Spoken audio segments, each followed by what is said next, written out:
Let's go, everyone. Blessings of the evening. Hotep, Uncle Jasineb. Welcome to Hieroglyph with Shakka-Ahmose. I am the curator of the platform, and we're going to continue from where we started off in the last broadcast. Um, you know what it's about. Um, just looking for the title to actually put it up on the screen so that anyone who may not know what it's about and why we're here, um, they can get a pretty good idea. Okay, so here we go. Okay, just to let you know what we're here to discuss. Um,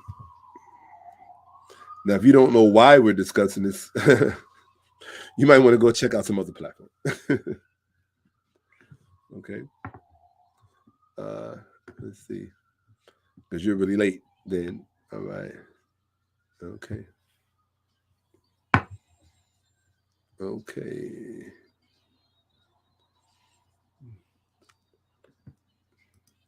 Ha ha. Very funny, Jay. You got jokes. But I deserve it. Still. Ha ha. Very funny. I love my audience. They have a sense of humor.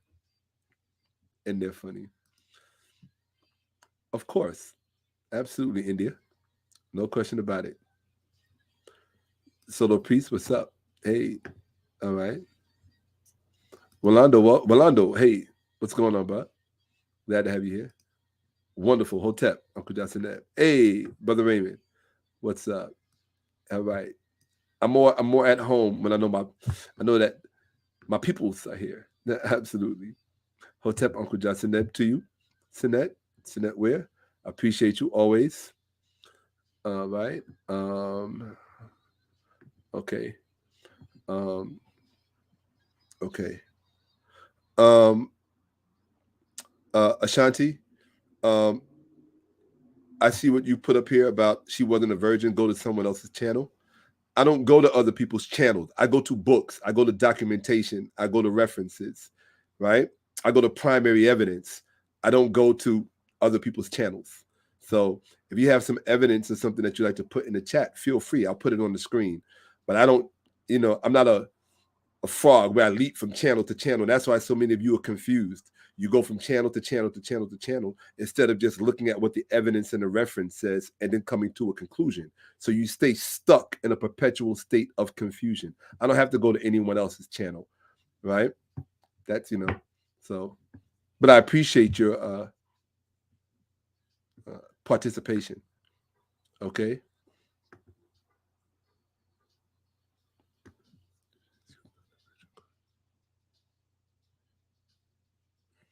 Okay. All right. Okay. Or maybe I might have I don't know who's talking to who, but oh, right. So here we go. Yeah. We're gonna make the chat. We're gonna make the chat very easy for me moving forward. If I see someone saying something in the chat that's really a distraction, we're gonna close you like a book, like a bad book. Okay. Here we go. Okay.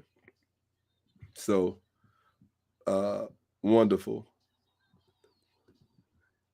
Please, so these are the things that I'd like you to do. Yes, this is live. This is not pre-recorded. I'm right now. It is just past 10:39 Eastern Standard Time here in New York City, and it's Monday evening, April 5th, 2022. So it's right now. Okay. So absolutely. Hey, Hebrew sister.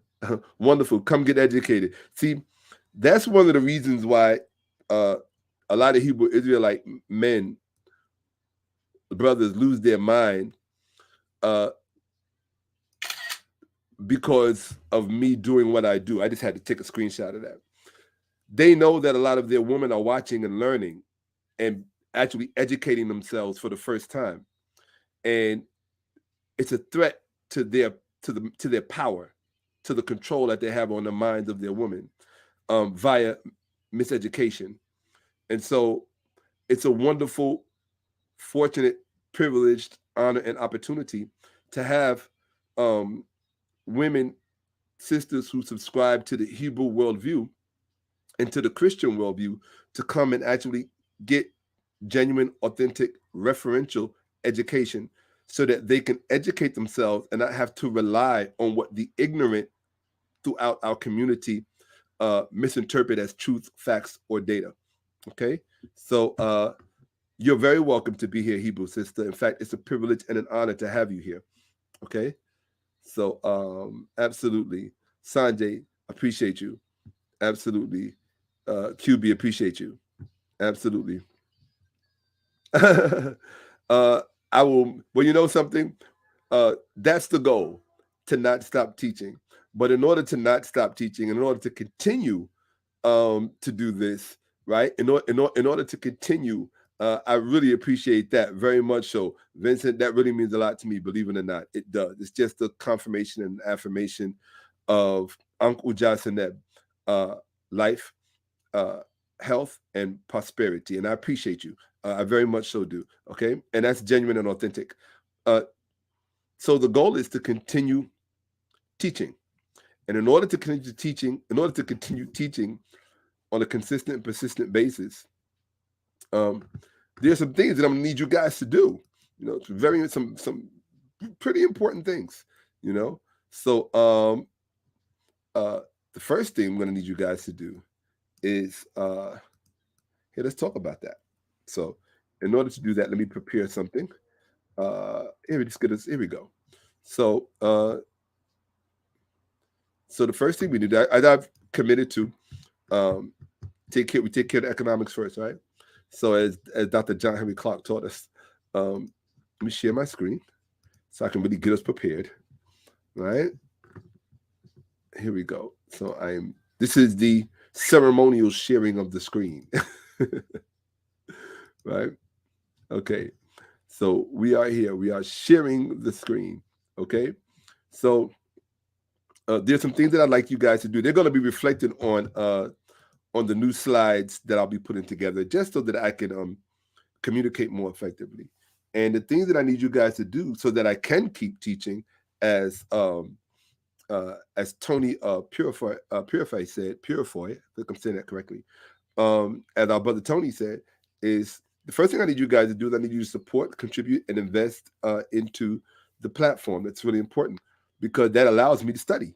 You know, it literally frees me up to study so that I can gather the data and the information and really go in on an extraordinary level on a historical record so that you guys can actually get some accurate, verifiable information, okay, that you can use to edify yourself in your knowledge and in your beliefs and what you know.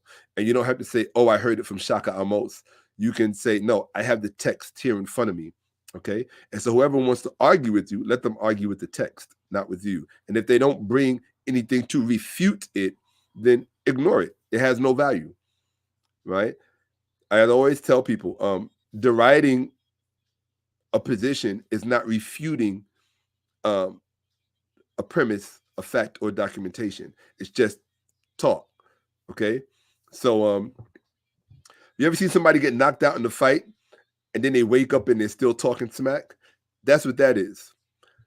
Someone left a comment in my channel saying, Shaka, you're lying. She wasn't a virgin. Go see Garfield's channel. All that documentation that I showed in the last broadcast, primary evidence, linguistics, the glyphs, everything. So what I've learned with people who are intellectually incompetent is that nothing you do will ever be enough. And so my position is, my job is all I can do is teach you. I can't understand it for you. And in fact, I already did that part. I actually understood it for you when I was doing the research and when I was doing the studying. I made sure that I went and I got good content. I retrieved good content, verifiable content that you can acquire on your own. That's why all of the links are in the description. And I ask that you use those links because the platform benefits from it. I've already understood it for you. Now I'm teaching it to you. I'm imparting it to you. If you disagree with it, that's fine. If you reject it, that's fine. But you can't say that you weren't exposed to the information. You can't say that you weren't guided to what it was that you really wanted to know for certain and for sure. You can't not ever say that again after watching any broadcast that I do. Okay, that's my whole point for doing this. So we can end certain arguments and move on to other things. You know how frustrating it is to teach someone something that's accurate and documented for them, like in multiple ways, and they still want to argue about it?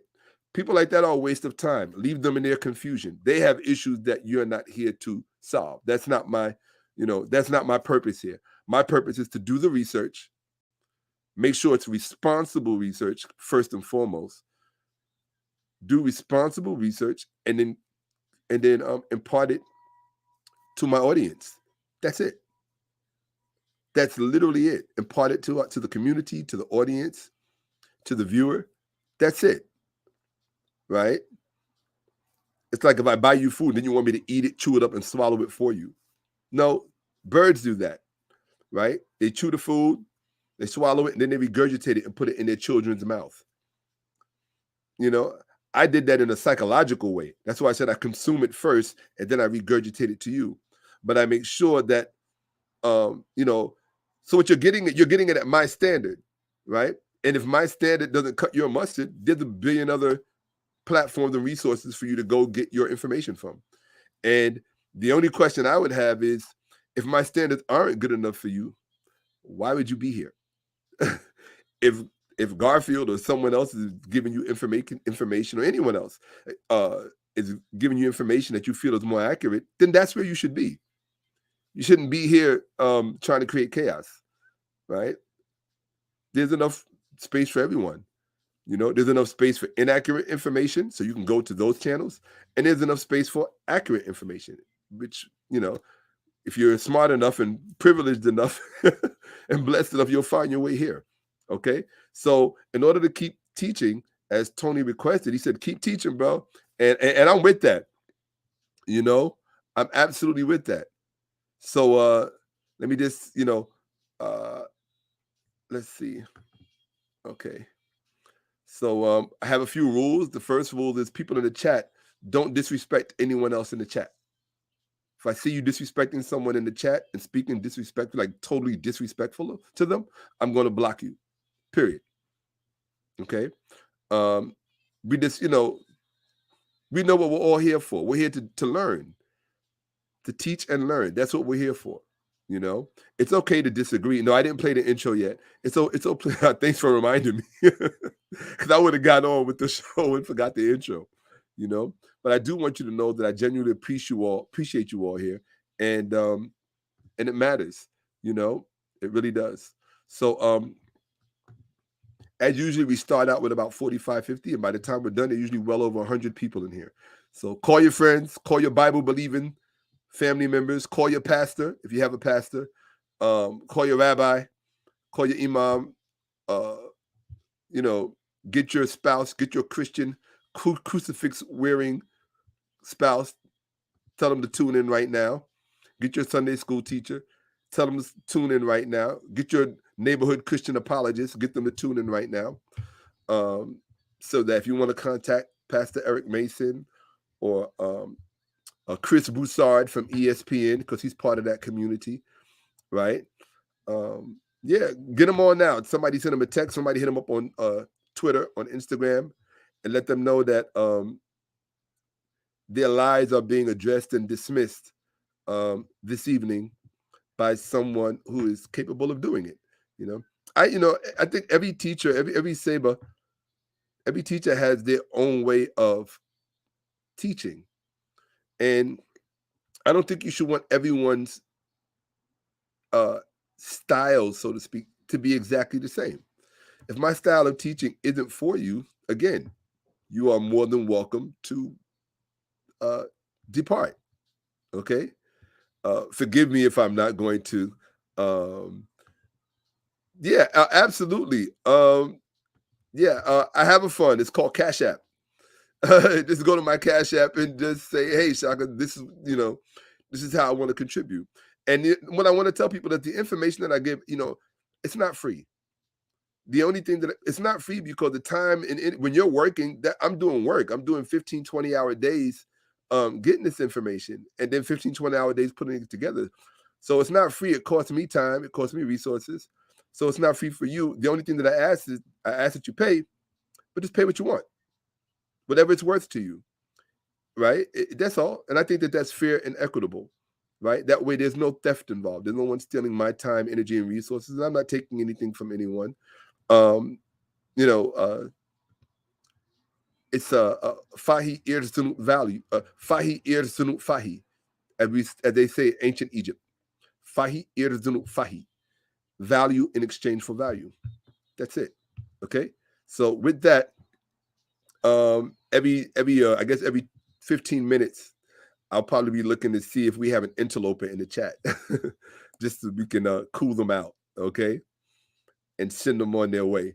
So yeah, that's it. Just go to the Cash App, $ Shakka-Ahmose, and express your gratitude and just let me, inspire me and motivate me to continue to do this on a daily basis, because it does inspire me. It does motivate me when I check my Cash App and I see that, okay, yeah, people really want me to do this. So, all right, so enough with that. Let's move on to the next thing.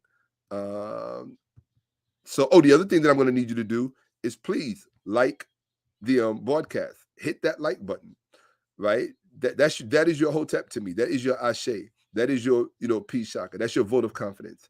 Hit that like button, and if you haven't subscribed, please subscribe. I mean, my goal is this year 1 million subscribers, and each one of you watching, whether you're live with me now, if you're watching this later on, you'll help me reach that goal. And it also sends a message. It'll send a message to media that this kind of content matters, because they're not going to give it to you on BET. They're not going to give it to you on all of these other channels and platforms. Certainly not the way I'm going to give it to you. So, and I think you know that by now, and that's why you're here. So, please hit that like button and remember to subscribe and bring other people. If you're at your job, let people know about it. If you're in a relationship, let them know about it. If you have family members, these people go. You got family members on Facebook. Darn well they're going to church on Sunday. Give them an opportunity to learn. Don't be selfish. Just you getting the knowledge. Give them an opportunity to learn, to discover the information for themselves. Okay. So with that said, those are the things that I need you to do so I can continue to teach. Okay. And I'm going to remind you of that every opening episode, because I do enjoy doing this, right? This is what gives meaning and purpose to my life, because when I was very young, I had questions that no one really answered for me definitively. And it wasn't until I grew up in the Kemetic community I grew up in that I did get some answers. I got a lot of good answers. I got pointed in the right direction. But trust me, there were a heck of a lot more answers to still get. Those I had to get on my own. Okay. And I haven't stopped. So, and neither should you, because there's always more to know. Okay. So let's do this. So the first thing I'm going to do is I'm going to stop sharing for a second. If you want to get something to drink, now is the time. Okay. Now is the time. Because I'm just going to take a second, and actually you probably won't even have enough time for that. I'm going to take I want to take a second and just put it to the page where it belongs. And come on. There we go. Okay, we're there. So we're here. We're done. Let's go. Okay, see the screen. And oh, see, I was getting ready to forget.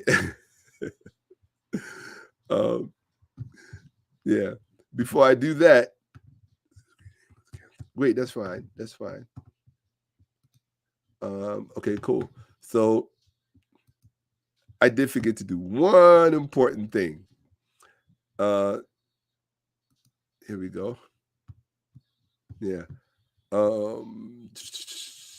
Yeah. I forgot to do this. On my own, but I ain't never alone. I got these haters wanna bring me in and bring me to the day that I'm gone. I see so many great things, it's like a king on the stone. I'm looking back on my own. On my own, but I ain't never alone. I got these haters wanna bring me in and bring me to the day that I'm gone. I see so many great things, it's like a king on the stone. I'm looking back on my own. I see it all. Looking back, I see you there. Seen so many great things. Hey, look at that. Surrounding myself with the best that this life had to offer on my own. Looking back. On my own, but I ain't never alone. I got these haters wanna bring me in and bring me to the day that I'm gone. I see so many great things, it's like a king on the stone. I'm looking back on my own. On my own, but I ain't never alone. I got these haters wanna bring me in and bring me to the day that I'm gone. I see so many great things, it's like a king on the stone. I'm looking back on my own. I see it all. Looking back, I see you there. Seen so many great things. Hey, look at that. Surrounding myself with the best that this life had to offer on my own. Looking back. Hey, so on my own, looking back, seen so many great things. And my voice is out of tune right now. I haven't been in the studio for some time, so I had no need to train it anytime recently. But I do miss my vocal training, I must admit. I'll get back to it. But somebody got to teach y'all, because if I don't, who will? Who would do it correctly? Who will give it justice? So here we go. Here we go. And I'm going to pace myself tonight. I'm like, Shaka, don't try to do the whole thing one session. You know, I have a habit of doing that. Oh, I got to get it all out. Just give people enough to digest, enough to really strongly consider, so they can say, wow, I was really exposed to that. You know, I really saw that, you know, and I think that that's really important. So let's see. Okay. Okay. All right. Yeah. Fact. Absolutely. No question about it. Right? Absolutely. Okay. Okay. Let me see. All right. I'm just looking in here. Okay. I think someone's asking me. Okay. Here we go. Boom. Okay. Okay. So here we go. Absolutely, Shay. Absolutely. Look at that wonderful smile. Okay. Now that's inspirational. Okay. So here we go. Prepare to learn. You know, I think this is really special, especially for the sisters, when you're talking about Goddess Isis, because when you really understand the relationship between, see, first of all, what most people don't realize, especially when they're talking about this subject matter, is that there is a direct relationship between Jesus and Isis. There is a relationship there. And it's not just that Jesus was predicated on the person of Horus, or part of his identity or role is predicated on the function and role of Horus, which it is. But the real meat of the relationship between, or the most immediate concern of the relationship between Jesus and Horus, between Jesus and Isis, and it's even more so between Jesus and Isis in the late period than it is between Jesus and Horus. Why?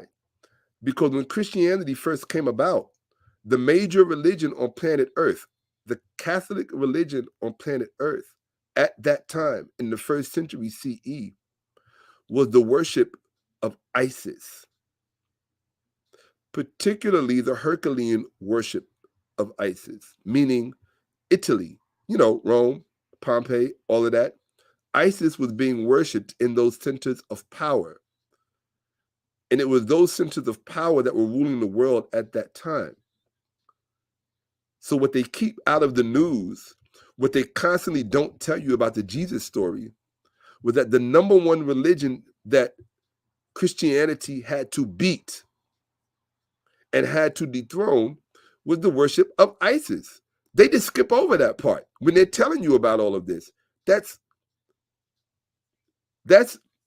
a very salient point, because that's when you really get into, because it's not just about racism and giving the new white gods to, because even that part was a process. It's also about sexism. Why was there a problem with God being a woman? Why was there a problem with God being female? And not enough women, so-called feminists, not enough feminists raise that point. You raise so many of the wrong points and do so ahistorically, as if you're historically illiterate and can't defend your femininity through historical precedents, and then raise salient, important, and meaningful arguments. You want to have a real feminine argument, a real feminist argument? Make every man you meet and encounter answer this one question. Why did Isis have to be replaced with Jesus? If you can't ask and answer that question for yourself or for someone else, you don't belong in a conversation concerning feminism. Not from my perspective, because you don't really understand the full historical girth and breadth of the topic, of the subject matter. To argue it, I heard, what's the actress's name? I can never pronounce her name. She's the black actress. She played in Hustle and Flow. What's her name? What is her name? Come on, people, somebody help me out. The black actress from Hustle and Flow. She has a really strange name that I can't pronounce right now. Somebody's gonna help me out. I'll see who it is. It's not Sanji. I can't remember her name. I'll get it. Matter of fact, I'll look it up, because y'all not gonna help me. Y'all gonna leave me out here to swim, right? Here we go. So Taraji P. Henson. Okay. So thank you. Yes. I was watching a show that I sometimes do like to watch. I really like Tip Harris, brother T.I. I really appreciate that brother, because he does try to really, more so than a lot of other podcasts, he really does try to have meaningful conversations. And they're like not rehearsed. He's not trying to be too careful. He just like saying, like, shooting straight from the hip. And I respect brothers and sisters that shoot straight from the hip. But what I like about him, sometimes even more so than his guest, I wish I had his picture up, brother T.I., expeditiously. He tries to take the guest even deeper into the conversation. I think that's what you should do. I'd love to give him a 30-minute class, because the questions he would have would be much more deeper, I mean, he's not a historian, but he does try to understand things and get the gist of things. So I respect that. But I was listening to a conversation with T.I. and Taraji, and she was coming from a feminist perspective, saying that women have to overcome things. And one of the things that she mentioned that she was really hopping on was being paid less for the same job. And she used herself as an example, because she's apparently currently in talks for a Hollywood production. And she was saying from her personal experience that she said that, women are in the position because of men. And I think that's only true to some degree. I think you got to remember, as long as you're blaming for someone from a problem, you're losing an opportunity to be held accountable for it there. And from that point, take responsibility for it, which is where all of your power lies. And so in order for you to take full responsibility of your feminism, it really doesn't get any more fundamental than the question of God. And you have to understand that for at least 1,000-year period, it was normal on planet Earth in that the Catholic religion, or the universal religion, this means for all people, not just for the Africans who created the religion, but for all people, the worship of Isis was the norm. The worship of the goddess Isis was the norm. It was not the exception. If you were talking about resurrection, you were talking about goddess Isis. If you were talking about living in the hereafter and being resurrected, you were talking about goddess Isis.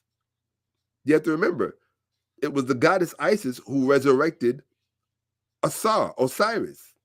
It wasn't Re. It wasn't Atum. It wasn't Amen. It wasn't any of these male gods. There was no male god responsible for resurrection. The initial resurrection was Isis. She resurrected Osiris. Okay? And most people don't really understand that process and how that's all laid out. It's a process theology. Okay? So that's important to keep in mind, that the deity responsible for resurrection was a female, was a woman. Get over it, accept it, and understand it. If that makes you feel powerless as a man, then maybe your manness is not as manly as you think. If you feel threatened by the idea of God being worshipped as a female, I mean, and the reason that the thing that makes it interesting is it's not as if she was exclusively worshipped. There were thousands of years prior to that, prior to the Ptolemaic period, where the God figure was male. God Ta, God Itum, or the expression of God. Atum, Amen. These were male attributes. They had their female counterparts, Amunet, so forth and so on, right? Others. So when it came to woman's turn, why shouldn't that be celebrated? Why should it be denigrated? And why should we go out of our ways to forget about it and not think it's important enough to teach our daughters? As a Black woman, how could you not be well versed in the historical worship of the goddess Isis? And I think it's sad and relatively pathetic if you're not, because it means that you really don't care, right? Unless you're only immediately concerned with your own immediate power or glorification or elevation. What about your sisters? The one thing Taraji P. Henson did say that I totally agree with is that in order for women to really, really make the gains that they want to make, and I think men should not be threatened by women making gains. I think we should really consider is how we as men benefit from that. Think about it like that opportunity. What's the opportunity in it for us? Don't sit around thinking about how does this threaten me? How does this undermine my power? No. How does it secure your power? How does it develop your power? Right? How does it cultivate your power and maintain your power? By women taking their rightful place in the power dynamic. I think it's healthy. Like, what's the point of having a body without food? If there is no food, your body will suffer. Yes? So if, as a man, without your female complement, there's a very good possibility that your power dynamic will suffer and be undermined to your own detriment. And most people celebrate their destructive thinking, their self-destructive thinking. Most people do. They celebrate their self-destructive thinking about topics because they don't have a wider vision and a more informed understanding of what it is that they're concerned with. So the topic of ISIS is no small topic. It's not an afterthought. It's not, oh yeah, that's interesting too. No, dum-dum. It should be at the center of your conversation and confront people with it. If they want to talk to you about Jesus, about God, about Allah, about God in general, even atheism. You get into an argument with an atheist, ask them, hey, what's your problem with goddess Isis? You know, it doesn't have to be what's your problem with Jesus or what's your problem with Yahweh. These aren't the only gods. They're just individual gods amongst many. Okay? Henotheism, pantheism, all of that. Disguising itself as monotheism. These people don't have monotheism. That's a joke. Christianity, Judaism, Islam, monotheist. That's a joke. Okay? So, in any event, no, God Atum is both male and female, as expressed in the text. He's male and female, but you never see him expressed as both. You only see him expressed as male, perhaps because of his generative property. Unfortunately, one of the truths that feminism is going to have to confront at some point is that men are not as indispensable as they would like us to be. We are not as dismissive or dismissible from the equation as you would like us to be. We're not. We are both essential. What I tell people all the time, and then I'm going to get to the lesson, it's really simple. Let me teach you something that you have been taught to forget. And I strongly suggest you teach it to your children. You probably will not because of your insecurities and your ignorance. But what I strongly recommend that you teach your children is that men and women only have one purpose. The man only has one purpose, and that is woman. He has no other purpose. That's a hard idea for you to wrap your mind around. I get it. I know, because of all of the noise out there, because of all of the distractions and the subversive ideas. Man only has one purpose. Woman. There is no other purpose for man. Now, here's the hard part that a lot of feminists are going to have a problem digesting. But you need to roll this around your mouth and get comfortable with it. Conversely and complementary, woman has only one purpose and no other, and that is man. Does that bother you? Get over it. She has no other purpose. These are very simple, fundamental truths. And when you understand these things, you understand that in a healthy situation, we need each other. We need each other. We've been taught to be scared of each other because of, it benefits for all kinds of reasons. It benefits all different types of agencies and interests. The destruction of the family, things of that nature. The redefinition of family, so on and so on. Especially when it doesn't serve your interest. But this is the truth. It's a very fundamental truth. Man has no other purpose other than woman. And woman, you have no other purpose other than men. Other than man. You have no other purpose. Get used to that idea. You'll feel your existence will unfold in a much more meaningful way. I promise you. Okay? Everything else is, relatively speaking, unhealthy and aberrant and deviant. So, but we don't throw those human beings away either, simply because they don't know. When you're born into ignorance and you're born into dysfunction and you're born into devolved and regressive ideas, all you can do is rationalize it and live it out, especially when it's being subsidized by corporate interests. You know how many people make money from transsexual reality? A sex change operation is not cheap. The drugs involved are not cheap. That's all pharmaceutical.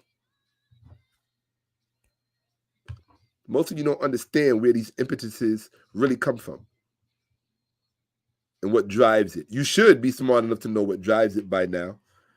But if you're not, No harm, no foul. Forgive me as I straighten myself out. Okay.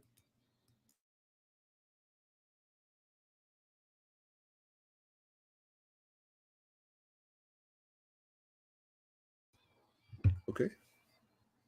Here we are. Okay. We are here. And we are ready to go. Okay. So here we go. Let's do this.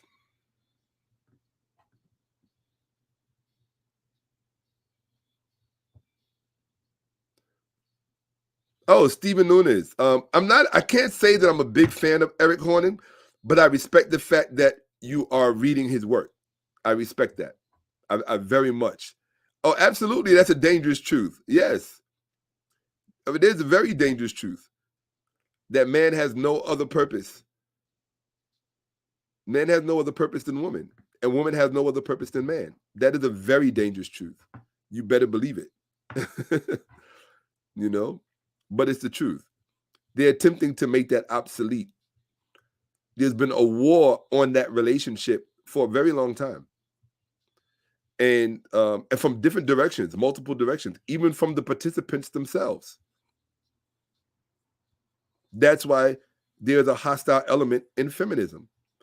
That's why there is a toxic, oppressive element in patriarchy, if you will. Okay? So you have to really understand these things, but I just wanted to give you that fundamental truth that we have no purpose other than each other. Period. I know you hate the idea of it, right? Especially in 2022. Well, that truth is not going to change for you. So, okay. Okay. Here we go. All right, so let's go. Let me get out of there. Hey, Walter, I appreciate you very much. So that really means a lot to me. It really does. It genuinely does. And India, thank you so much for posting the website. I appreciate that very much. So for any of you who would like to book a 30-minute session with me, please go to Shakka-Ahmose.com. That's the other thing I forgot to put in there. When I said there are things I need you to do, yeah, that's one of the things I need you to do. Go and book a 30-minute session with Shakka-Ahmose so we can have some one-on-one time and you can be taught more directly. So here we go. Okay.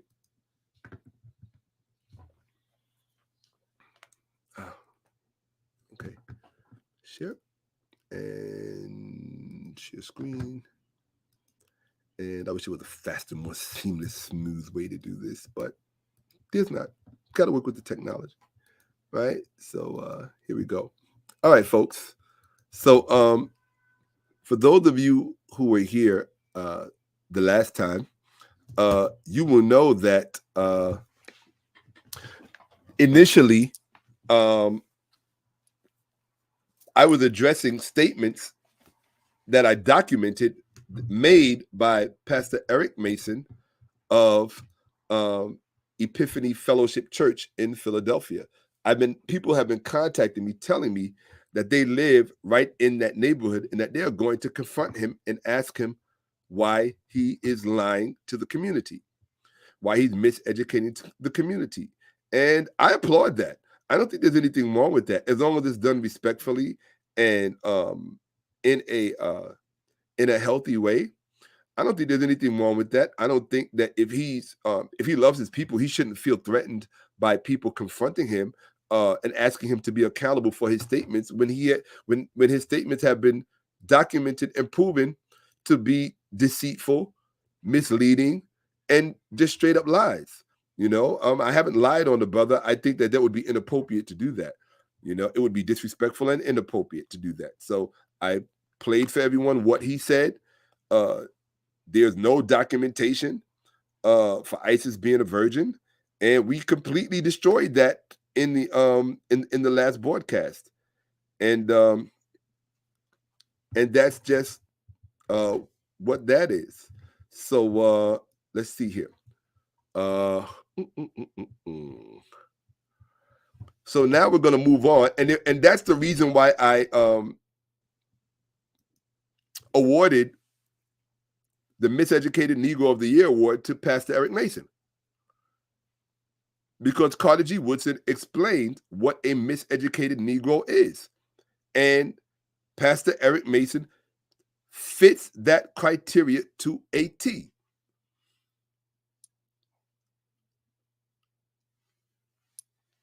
Let the church say amen. He fits that criteria to a T. And as such, that title was conferred upon him, and he was given the award that he earned. Okay? So, that said, we're going to get started. We're going to move on to the next one. Okay? So now, this is a continuation of the last broadcast. Okay? We're still in the book Isis in the Ancient World by Professor R.E. Witt out of Queen's Mary College, London University, published by Johns Hopkins University Press. Okay? So, you have all of these universities involved in one perspective, one opinion, and documenting everything for you. And I still have intellectually short people coming to my channel saying, no, that's wrong. That's incorrect. Like, okay, dude, all right. Okay. So anyway, no, you need it to be wrong. You need it to be incorrect. So let's continue. So let me make sure I'm not blocking anything, because I don't want to do that. Okay, cool. So yeah, I am. Yeah, my image is blocking it, so I'm going to take it off briefly. Okay, so we want to know who we're talking about. Okay, from page 11. So what I did initially, just to let you know, what I did initially to demonstrate the whole virgin context of Isis was the first presentation, the last one, part 1, was just like a small introduction to the book Isis in the Ancient World. Now we're going to go through the full length and breadth of the discourse as it pertains to the book. Okay? And so these are only things that are highlighted that you need to know if you're going to discuss the subject matter, because the thing that I find fascinating is that I know that most of you don't really understand the context in which Christianity came into the world. You don't understand what Christianity had to deal with, what it had to fight, who it had to move out of the way. It was the new kid. It was presenting itself as the new kid on the block, a better version of something that had already existed. Well, what made it better? Well, it's like anything else. If you have a car, right, and it's really, really good, and then somebody says, well, I'm going to come out with a better version, that better version will have some of your features and some other features from other things. And that's what they did with Christianity, right? What we're looking at are the Kemetic features, the ancient Egyptian features that Christianity literally built itself on top of. Okay, so, and we're using this text, Isis in the Ancient World, to do that. Okay, so let's get with the program, people. So let's read this. Okay, from page 11. Our Western world's Greco-Roman and Christian civilization has emerged and taken shape out of the cultural melting pot of the Near East. That goes directly to my point in part 1, that Christianity is the result of a melting pot. And as such, it could not serve the purposes of a black hegemony. And if you don't know what a black hegemony is, I'm talking about authoritative black power emanating from black people themselves as the authors of that power. Christianity could not serve that purpose. The only thing that we could do with Christianity is to tell the truth about it and show what was the black contribution to Christianity, if you will, in its formative stages and after it had been established. So when you're talking about Athanasius, who they love to talk about, Augustine, the early church fathers, When you're talking about the early church fathers, you're talking about something after the fact, relatively speaking, okay? Or according to standard history, okay? Standard history, you're talking about something after the fact, okay? Because then you have to ask the question, what came first, Christianity or the church? That's a wicked question, because it opens up a lot of can of worms that a lot of people don't want to touch. Okay, because if the church came first, that means that the church is in fact the quote unquote author of Christianity, which goes against their narrative. Their narrative is that the author of Christianity is Christ himself, although you never heard him use the word Christianity. Never heard him use the word. Okay, so in fact, if you walked up to Christ today and said, "I'm a Christian," he would say, "Well, what's that?" Okay, so he would say, "What's that?" That term was not used, and most likely was not even used in the first century at all. In the first century at all, you'd be shocked at how much they lie to you about that stuff. There are things later on that become associated and affiliated with the worldview and ideology of Christianity. And that's one of the ways that they superimpose themselves on history, give themselves earlier periods than they actually had. Okay, so let's look at this. We're in share mode. So yeah, Christianity was born out of multiculturalism. And if you want to know why that's important, go back and watch part 1, where I spoke about the evils, or the disadvantages rather, of multiculturalism. Okay, it has its place, but taken out of misplaced or taken out of context, it can do more damage than good to a particular group, any particular group. Historians, however, have not always acknowledged how potent a factor in this process was the religion of Egypt. Now, they're going to tell you Shakka-Ahmose is making this up. I didn't say that. This is not coming from Shakka-Ahmose. This is coming from R.E. Witt, professor of antiquity at Queen's Mary College, London University. He just said that historians, when talking about Christianity, do not always speak honestly or forthrightly about the potent role played by Egyptian religion. And that's what we're here to talk about. If that disturbs you, don't watch. If you need to stay in your fantasy world about Christianity, this is not for you. Okay? It amazes me. Some Christian person from New Orleans sent me left an unfortunate comment under my first video. It was supposed to have insulted me.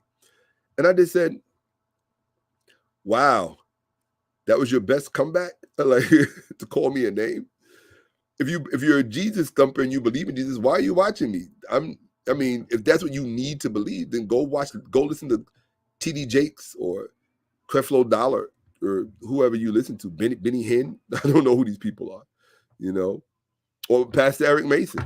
He's willing to lie to you. He's willing to babysit your lies and nurture them. We don't do that here. Here we go into academic, educational text because we're about responsible research.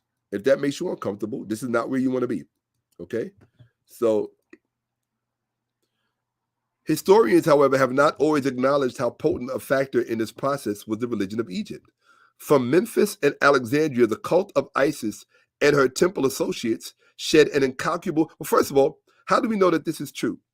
That Isis was worshipped from Memphis, all the way.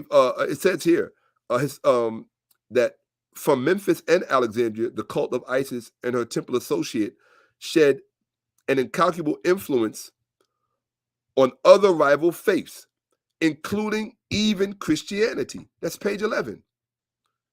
So I get really uptight personally when a pastor like Eric Mason or Pastor Bennett or Vince Bantu or all of these other Christian enthusiasts, apologists, I get really uptight, and you should, when they flat out deny that Egyptian religion played a role in the formation of Christianity. Why deny it? It's documented right here. Well, we should throw the book in the garbage because the author doesn't know what he's talking about? Then why was he teaching at Queen Mary College, London University? He had to be teaching there for a reason, because he knew his subject matter. Unless Queen's Mary College, London University hired irresponsible people. Is that what you're saying? Then you have to prove that. But until then, because we subscribe to education, we are going to go with the text.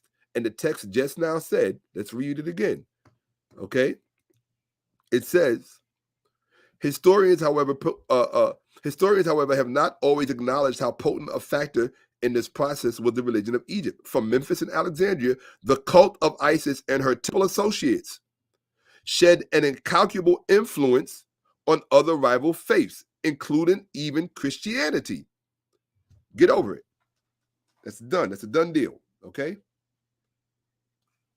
If you don't believe me that Isis was worshipped from those regions in that period, just go to the Christian source. McClintock and Strong's Cyclopedia of Biblical Theological and Ecclesiastical Literature. Christian Library Series. I should be wearing my glasses, but I'm not. So this is a Christian source. This is a biblical reference text. And when you go to page 11, on page 11, it says in the preface, it says at number 3, at Memphis was the reputed burial place of Isis. That's from Diodorus Siculus, 122. It had also a temple, so that myriad named divinity, which Herodotus, so he speaks about it in book 2, 176, described as a vast structure well worthy of notice, but inferior to that consecrated to her at Buceris, a chief city of her worship. So you had this African goddess being worshipped in the major religious centers of ancient Egypt. And it was the presence of this goddess that played a role in the formation of Christianity. Get over it. It is okay. Her presence and worship and major temples of her worship are attested to in this biblical reference. Okay, Strong's Encyclopedia of Biblical, Theological, and Ecclesiastical Literature. So we're using your source, Christians, to verify that her worship was that extensive locally in Africa, in Egypt. Okay, now back to Isis in the ancient world. In chapter 1, page 18, it says, at a place now called Babit el-Higata was a famous cult center of the goddess whose temple, built in the 4th century BC, contained dedications to the great Isis, mother of the god. Now, this is important because I want you to look at that word "the." This is where Western scholars play a game with your mind. When Christians think of God, they think of God as God being God's name, right? They don't say the God, right? They don't say the God Yahweh or the God Jesus. They just say God or Yahweh, God, as if God is somehow their name. That is because I'm going to show you something, how they screw with your mind. Okay, this is from chapter 1, the ancient goddess of the Nile, page 18. And then it says for details of the Isium. Okay, so the term museum or places where knowledge or worship of a deity was curated, they always end in this EUM, like museum, right? So instead of the term museum, here you are being met with the term Isium. Okay, here we go. Right? Isium, okay? The Isium, which was a place of worship for Isis. Okay? And I want you to remember this term, Port of Moss, because I'm going to show you something. Okay? Show you how people don't educate you. That's what I'm going to show you. Okay? So now, we just looked at the word the God. Okay? So we're going to look at a reminder. Okay? Reminder A. Remember we used the word epiclesis? We were looking at the word epiclesis in the last episode, right? What is an epiclesis? It's the part of the of the worship, I forgot which part of the worship it was. Then it'll come back to me in a second. The sacrament where they do the whole this is my body, take this bread, this is my body, drink this wine, this is my blood. I forgot the name of the sacrament, but this is where the epiclesis takes place, okay, and also the erotology. So this is just to remind you, we already looked at what the epiclesis is, and we know what erotology means, right? Literature that describes the miracles of a divine man, right? Okay, and how it relates to what everyone else can do as far as that greatness is concerned. The Egyptian goddess, who was equally the great virgin, Hunet, Nehem, and Dua, Senet Ma'at, right? The great virgin and the mother of God, was the object of the very same praises bestowed upon her successor. Okay, reminder A. Not sure why we're reminding ourselves of that. So now we're going to come back here. Remember I told you they play, I'm going to show you how Bible people play with your mind. Pay attention, people, because there's probably nobody else that has shown you this. Pay attention. The Eucharist, thank you. Yes, the Eucharist is where the epiclesis takes place. Okay? So, pay attention. I cannot repeat that part enough. So, this is the New Testament that we're going to look in. And we're going to the transliteration. New Testament Greek, John 1:1. They removed the definite article, the, so that you would think you're talking about something different when you're talking about the gods of Egypt. See how you have to say the gods, the God Amen, the God Atum, the God. But when they talk about their God, they'll just say our God, or God Jehovah, God Jesus, right? Or they'll just say God in place of the word, as if God is their name, instead of saying the God. Because when you use the definite article, what happens is that you make it a thing, right? The ball. You don't say, give me ball. You say, give me the ball, or give me the bat, or give me the spoon, give me the wheel, give me the coat. You're talking about a thing. And so they left the definite article in when speaking about African deities, right? The god Horus, the god Osiris. But what they don't speak about, they'll never say, yeah, but the God Yahweh or the God Jesus, because when you put the definite article, it demotes them back to their original status, a thing, a god, a thing, a statue. Okay? Watch. My thing is this. Let me show you how idiots don't think about what they say. They say God is not a statue. And I say, wait a minute. I thought you told me God can be anything God wants to be. So if God wants to be a statue, who the hell are you to say God is not a statue?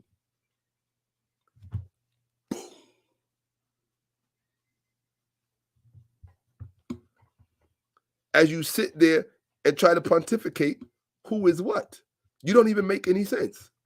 You tell me in one breath God can be whatever God wants to be and can do whatever God wants to do. Well, what if God wants to be a statue? Amongst other things. God can be whatever God wants to be. That's why he's God. So if God wants to be a statue, you better back up and respect that statue. In fact, you do. That's why you have them in your churches with your God hanging off a cross and around your neck, still stuck on that cross. Because you do worship statues. You just pretend and tell yourself that you don't. Okay? So let's look at this definite article, the, and I'm going to show you how they removed it. Okay? This is important. This is very important. How do you know it's important? Because everybody else who's supposed to be teaching you is too stupid to teach it to you. And I have no problem with saying that because it's the truth. So let's look at this. New Testament, John 1:1, removal of the definite article. So in the original Greek, here's the original Greek. And you can see they have tov, the, right there. Okay? Right? And then they give you the transliteration of the Greek, okay, in the Latin. In hologos, kai hologos in pro. I don't think that's Latin, but it's probably still the Greek, but it's a transliteration rather. Thank you. It's a transliteration of the Greek, okay? And you see tone. It's still there, tone. The definite article, the. So this says the God. In the original Greek, it said the God. Okay? Ton theon, the God. Then they give it to you in English. This is from Bible Hub. Go look. In the beginning was the Word, and the Word was with the God. That's the translation of the Greek. Go look at it. In the beginning was the Word, and the Word was with the God. But when you get to the English translation from your King James Version, they say, in the beginning was the Word, and the Word was with God. They took out the. They took it out. So what this means is that when you go back to the goddess Isis, the book, Isis in the ancient world, and they tell you that this temple contained dedications to the great Isis, mother of the God.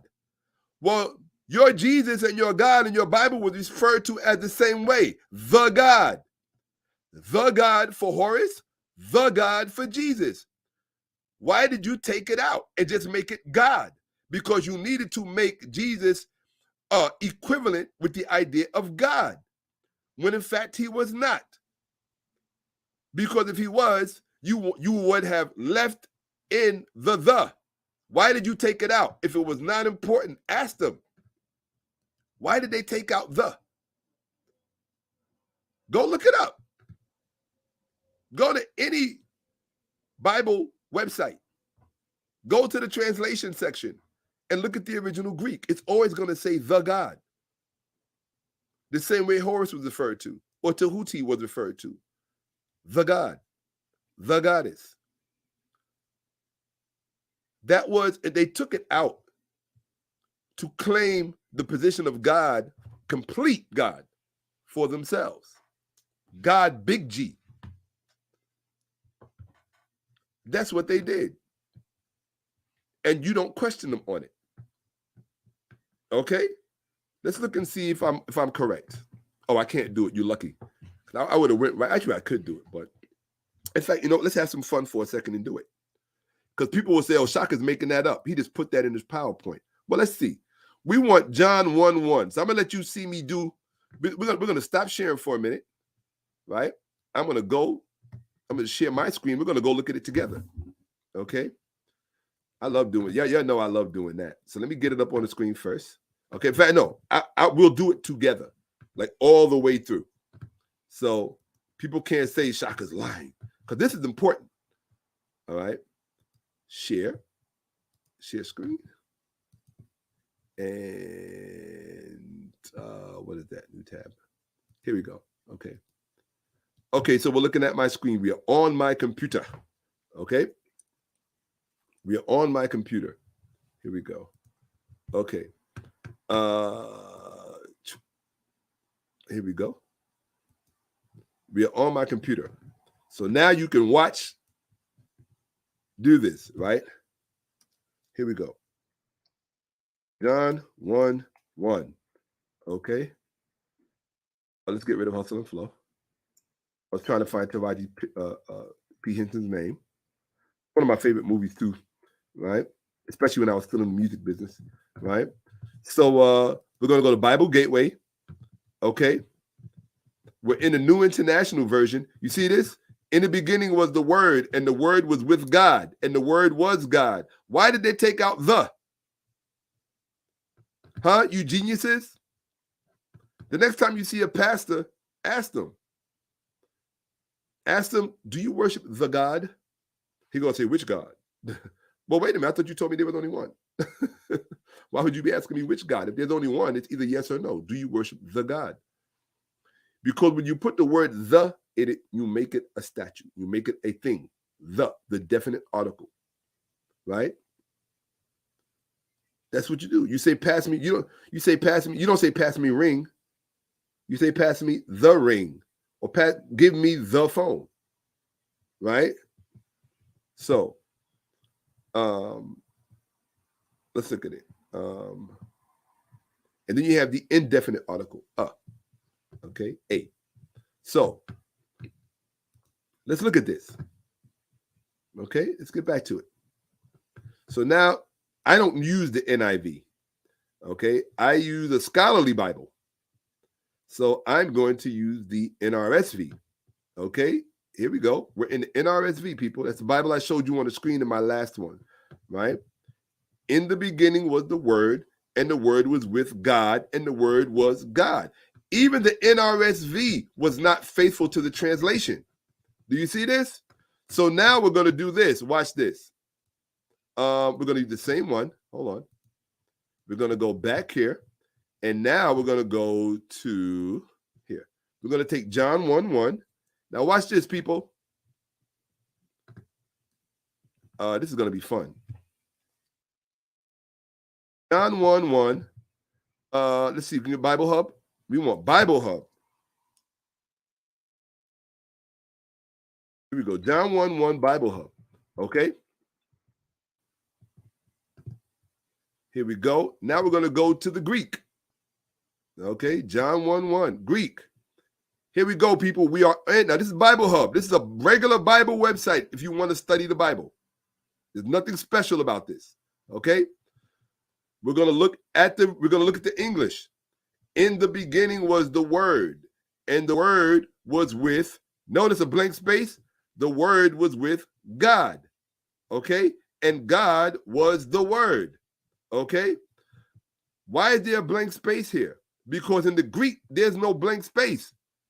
They have the word tone. If you're going to teach your religion, then go back to the original language, Greek, the way it was meant to be said. In the beginning was the Word, and the Word was with the God. Okay? How do we know the word is the? The word is tone. Strong's Concordance give it as 3588. Let's look at it. What does tone mean? It means the. Do you see? The. Ho, hey, to, the. Do you see it? Definite. The. Usage, the definite article. This is word. This is the word they took out. They took it out. That's messing with your mind. That's a power play. Why did they take this out? Because if you include this, the God, you have to think of Jesus, right? You have to think of Jesus, aka Yahweh. You have to think of them in terms of the older definition, the older understanding, the ancient understanding of what you were talking about when you were talking about these deities. Okay? So we just saw that. We didn't have to make that up. They took it out.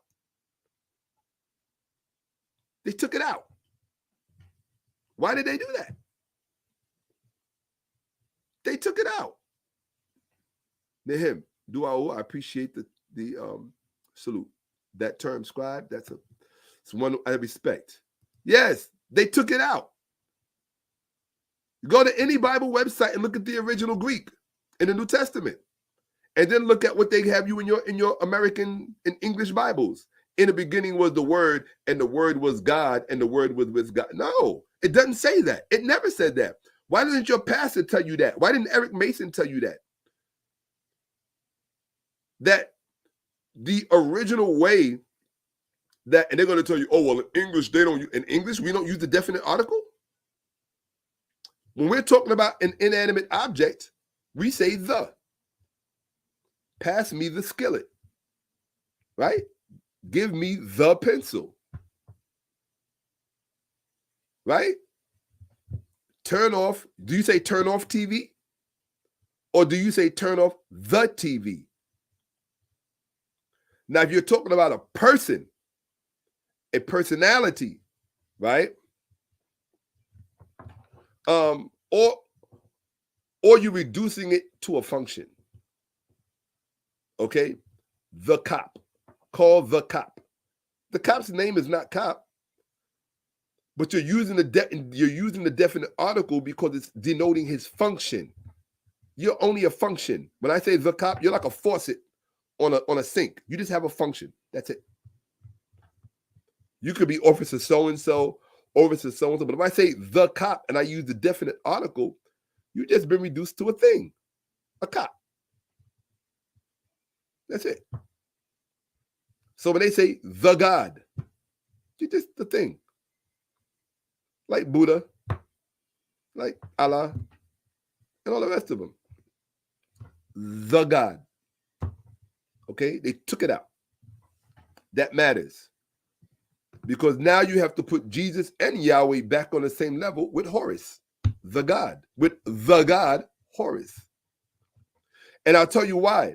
Because when we take out the definite article and we refer to our deities as a straight up noun, and we just say, we don't say the God Horus, we say God Horus.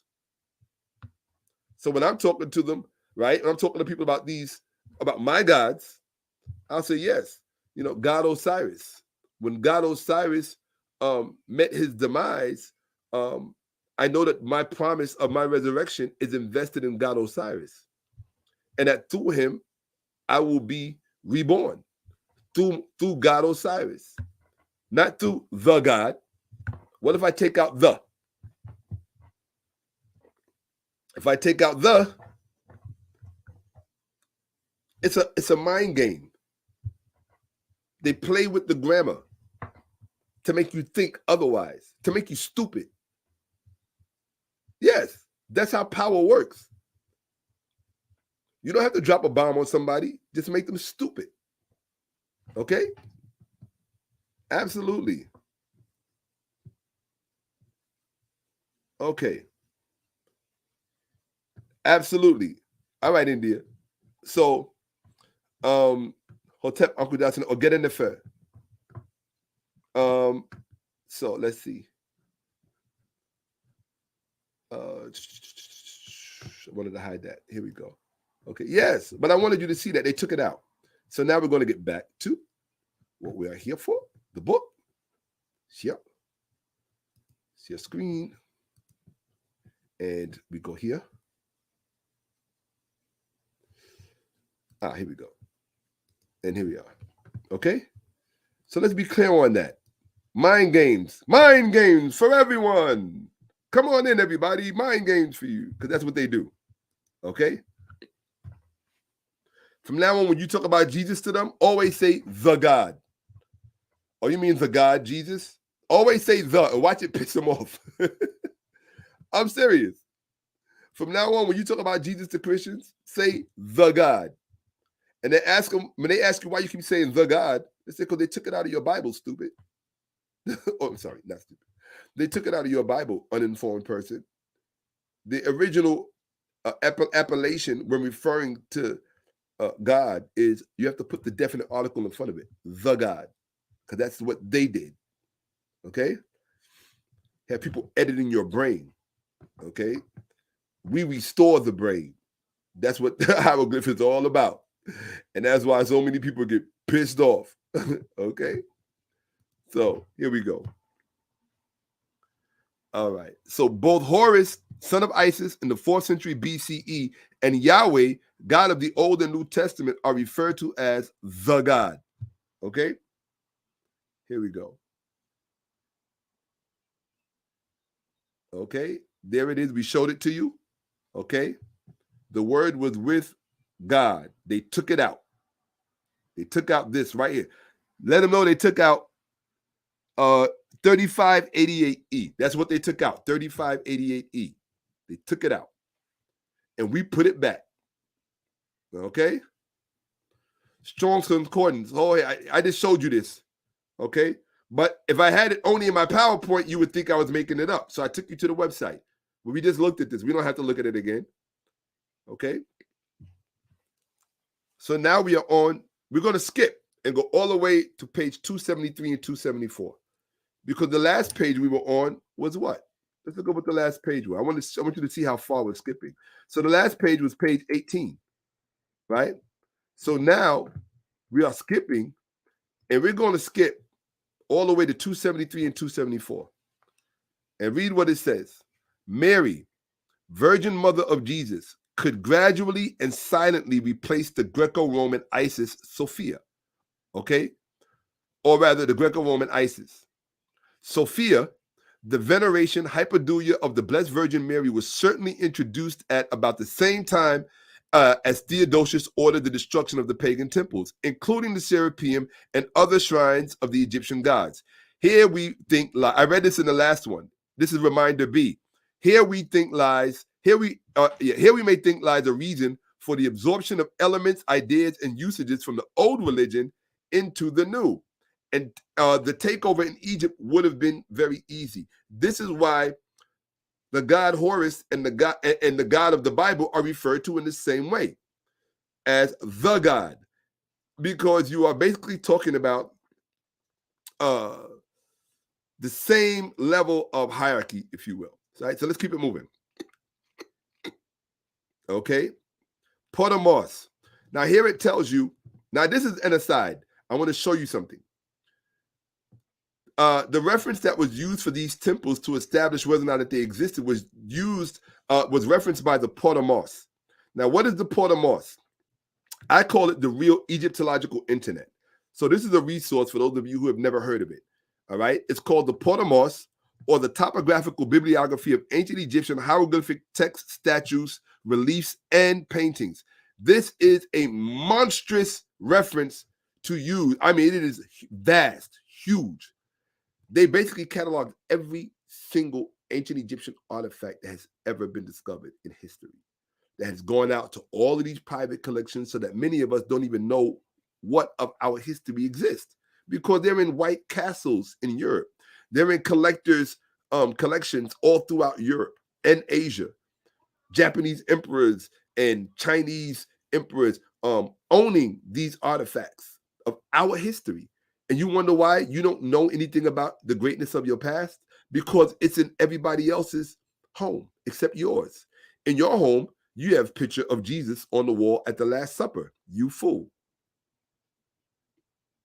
Okay? Now, so, but nobody ever, so many people are teaching you, but they never told you about Portamos. Okay? So this is how they know that this worship of Isis was taking place at that level. Okay? And it's published by Oxford University. Okay? There's a story behind it, and I'm going to read it to you very quickly just so that you can understand just how intense this reference is. Okay? Nobody else would do this for you, so listen up. The great Egyptologist, this is from the Topographical Bibliography, Porter and Moss.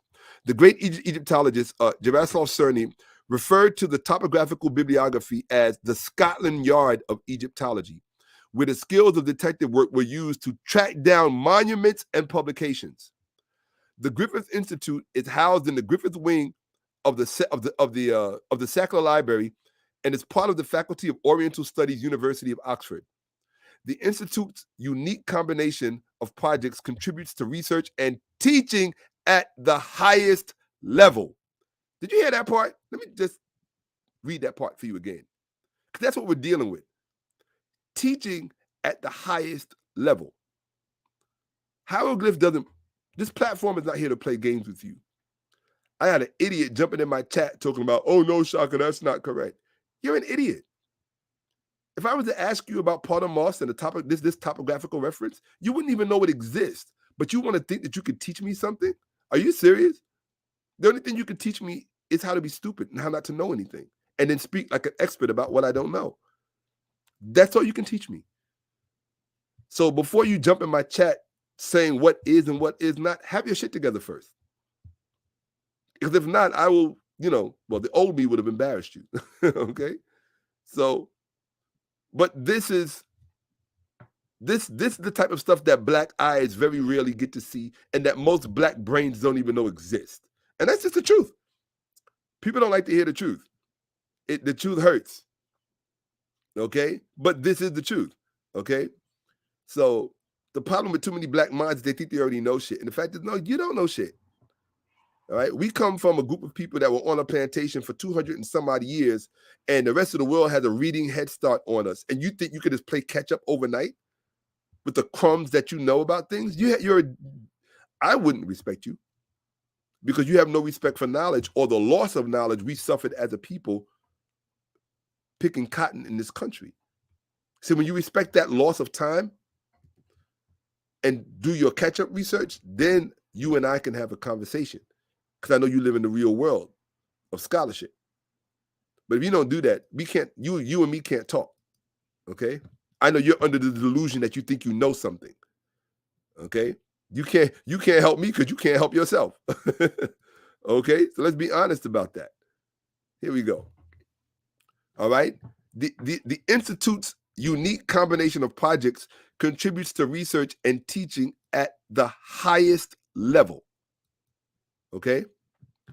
The topographical bibliography of ancient Egyptian hieroglyphic texts, statues, reliefs, and paintings, also known as Potter and Moss, is an essential and comprehensive reference resource for Egyptologists, presenting and analyzing both published and unpublished information and unpublished. See, a lot of things, this is what I highlighted that for a reason.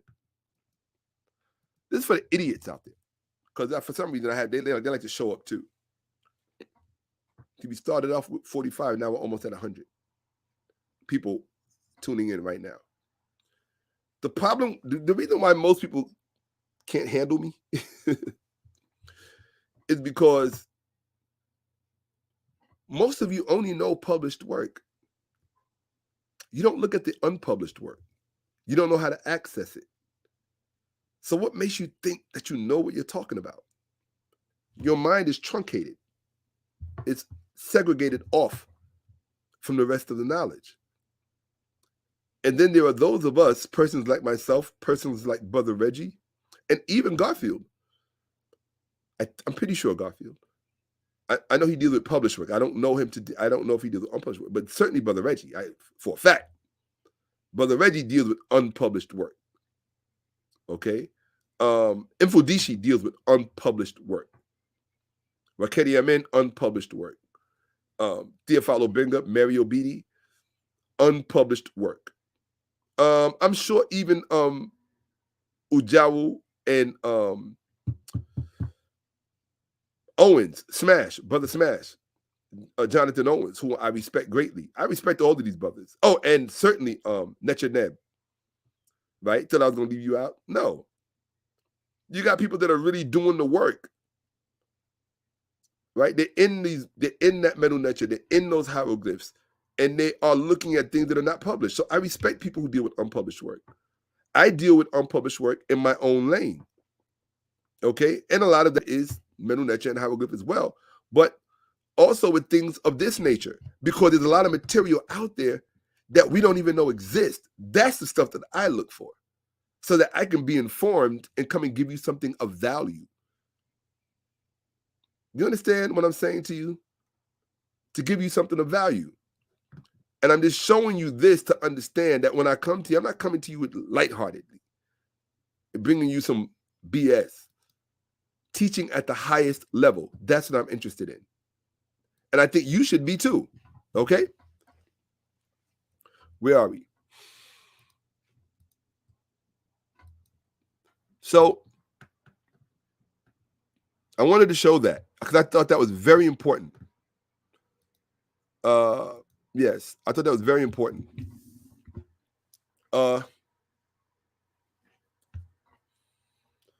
Yes. Published and unpublished information about ancient Egyptian monuments. The first 7 volumes. So there's 7 volumes. 7. Y'all don't even know about 1. 7 volumes. And y'all ain't even trying to play catch up. But you want to tell me something.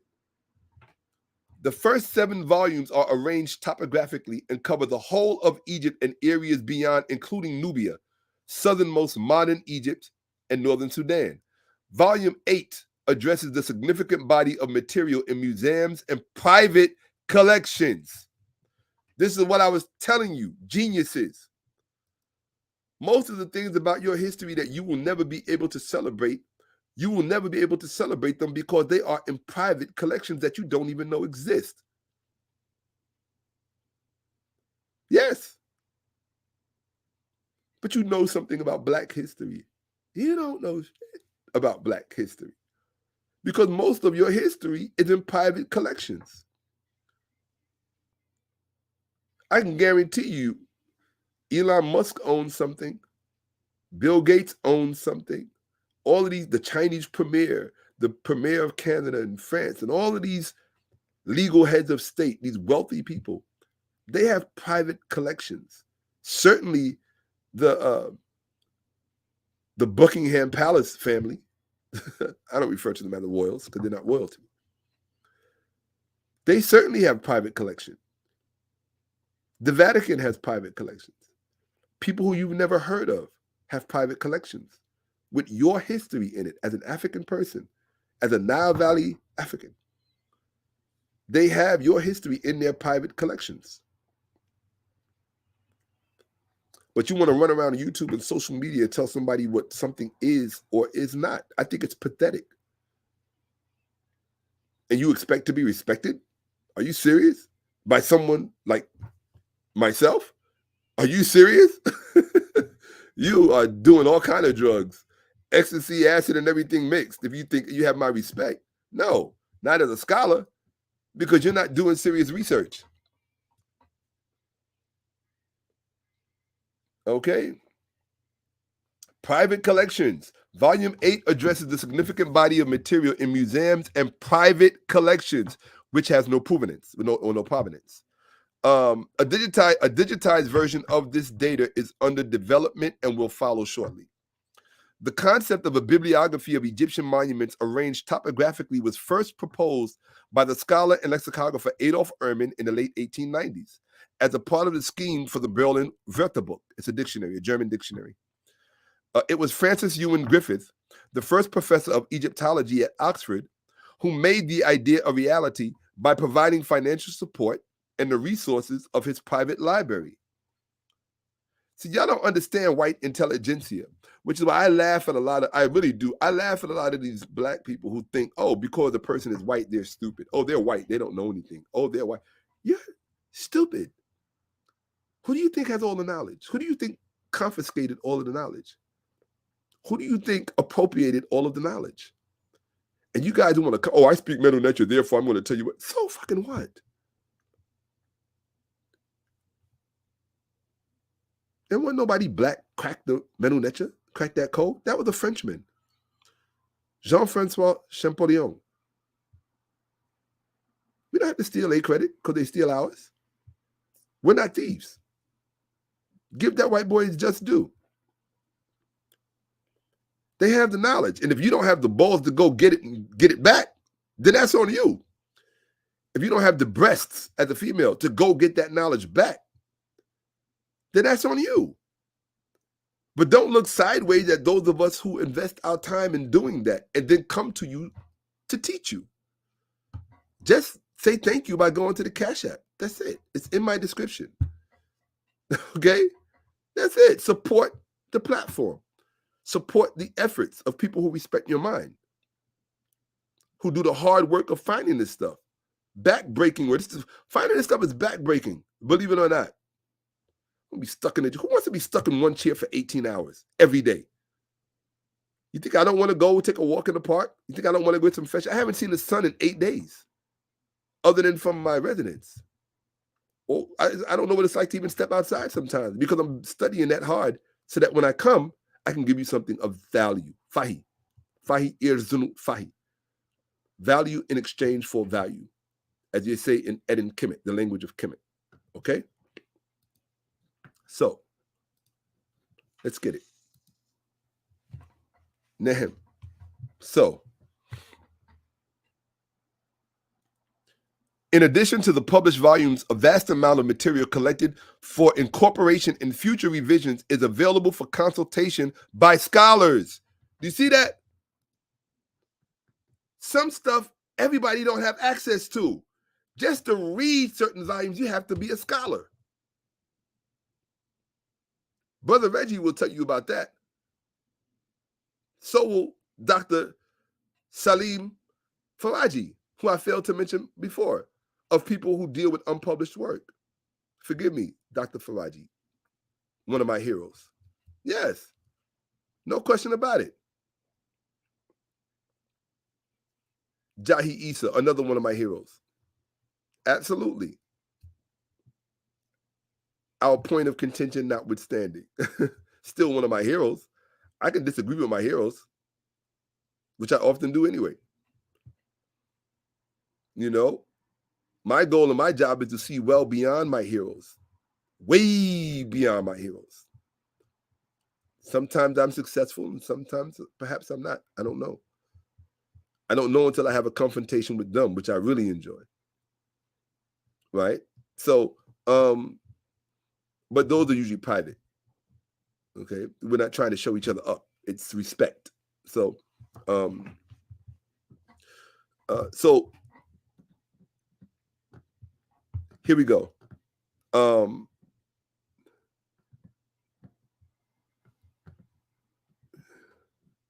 Okay. And so look at this. I'm going to show you what I believe to be an ignorant statement. But first, I want to make sure that I'm reading it correctly, because sometimes I'll react to something someone says, and I will have misread it. So I'm going to react to something that I'm going to comment on something someone said, but keep in mind there's a possibility I'm misreading what they mean. So in case I am misreading it, I'll apologize a priori. But if I'm not misreading it and it's saying what I think it says, I'm going to address it to show you what I mean, right? So this person says, white people ain't going to tell the full truth. In their books, you're trying to justify why your version of Egypt is whitewashed, okay? Now, I laugh when I hear things like that, okay? Because this intellectually truncated person couldn't even be talking about Egypt if that white man, Jean-Francois Champollion, had not translated. If Samuel Birch, another white man, had not influenced him to translate. If the later ones, Seith, Gardner, Ehrman, all of them, Faulkner, there's a history of white men who did the work. Give them their credit. What do you have to fear? They weren't, and here's my thing. When they lie, well, you think they lied because they were trying to deceive you? If you think that they lied because they were trying to deceive you, that shows me how ignorant you really are. Because as far as they're concerned, we don't read. So they wasn't talking to us. They weren't talking to us. My version of Egypt is whitewashed. No, my version of Egypt is highly informed. Highly informed. Much more so than you could ever begin to imagine. Okay? That doesn't mean that because they write something, I take everything they say, hook, line, and sinker. First, you got to know what you're talking. First, you have to know, here's the thing. First, you have to know, see, it's a process. And most idiots don't understand the process. First, you have to know what's being said before you can determine if what is being said is true or false. These idiots don't want you to be concerned with what is being said. Do you understand? That's the problem I have with them. That's why I couldn't ever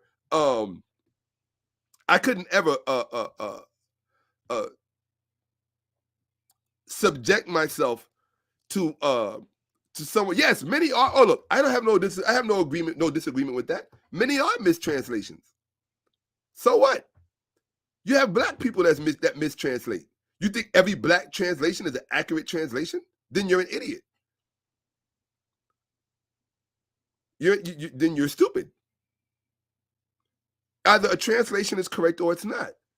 And many of their translations are incorrect. And guess what? They tell you that. Read the preface to Middle Egyptian. They tell you what they can understand and what they can't understand. Everybody is not concerned with what you think. Because most people don't think that you think at all anyway. Proof of that is by the things that you say.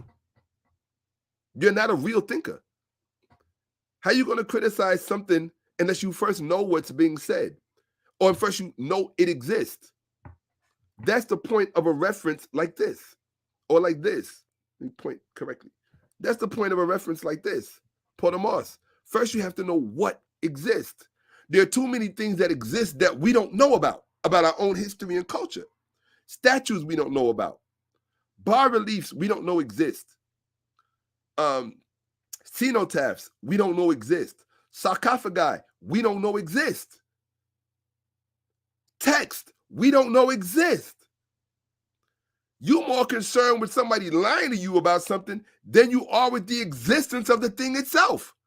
That's a backwards hustle intellectually. You couldn't see me on my worst day. You stuck on stupid. And I tell you that with love. You stuck on stupid. So I'm gonna leave the stupid people alone now. I'm gonna get back to the literature. Okay. So here we go. All right. So let's get back to the literature. Potter and more. So now you know about it. At least you know about it and you can take advantage of it. That's my whole purpose, to be here, to provide value, right? You didn't know about it before. Now you know about it. Okay? You're welcome. Okay? Say thank you at the Cash App. The way they say thank you in ancient Egypt is Nehem. Okay? If you want to say Nehem, thank you, visit the Cash App. $ Shakka-Ahmose. Here we go. Okay? All right. Let's get back to it. Okay. Yeah, so they say here, a vast amount, right? A vast amount of material collected for incorporation in future revisions is available for consultation by scholars, not by you, not by people out in the audience, right? Approximately 1 million references. Listen to this.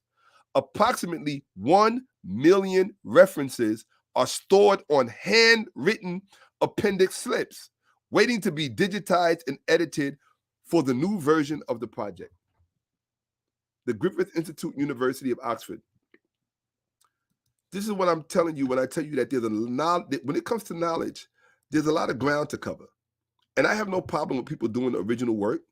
Our brother, Anthony Browder, I'm going to call him Professor. He deserves it. Professor Anthony Browder. He deserves it because he's doing the digging. He's seeing unpublished work, and he's made his contributions to Nile Valley civilization, which I always recommend to people when they're first learning. Always. He and his daughter, Atlantis, they did an excellent, stellar job. And we don't celebrate him enough.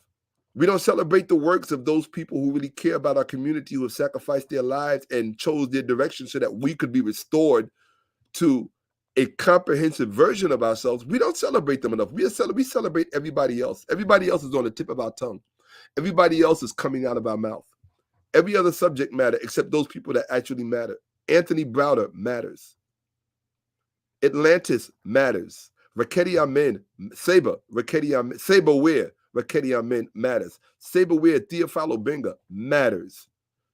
Saber Weir, James Smalls, Saber Weir, Leonard Jeffries, Saber Weir, they matter. Sorry if you don't like it. Saber Weir, Reggie matters. Saber Weir, Netaneb.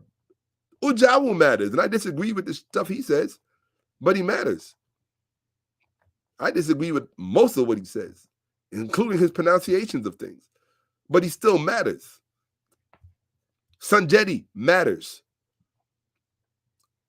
Okay? They matter because they can fill gaps in your mind in the way you can't for yourself. They matter. The Kemetic community matters. That includes the Temple of Anu, the Temple of Ma'at, all of them. They matter. I can't say too much about a sword set, though. Some temples I got issues with, but they matter. I don't have to agree with, with their premises on everything, but they matter. They're making an effort. They're trying. Okay, the Temple of Ptah matters. They matter. You don't have to like it, but they matter. We matter. Because without us, all you have is an increase of a larger demographic of stupid black people. Know nothing black people, ignorant black people. See, here's the problem, why we represent a problem to many people. Our minds are reconnected. Some of our minds are reconnected better than others. And yes, Walter Williams, you matter. Thank you. I know I forgot. I didn't forget. I've had to get these because Walter Williams and we speak by phone often. He called me the other day, The Historical Origin of Christianity. He's 90 years old. We need to celebrate him. You don't have to agree with everything he says in his book to celebrate him, because he made a contribution that no other black scholar made. There was literally no other black scholar who was turning the black community's head to Alexandria and the library at Alexandria and what was in it. There wasn't nobody in the black community talking about Serapis. Nobody. Walter Williams introduced that. He should be given credit. You don't have to agree with his Mayat Hotep combination. Okay? We matter. And in the long run, you're going to see just how much. Okay?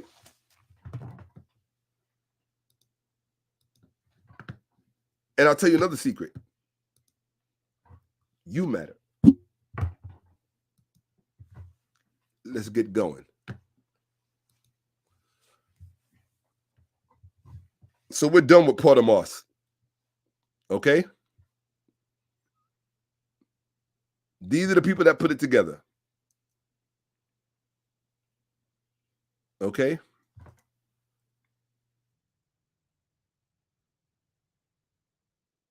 Oh, I left this out. I skipped over. Huh. My bad.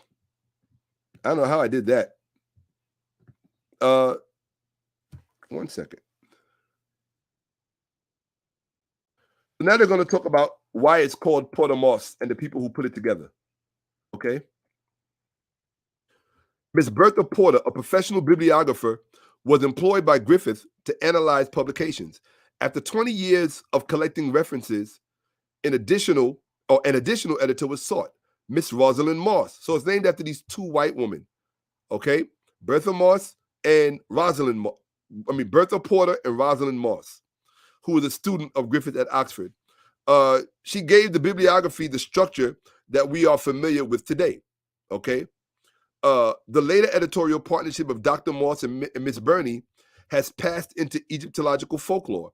They are affectionately referred to as the two ladies, which was a term used to denote ancient Egypt, in reference to the ancient Egyptian goddess of Upper and Lower Egypt, the two ladies. That would be Nekhbet and Wachet. All right, you see them on the crown, the vulture goddess and the cobra goddess, Nekhbet and Wachet, on the crown of King Tut's mask. Okay. In 1971, yes, I was around. The formidable task of editor fell to Dr. Jaromir Malek, who has successfully launched the project into the digital age. Material for the bibliography is gathered from an ever-expanding range of multilingual sources, encompassing both specialist and semi-popular Egyptological and Near Eastern publications, periodicals, museum guides, exhibition, and auction catalogs, together with the growing wealth of web resources. Okay, and the rest of it I already read. Yes, when it talked about the bibliography analyzing a range of unpublished manuscripts, including those housed at the Griffith Institute archive. Okay, so we covered that whole thing. So now we're going to move on to the next. Yes, I have my tailor coming to see me tomorrow. I got to get my clothing together, my attire. Okay.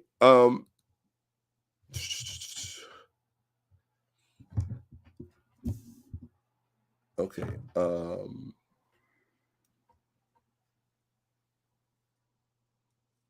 Here we go.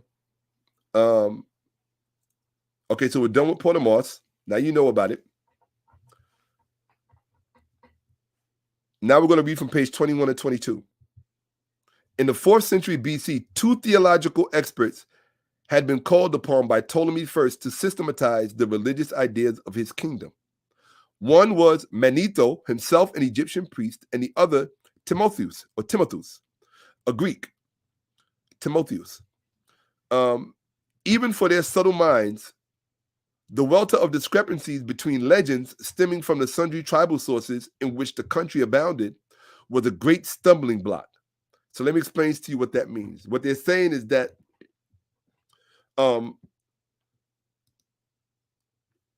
Egypt, I don't use the term tribe.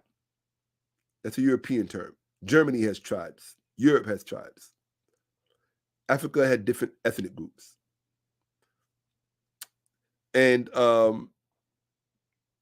because the term tribe is a social political term. It's not an anthropological term. It's a social political term. It means uncouth, pre-literate, can't read, unevolved. And it's a term that they foisted upon us.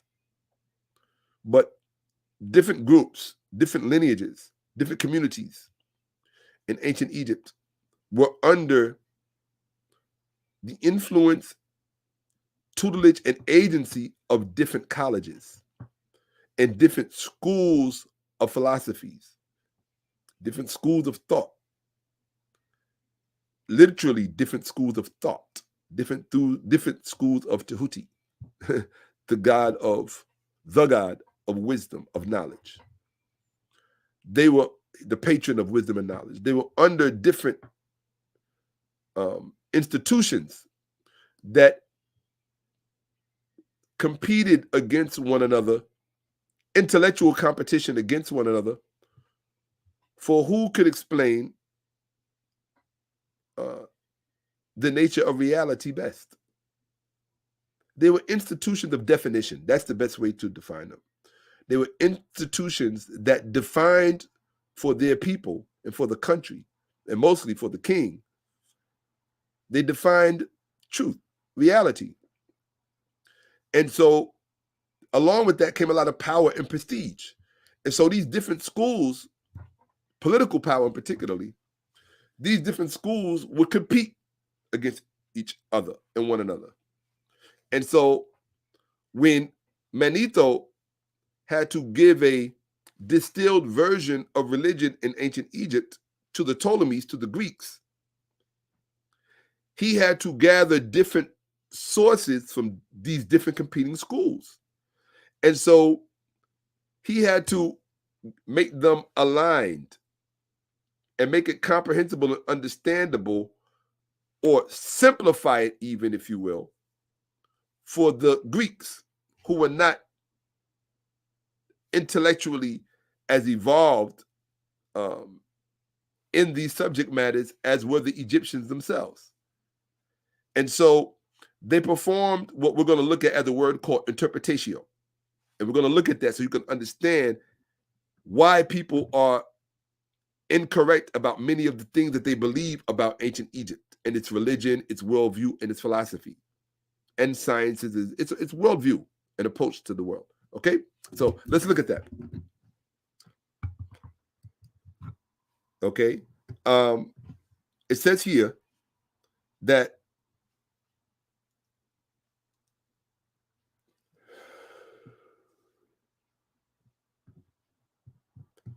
even for their subtle minds, the welter of discrepancies between the legends stemming from the sundry tribal sources in which the country abounded was a great stumbling block. But by what is called interpretatio graeca, involving ruthlessly Procrustean handling of Egyptian religion, they achieved the desired reformation.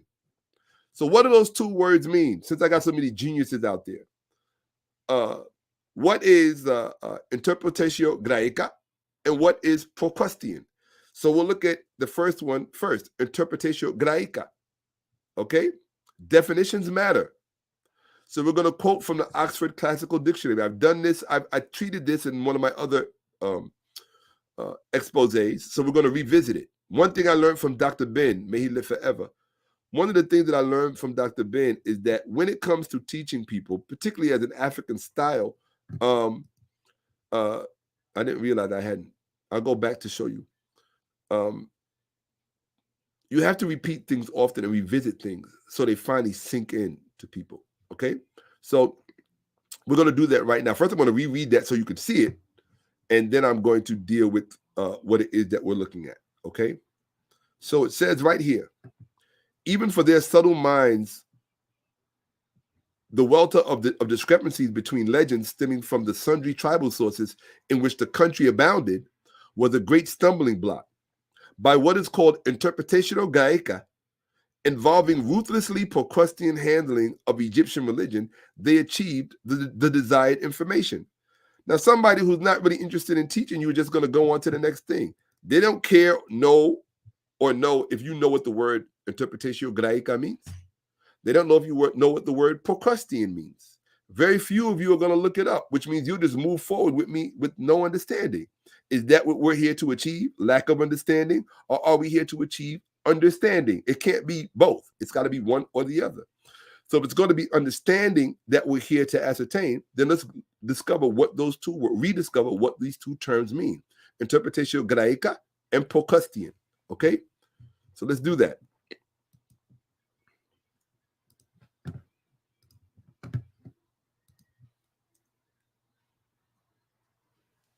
Increasing our vocabulary because definitions matter. The Oxford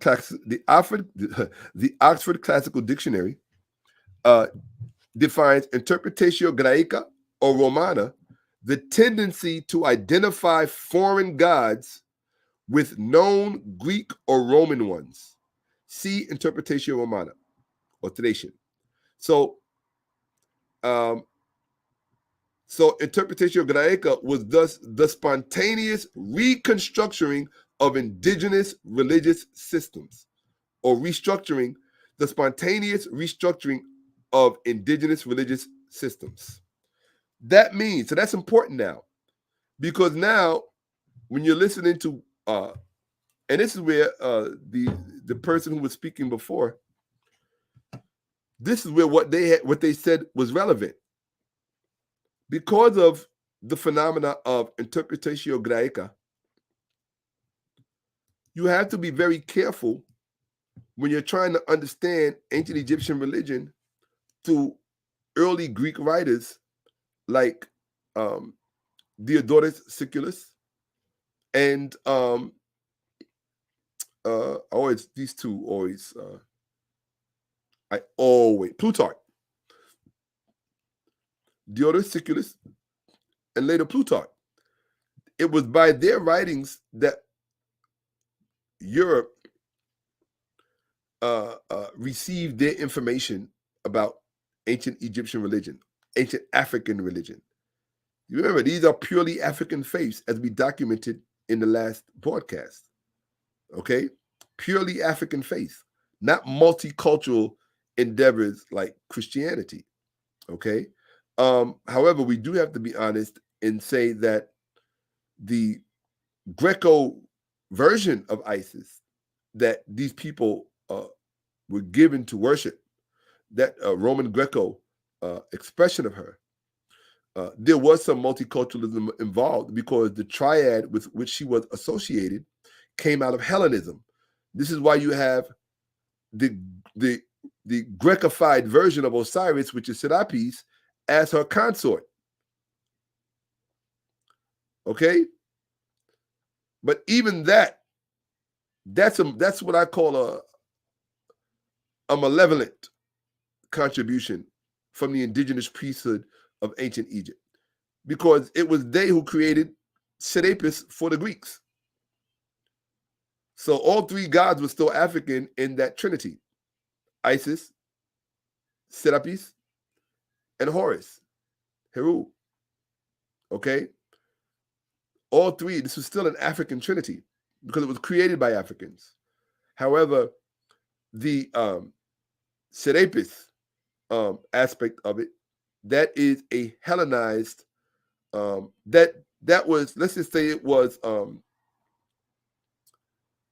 when you order something and you want to buy something, you order it, right? What's the word that I'm looking for?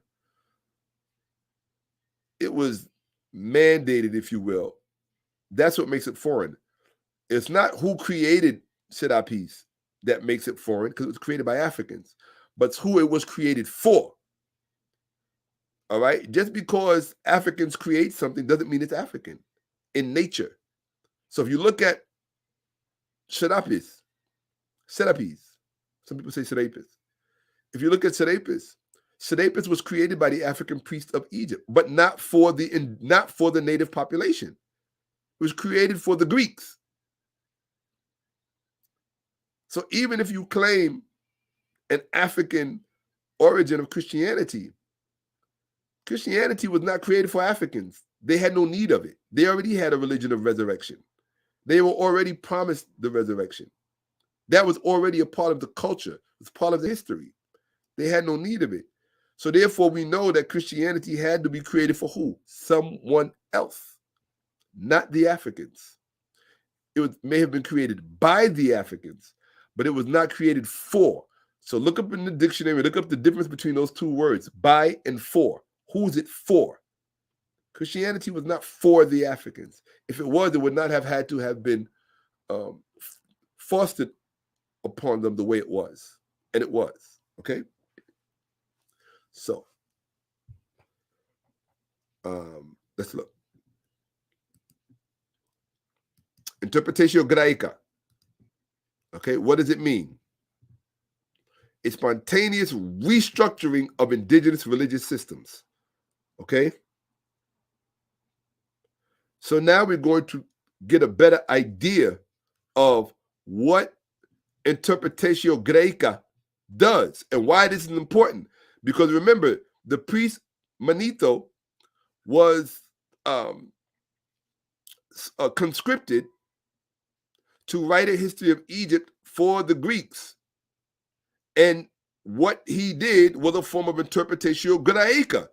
This is how we know that the information that they got was not totally correct. But you have to be able to prove it. You prove it with this documentation. Because while we're going through this process, we need to be able to discern between what is correct and what is not. So first we have to make sure we're reading from people that understand that there are incorrect versions of ancient Egyptian history. Not only are there multiple versions, because even in ancient Egypt, you would have had people in one city looking, of course, at people in another city, telling them that they had an incorrect version of history. They had an incorrect version of the religion. The same way Christians do today. Do Seventh-day Adventists agree with Calvinists? Do Calvinists agree with Baptists? Do Baptists agree with Pentecostal? Do Pentecostal agree with Catholic? No, but they all call themselves Christian. Each one telling the other, the Anglicans, do they agree with Jehovah's Witnesses? Each one telling the other one they're wrong. Right? Do the Eastern Orthodox agree with the Catholic Church? Right? Does the Oriental churches agree with the other Orthodox churches? No. None of you agree. So what makes you think all of Egypt was in agreement about religion? Like, people don't even know how to think about these things. So yeah, they go. So okay, and you all think you worship the same God. If you are a monophysite Christian, your Jesus is your Jesus. If you're a diophysitic Christian, a Chalcedonian Christian, your Jesus, the two natures, Nicene Creed, consubstantial, all of that, you do worship a different Jesus. You don't worship the same stuff, which means you have different gods. Christians are the biggest polytheists in the world. Your ecumenical councils. Do you know why you had so many ecumenical councils? The Council of Nicaea, the Council of Nicaea II, the Council of Ephesus, the Council of Chalcedon, the Council of Chalcedon II, and so on and so on. It's because it's a very simple reason, and I want you to pay attention. This is for the Christian ignorant watching. The reason why you had a 921-year polemic trying to determine the nature of the relationship to Jesus, to his Father God, is because you did not create these ideas. If you created them, you would have understood them from the beginning. That's how we know Christianity was not created by Christians, because they argued 921 years about something they should have understood from the beginning. But how can you understand it from the beginning if you didn't create it? You see, this is the line of thinking you have to entertain. There would have been no need for a Nicene Council. You would have already known the relationship between the Father and the Son. You would have been able to define it articulately and eloquently and succinctly and correctly. So when they talk about the Nicene Creed, the Homoousius Creed, the Son and the Father being consubstantial, being different in one way, the same in the other, partaking of the same sort, and all this other stuff, right? There would have never been any need to discuss this stuff. But you killed one another. That's how strong your disagreement. That's how much you didn't understand these things. They killed Arius after the Nicene Conference. Read about how they killed him. Christians killing Christians. They want to talk to you about their Jesus and their God, but they don't want to talk to you about how they killed each other because they could not agree on they killed each other over philosophy, over cosmological, ecclesiastic, priestly philosophy. They killed each other. Many of them. Read how many bishops were killed. You need to understand this history, because this is Christianity. They lie to you about their history. They lie to you about all of it. The only truthful thing I can tell you about Christianity is never believe anything a Christian says about Christianity. They are the most ignorant people of Christianity. They know nothing about it. Zero. Nothing. All they know is the narrative on the pages in the book. That's it. That's it. And they're heavily invested in trying to connect all of that stuff, which is really insane. It's very insane. You want to learn about a religion from a people who themselves didn't understand it? We know they didn't understand it. We know for a fact they didn't understand it. If they understood it, they would have not. Why do they have to have all these councils? Can you imagine in my home if I had 5 children? I don't. I have 1. But imagine if I have 1 and maybe 3 or 4 others I claim. Maybe 4 or 5 that I claim, right? Because of my relationship with them. But imagine if I had imagine if I had a house with 5 children, and every 2 days we had to sit down and have a council to straighten out some shit that everybody should be on the same page about from jump. That means that there's a problem in my house. People are just not getting it. They're not understanding it. And if they're not understanding it, it's for one of 2 reasons. It's because they're incapable of understanding it, or one of 3 reasons. They're incapable of understanding. They don't want to understand the reality of it, or they just didn't create it. In other words, the message wasn't originally for them. You understand? And this is how you have to see the relationship between Christians and Christianity. The reason I'm up here doing this is because you need to have an intelligent conversation about this stuff. And I have yet to encounter anyone on social media or YouTube that can actually give you this conversation. So you can feel free to go someone else's channel and engage in your beliefs and whatever else. But this is what I'm here for, to set your mind straight. And it's not about debunking Christianity. It's about restoring reality to your mind as it pertains to what has happened in the world, so that you can be a more informed person. That's the value that I bring to the table. And that's why you can go say hello to my Cash App. say Nehem, brother, thank you. Okay? Seba, teacher. Seba is the ancient Egyptian word for teacher. Okay? So you can refer to me as Shakka-Ahmose. That's fine. Okay? Now, let's get back to it, because I forgot where I was and what I was talking about. But this is why we're looking at this. So we're going to look at Interpretatio Graeca, so we can understand why the version of Egyptian religion that most ignorant Christians talk about, because they don't know about it. How would they know about it if the people who they got it from and learned about it from, who were the Greeks and the Romans, they didn't know about it? They were dealing with a monstrosity, a disfigurement of Egyptian religion. So we're going to document that right now so we can see what Interpretatio Graeca is. And let's read this, okay? This is literally a journal article. It's called Hecateus of Abdera, Hyperboreans, Egypt, and the Interpretatio Graeca by John Dillery. Historia Zeitschrift für Allgeschichte. It's a German journal. 47 H3 third quarter, page 255 to 275, 21 pages. So that's just giving you a layout of the article. So let's read it from the journal Historia. In examining the work of a historian whose subject is the history of a culture not his own, questions inevitably arise concerning the limitations inherent to his enterprise. How, for instance, can a Greek writer of the Hellenistic period acquire and transmit genuine non-Greek information without intentionally or unintentionally shaping it in such a way as to erase or irretrievably deform it? That means permanently destroy it.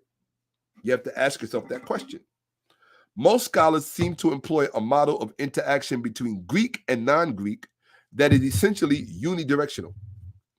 Although the Hellenistic historian often manages to transmit a not insignificant amount of local barbarian knowledge to his putative Greek audience, the manner of presentation and the framework of interpretation is necessarily Greek, rendering the entire production fundamentally Greek in outlook.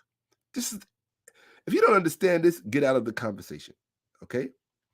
And the same is true for those Europeans who have sought to reinterpret ancient Egyptian religion for the rest of the world. The only difference this time is that in the age of objectivity in which we live and technology and evolved academia, the knowledge that you could glean from European scholarship today is far more informative and less interpretatio, if you will, than what you would have received in ancient times. I'm not saying it's totally objective. It's not, right? You have to, they're doing their best. We have to do our best. Everybody's doing their best, but you first have to read the best work. You have to know what's being said and what exists before you can have an opinion. This is all in a perspective. This is all I'm saying. Because if not, you don't have an informed opinion. Let me share something with you very briefly. In the following paper, let me just see this so I can make sure I finish that. In the following paper, I'd like to complicate the view by looking at the work of one such Greek historian, ethnographer, Hecateus of Abdera. I will focus, and many scholars have been addressing Hecateus of Abdera lately for good reason, okay, with respect to the origin of the Bible. So I forgot what I was about to say, so I'm going to move on, keep it moving.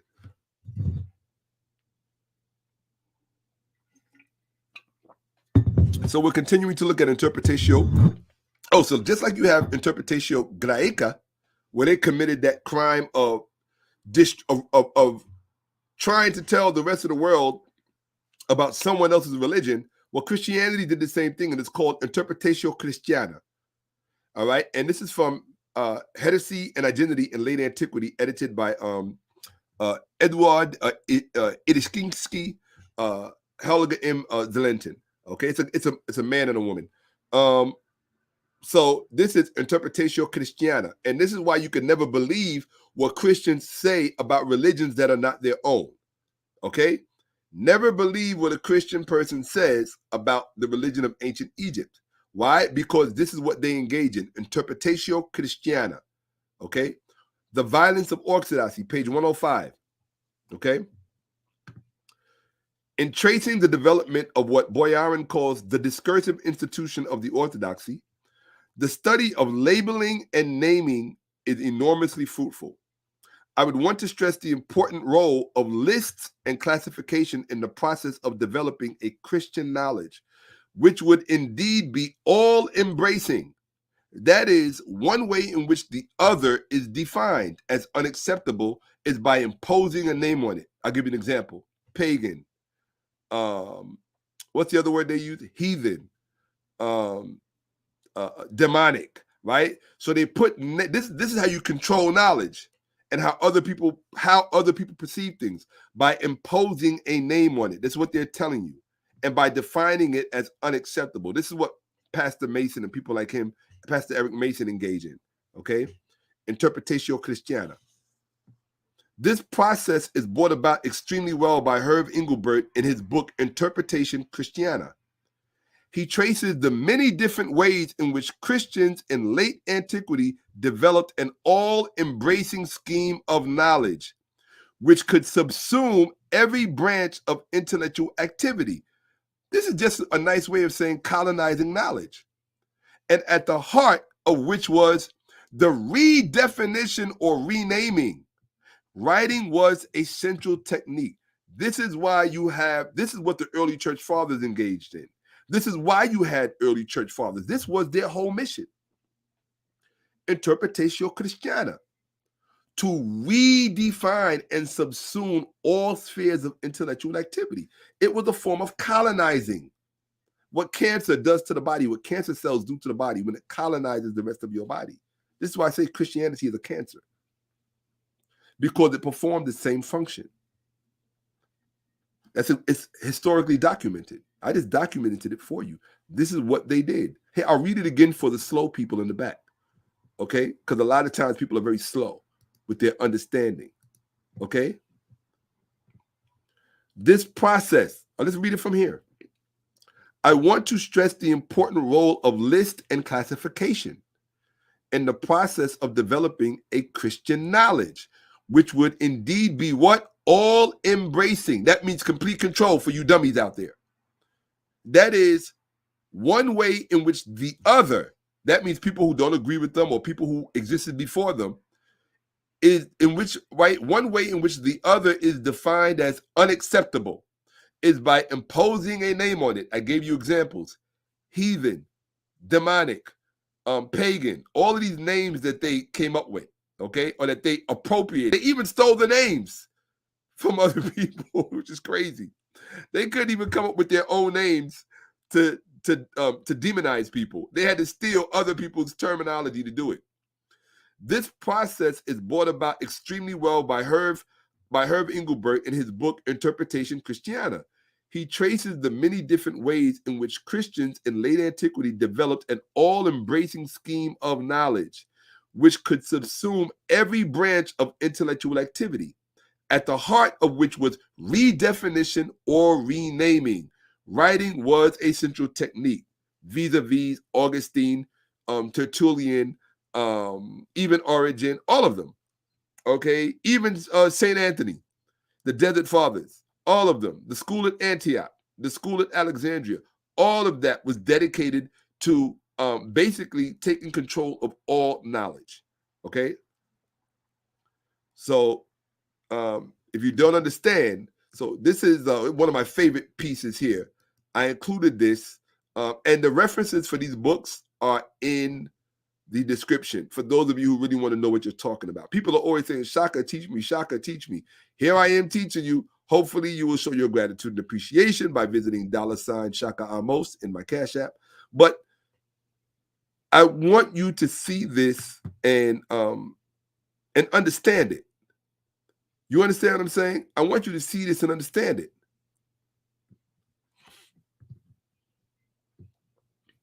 Okay? Okay. Now it's too much of a mess over there. I can't. Oh, I like that. Sheepshins. Felicia, hey, I forgot to hit you up tonight. Yeah, I meant to hit you up. I knew there was a name or something. I gotta hit you up. Put that on my list, right? But yeah. So I want you to see this stuff so that you can understand. Okay. Let's see. Now Ujawa don't want it with me because he'd be embarrassed publicly. I can promise you that. I got stuff waiting for him already in my archive. Okay. So I really appreciate that. That's a very thoughtful thing to say, you know. So I'm going to use that for some marketing. There you go. So I took a picture. This is I'll take a picture of it. I'll come and get it. So let's see. Yeah, they need to. They can't teach. So that's why they preach, because they can't teach. All right, that's exactly why they preach. because they can't teach. They're not teachers. Okay. Yes, I do have an Instagram. I'm going to put it in the description. So later on, when this is done, you can go in the description and you can see it. And I appreciate the question. Okay. Here we go.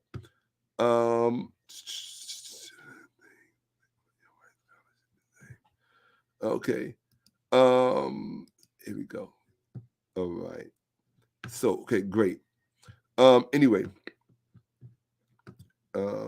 saying how ignorant this person, somebody said, oh, you disagree with your heroes because they're not saying what the white scholarship is saying. It was my heroes that told me to read the white scholarship, dum-dum. This is what I mean when I say I can't listen to ignorant people.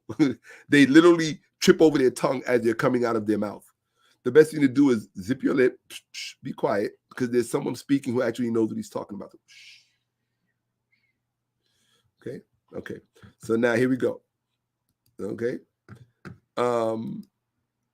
We're still on interpret, because we have to understand this concept of interpretatio Graeca, especially interpretatio Christiana. This is what we're understanding right now. Okay, people? So we looked at interpretatio Graeca to understand what Manetho did on behalf of the Greeks in conveying our religion to the Ptolemies, gave them a system that was a form of interpretatio was used, but that was more Egyptian interpretatio. Okay, so let's read it. The Classical Traditions by Dr. Anthony Grafton, PhD. So we're looking at interpretation Christiana to see how these Christians took control of our minds and how they do it every Sunday, like Pastor Eric Mason and others, especially Damon Richardson, the likes of him, and Jerome Gay Jr. Yes, this is how they take control of your mind, through interpretation Christiana. Interpretation Christiana, Latin meaning Christian interpretation. The term has the advantage over its English equivalent of designating a broader field of hermeneutic activity which ranges from exposition to translation. That means complete defining, people. It seems to have been coined early in the 20th century and has been used widely since. In the narrow sense, Christian interpretation of the Greco-Roman tradition refers to its appropriation by interpretation or simply by citation of literary and philosophical text, a process as old as Christianity itself. Acts 17:28. And one proclaimed as a right and a priority by Justin Martyr. So let's see this form of, we're going to go to Acts 17:28 to see this form of interpretatio Christiana that is demonstrated for us in the Bible. So let's take a look. Okay, Acts 17:28. Let's see. Go back to share. Let's take a look so we could see what the Bible is trying to teach us about Christiana interpretatio. Because sometimes people tell on themselves, and you have to give them a chance to do that. Okay, that would be right here. Okay. So Acts 17:28. Let's take a look. All right, we can come right here and get it. Acts 17:28. I didn't go in. Oh, here we go. Come on. Here we go. Acts 17:28. Yeah, let's see what it says. Well, I'll tell you what. Let's do it. Here we go. Let's do it in Bible Gateway. Okay, so here we go. Yep. Bible Gateway. Here we go, people. And by the way, Bible Gateway is my favorite. That's what I use when I want to, when I'm researching. I use both. I use Bible Gateway to look for the correct text, and then I'll use Bible Hub for its strong concordance. Okay. And so let's see what it says about right here. For in him we live and move and have our being, as even some of your own poets have said, for we too are his offspring. So in other words, they use that example to show you that the Christians, Even Paul, out of his mouth in the Bible, was using Neoplatonistic philosophy to try to explain the Christian reality. And the reason why they had to use Neoplatonism to explain it, so they tell you in Acts 17:28, even as your own philosopher says, for we are his offspring, we are the children of God. But in the context of moving in him, God as the world, as the universe. So that idea has a philosophical pedigree. And this is where Christians get nervous when you start talking about this stuff, because now you're talking about the truth of their intellectual legacy, which gets right to the heart of their religion. They had to use Neoplatonic philosophy to express it, even in the Bible. And they have it coming out of the mouth of Paul because they didn't have their own language to express the Christian reality. Why? Because they didn't create it. You had to rely on Greek philosophical language to, now their rationale is to say, this is how they justify it. They will say, no, Paul invoked the Neoplatonists so that the Greeks could understand what was being said to them in their own form of thinking and in their own language. This is what they tell you. And that is how they hide behind the fact that they had no language of their own with which to explain it.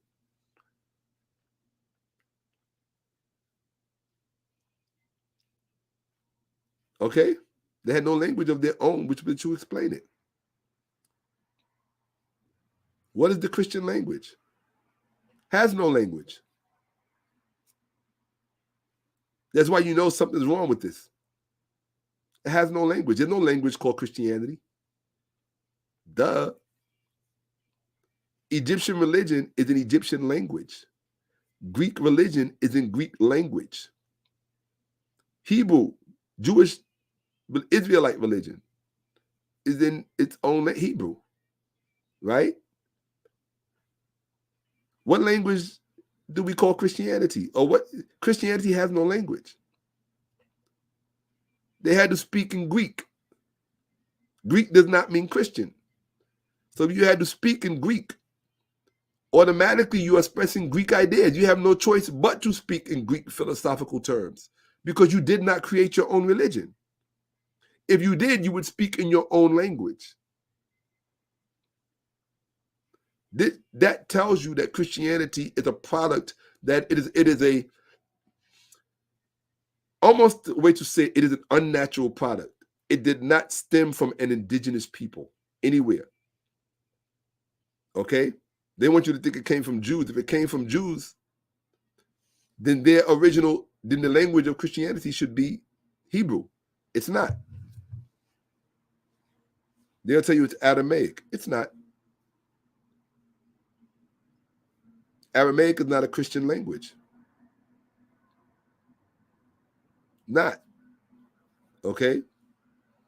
It pre-exists Christianity. They were speaking Aramaic back in Persian Egypt.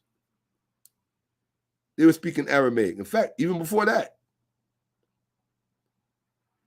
probably back to the New Kingdom, they were speaking Aramaic in Egypt.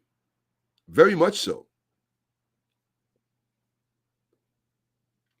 Okay? So they're just telling you in your own Bible in Acts 17:28, it says, even in the words of your own, or as in the words of your own poets. That's what Paul said. It says, in him we live and move and have our being. I'm going to show you where they got that from. They're telling you where they got it from. As even some of your own poets have said. Now, therefore, if your own poets have said it, they're not teaching anything new. That's the whole point. How can Christianity love to claim how unique they are? How can your God be unique if what has been said about him has already been said about someone else and something else? It was already said, which means your God is a copycat.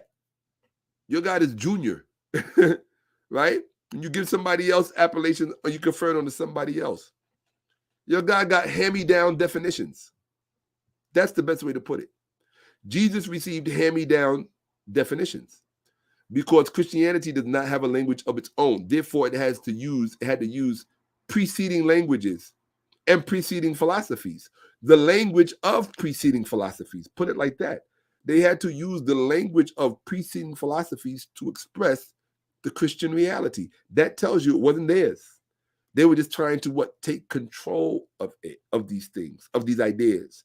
They were trying to assume authority by redefining and renaming. This is the role that the early church played. And then once they took these things from their original sources, they demonized the sources. That's how they sealed the deal. They tell you these people are pagans. These people are demonic. These people are heathens. These people are wrong. It's a mind fuck. It's mind fuckery. But we got the documentation to restore your mind. And that's why I'm sitting here. Okay? If I'm not restoring your mind, I strongly suggest you go someplace else and watch something else. Okay? Now, so let's continue this. Let me take myself off the screen so you can focus on just what's in front of you. I really want you to learn.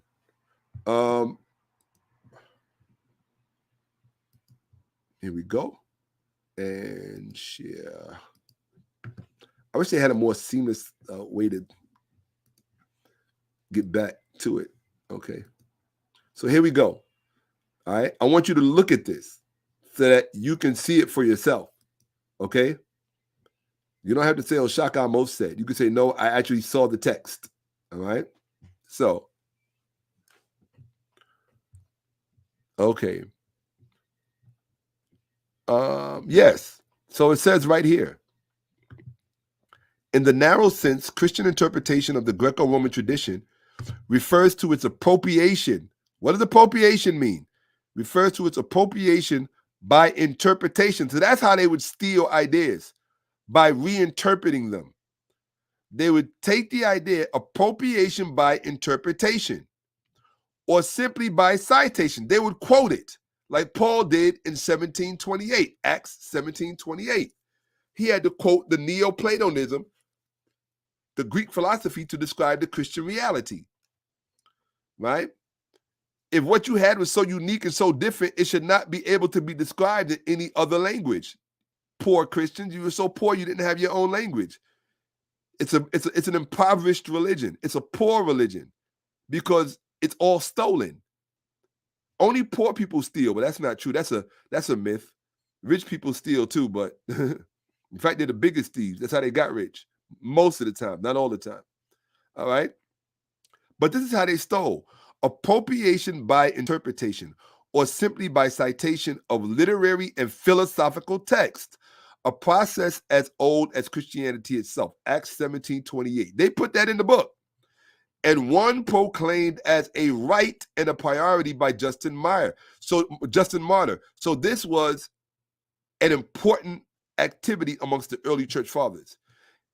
What they said and what they wrote down in their books is that whatever things have been said rightly among all men are the property of us, the Christians. He said that. They admitted it, that they were stealing everything that had been said correctly before them by other peoples. Whatever things have been said rightly among all men are the property of us, the Christians. That's from Apologia 2:13. Now, this is somebody, Justin Martyr, saying this back in the early centuries of Christianity, but you're going to have some retarded Christian tell you that he didn't know what he was talking about. So somebody who lived closer to the creation of this religion didn't know what they were talking about, but somebody way down the number line of time knows better. No, he told the truth. That all of the knowledge, when people read the Bible and they see all this knowledge in there, the knowledge in the New Testament. If you come across any real knowledge in the New Testament, It's not knowledge that belongs to the Christians. That's what they're telling you. It's knowledge that belongs to other religions, older religions that the Christians took from. That's what it's telling you. That's what Justin Martyr, look him up. That's what Justin Martyr said. If you don't know who Justin Martyr was, look him up. You're talking 3rd, 4th century BCE. At least, I'm pretty sure. Let's verify. Justin Martyr. We don't have to wonder.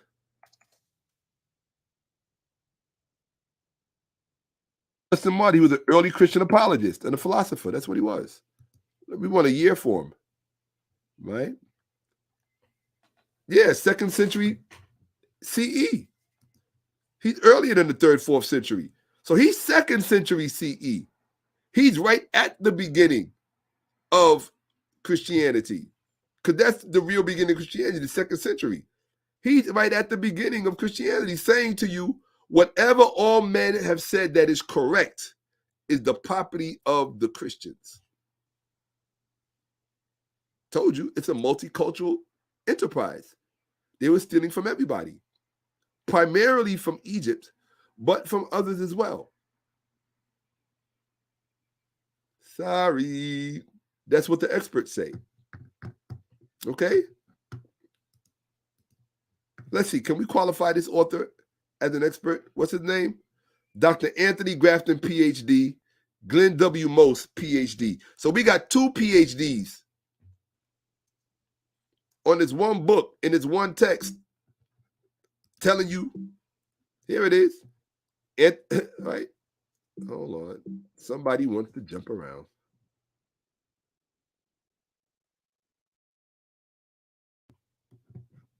Like Chris Cross. Jump around, jump. Oh, no, that's not Chris Cross. That's yeah, Chris Cross did a jump one, and so did that Irish rap group. I forgot the name of it. Of them. Right? So look.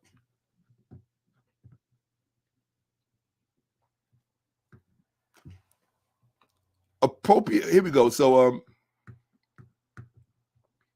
oh, Justin Martyr, where's he at? Oh, here we go. We're on the wrong page. Justin Martyr.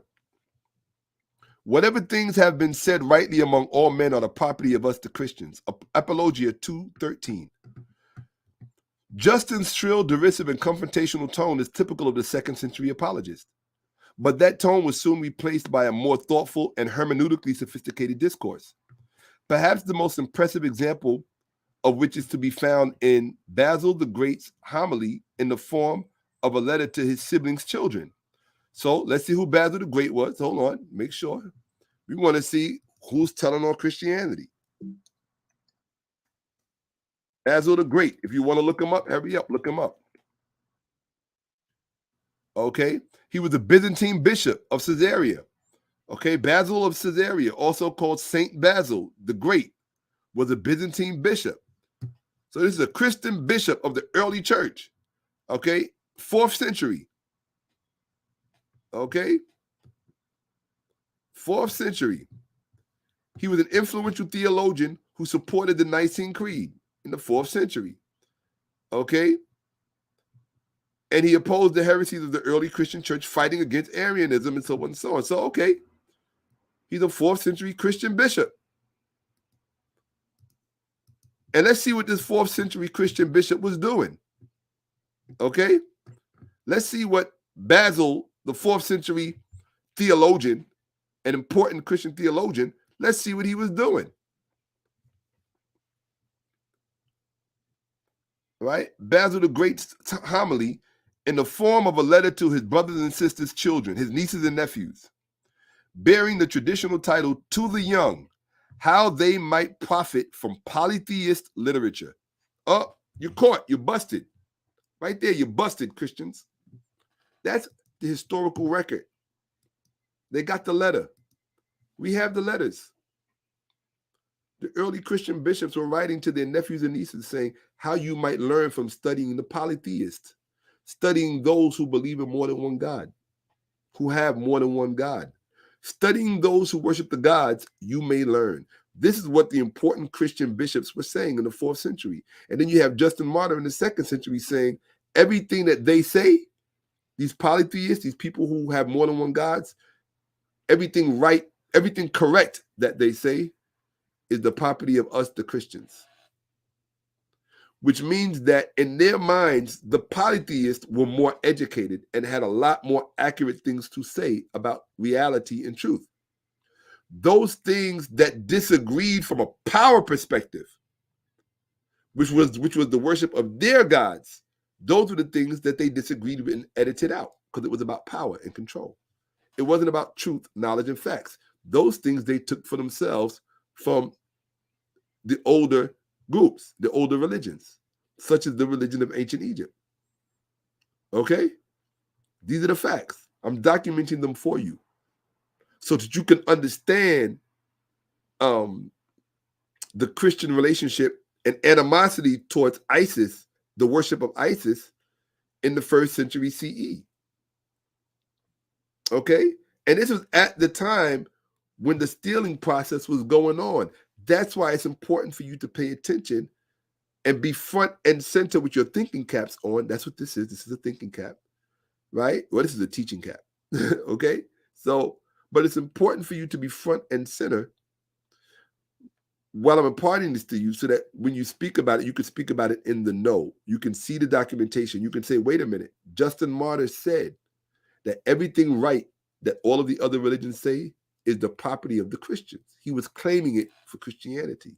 He was appropriating it. Remember, appropriation by interpretation, okay? Or by citing, just by repeating what the older people said. If I say it as a Christian and I use what they say to prove the existence of my God or to describe my God, it is now true because I'm talking about my God. That's mind fuckery. How is it true about your God when I'm the one that made it up? I'm the one that defined this reality. When I was talking about God as expressed by my people.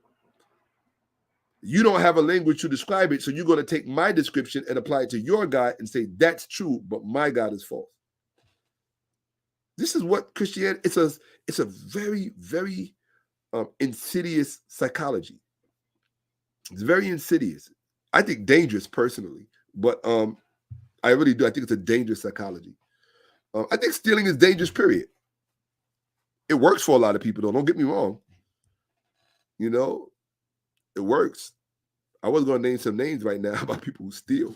You know, sometimes it works, sometimes it don't. But most of the time it works. Steal somebody's style, steal somebody's swagger, steal, and then you blow when the other person you stole it from, ain't nobody paying attention to them. Life is not always fair. So, okay. So,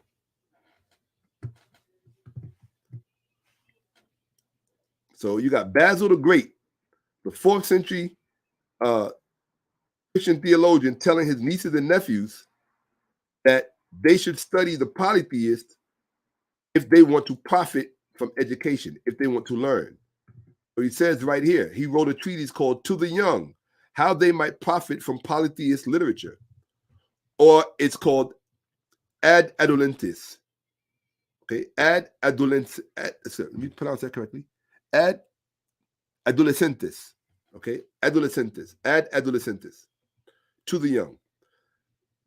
Basil works toward his goal by a combination of selection of text and manipulation of the young reader's expectations, predisposing them to look for messages of value for Christians, for Christian education, while sidelining and largely ignoring the polytheist trappings of the text.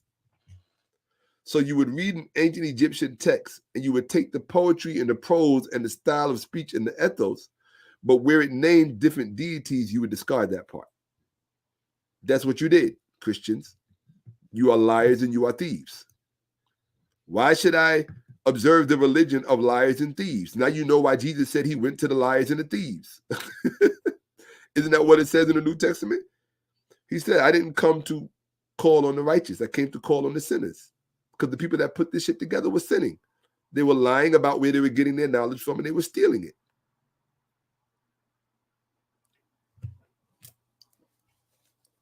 And I'm just going by the book, bro. I'm going by Basil and what he said. St. Basil. St. Basil said,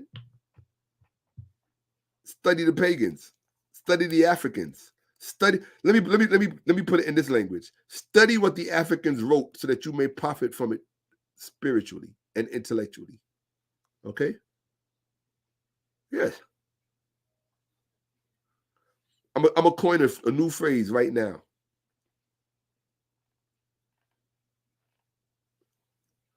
I probably shouldn't say it live on air, but I can prove that I said it because you'll never have seen this word before.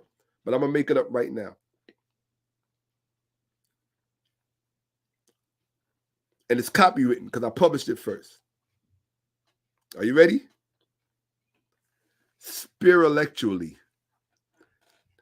That's when your spirit and your intellectual are aligned. Spiritually. How you like that? Huh? You ain't never heard that one before. Spiritually. It's when your intellect and your spirit are aligned. Okay? Christians can never be spiritual because their intellect says one thing and their spirit says something else. And I'm going to prove it to you. I'm going to document it for you. How could it be otherwise? It's a hodgepodge piecemeal religion. Multiculturalism, remember? A little bit of this, a little bit of that, a little bit of that, a little bit of this.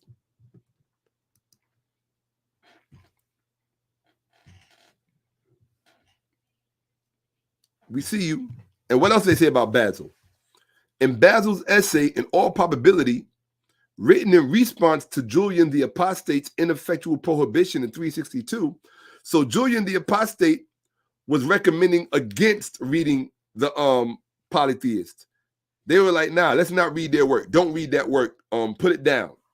Just read whatever, but don't read that. In fact, you should have just been reading the Bible. If there was a Bible, let's deal with that. I never thought about that. If the Bible goes back as far as your claim it goes back, because I don't believe that, and I rarely mention my beliefs. I just deal with facts, documented facts. If the Bible is so old, then why was St. Basil the Great reading pagan literature? As early Christians, they should have been reading the Bible and only the Bible. That should have been it, because the way these Christians walk around today, they don't need no other book. I don't need to read no other book. Well, apparently the early Christians were. Apparently the early Christians were reading other books, our books, and stealing from it to give you your books, because you didn't have no language, no literature, no nothing. A bunch of know-nothing people. That's what Christians were and are. Know-nothing people. I'll tell you why. When I say know-nothing, I mean no, N-O. They had no literature. They had no language with which to express their religion. No ecclesiastic formula. That's why they fought about it for 921 years. And no, K-N-O-W. Know nothing. They know nothing. Either way, they were know-nothing people. That's how I see Christians. They were know-nothing people. They know nothing and they had nothing. And still know nothing and still have nothing of any value as it relates to this subject matter. You're not spiritual.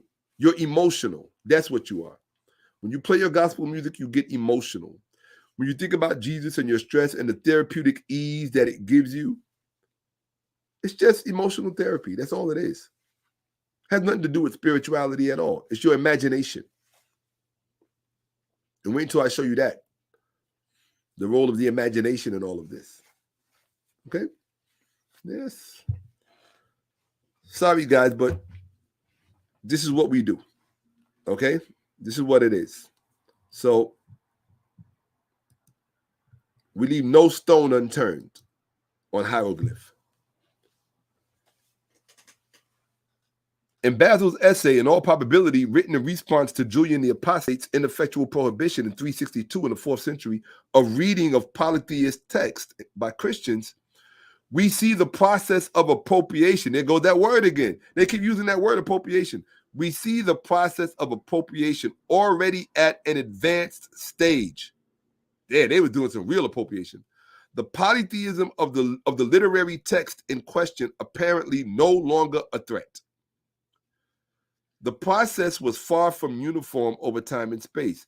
However, and in Augustine, the early church father, who was no more than a child when Basil wrote, we find abundant evidence that in early Latin Christianity, the polytheist texts were tamed and appropriated, there goes that word again, less easily, and over a greater span of time. There was, in fact, little alternative to such appropriation. I mean, they had no choice but to steal, because the models of eloquence that had formed the core of Greco-Roman education could not be replaced. In other words, Christians, your God was so poor, he couldn't even give you a language with which to express your own religion. That's what the book is telling you. That the form of Greco-Roman philosophical and educational rhetoric could not be replaced. And this is why early church fathers like Augustine had to study in the Greek philosophical schools, where they became familiar with the works of and Origen, where they became familiar with the works of people like Celsus, yes, of Hippo. See, they love to talk about Augustine of Hippo. They don't tell you Celsus came from Hippo first, and wrote a century before him. That's why Augustine commented on what Celsus said, and we're going to look at that, because you Christians are just, you're historically ignorant, spiritually ignorant, and I just see you as stupid people, particularly the black ones, not so much the white ones, because it was created for them, for the most part, for the Greeks, the Romans, and this, that, and the third. And let me touch on something right now, because I get tired of black people saying stupid things. When people talk about there were no white people in the Middle East when Jesus was around, that is wrong. That's wrong. Go look in the mirror and say, I'm stupid, because you're wrong. There were white people all over the Middle East and all over North Africa from the 4th century BCE.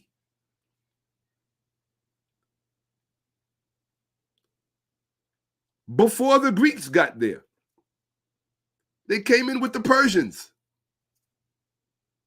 Yes. The Iranians, from where you get the word Aryan. Yes. They came in with the Sea Peoples.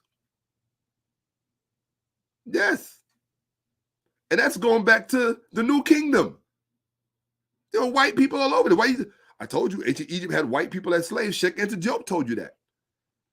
Well, if ancient Egypt had white people as slaves, I mean, well, truthfully, the Egyptians did go into Europe to get them, but that's not the point. The point is that in the 4th century BCE, in the 4th millennium, in the 4th century BCE, yes, right,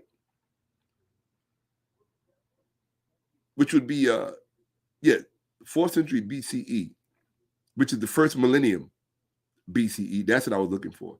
The 4th century BCE is the first millennium BCE. So in the 4th millennium BCE, in the first millennium BCE, in the 4th century, Alexander of Macedon, a Greek, a Macedonian, invaded and came into Africa. Okay? Now, mind you, there were whites in Egypt before even Alexander came. Whites had been in Egypt since the late period, since the late kingdom under Kemetic. That's right after the Nubian Empire of the 25th dynasty. Yes, it was Kemetic and Necho and Ahmose, these late pharaohs who invited the Greeks, particularly Necho II, who invited the Greeks into Egypt and gave them their own, didn't give them a neighborhood, gave them a whole fucking city. No Kati. Nocrati. You pronounce it Latin. Nocratis. Look it up. Nocratis. Nocrati. Gave them a whole city. Why? Because of the relationship between the Libyan pharaohs. These are not native pharaohs. They had mixed with the natives. They had grafted themselves onto the natives through marriage, through the marriages of Taharka's daughter into the Libyan bloodline. They don't know Kemet. And it was these pharaohs who, for money reasons, they wanted to monopolize the trade on the Aegean Sea between Greece and Egypt and the Levant. And they invited the Greeks in as mercenaries first to fight against the Assyrians. Yes. Invited them in as mercenaries to fight against the Assyrians. And then allowed them to stay. And allowed them to study in the temples. This is why you get in the 5th, 6th century BCE, I think it's roughly that period, you get Herodotus coming in very early to study in Egypt. Let's take a look. Let's look at the first Greek philosopher who studied it.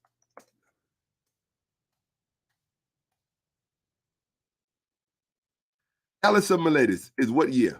What circa? Yes, 5th century BCE. That's almost 1,000. Let's put it like this. That's half 1,000 years before the beginning of Christianity. Half of 1,000 years before the beginning of Christianity, Greeks were already in Egypt studying. The first one was Thales of Miletus. So when you say stupid things like there were no white people in the Middle East, what do you think happened when Alexander came in the 4th century BCE and opened the floodgates of Europe? And all of those people from those, what we call Baltic countries today, Bulgaria, Dagestan, Dagestan, and all of those people around the Black Sea, right? All those people came in from the Bulgarian steppes and Romania. They came into Africa and into what was, well, it wasn't the Middle East then. That was, I have to be honest, that was called the African theater. All of that was Africa. Because they even referred to it as the African theater before they called it the Middle East. That's how you know it's all Africa. Yes. That's how you know it's all Africa, because that's what they called it. That's what they referred to it as. I'm talking about Britain in modern times. They refer to all of that area as Africa. Okay? So I just got comfortable. Put my feet up. Okay. So, where are we? So, let us continue, people. Back to the knowledge. So they were stealing shit. That's it. Get over it.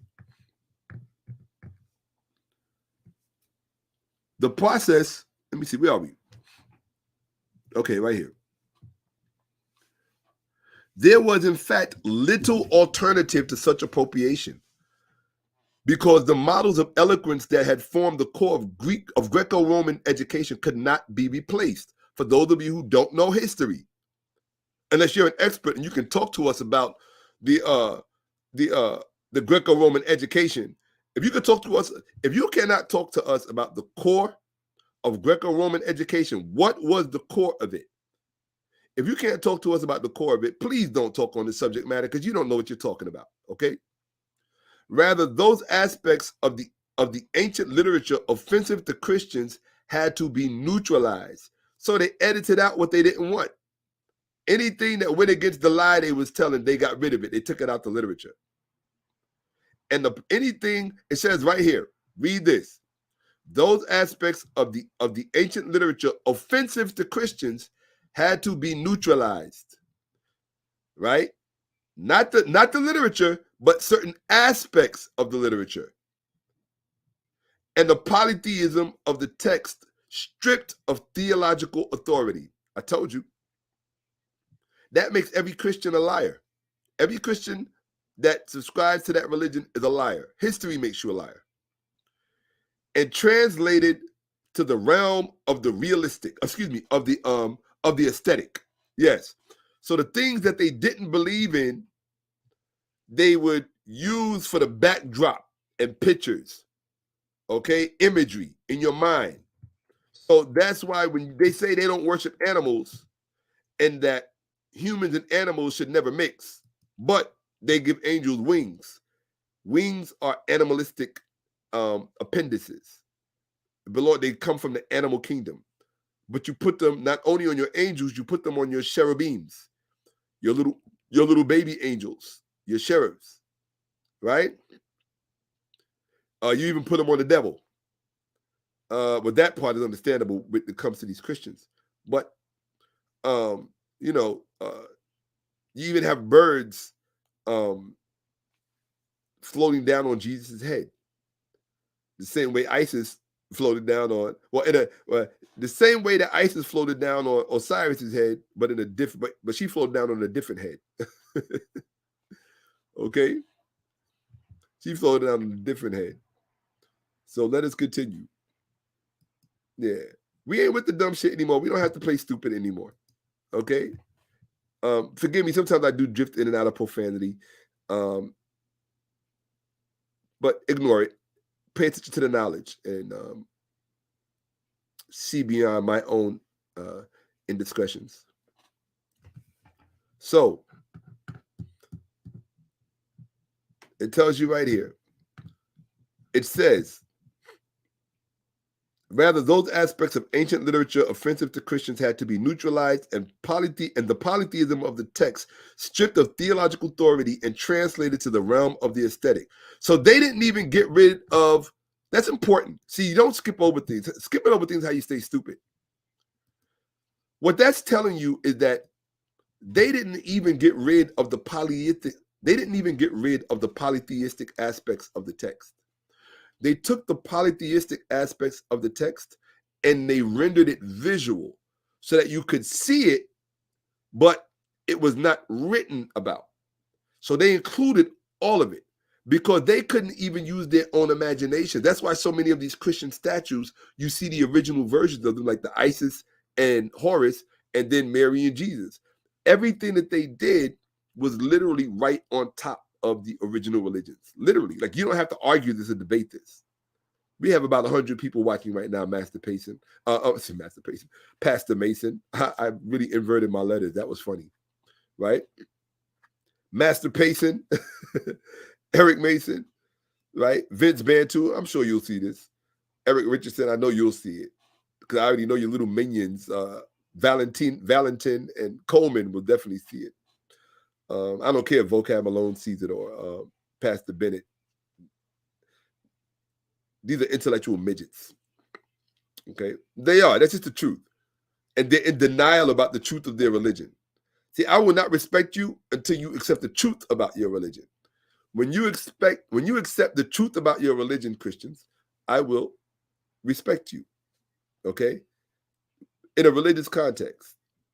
That's it. In a historical and religious context. But until then, you can't tell me nada. Okay? This is what it is. Look, the academics are telling on you. The experts are telling on you. Okay? What a wonderful, wonderful thing to be able to see and behold. See, our parents didn't have this. Our parents weren't able to go to school and have these truths taught to them and told to them. And so therefore, for far too long throughout the Black community, pastors have had the last word. When politicians want to get at Black people in the Black community, who's the first people they go to? Pastors. The people who keep you stupid. The most uneducated amongst you, the pastors. They are the most miseducated amongst you. The fact that they can still believe all of those lies when all of the expert literature says that that's not what happened. They go right to the passage. Now we officially have 100 people watching. Okay? For those of you, here you go. I just took a screenshot. 100 people watching right now. Okay? Eventually there will be 1 million people. That's my goal. To have 1 million people watching. So that the truth can reign free throughout the Black community at every level. A scary thought, huh? Can you imagine that? Yeah, absolutely. Let's get with it. So, this process, the process of stealing all of our literature, was long and complex and not complete before the Renaissance. That means all the way up until King James, period. They were still stealing from the literature all the way up until the 17th century. That's how deep these Christians are. They were still stealing from the ancient African literature all the way up until the 17th century. So while you were enslaving Africans from the West, you were stealing the literature of the Africans from the East. How deep? Not even realizing that many of those Africans from the West migrated from the East, running from your ass when you were Greeks and Romans. And then you caught up with them on the other side when you were Portuguese and Spaniards. Yes. That's how this works. You see, some of us are so historically competent, you couldn't see us coming on your best day. Yes. This is truly what happened. As they were enslaving you in the West, they were literally, as they were enslaving you in the West, they were stealing from your literature, the literature you had put together in the East, in the Northeast. That's deep. Thousands of years ago, when you had put that literature together, they were stealing from it in the 17th century. That's deep. In fact, one of the trading companies, if I remember correctly, King James was invested in one of the trading companies that was stealing and enslaving Africans, while at the same time still stealing from the literature of the Africans, from the Book of the Dead, from the coffin text, from the pyramid text, and from whatever else they could get their hands on. Okay? Yes? Yes. And you wonder what's up in them Vatican, what's in those Vatican archives. You wonder, what's in those Vatican archives? Right? Well, what was in the other archives? The archives of the African church. Stolen literature was everywhere, including in the African church. Okay? Yes. The Latin was very involved in the stealing. Very involved in the stealing. Byzantium was really at the head of the stealing.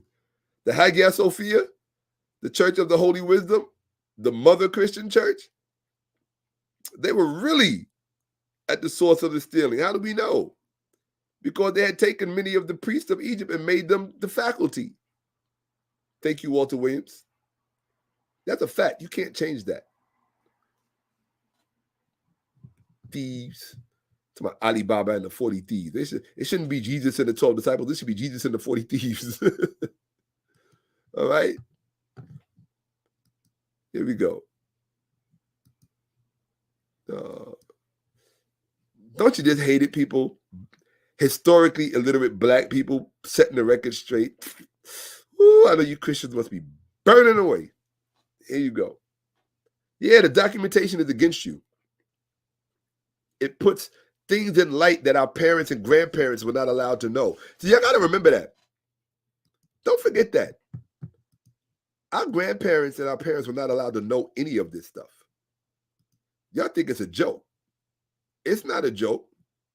The time that we invest putting this stuff together for you so you can understand what actually happened. You don't think these churches are still full? You don't think those collection plates are still going around, collecting money on behalf of a lie? You don't think?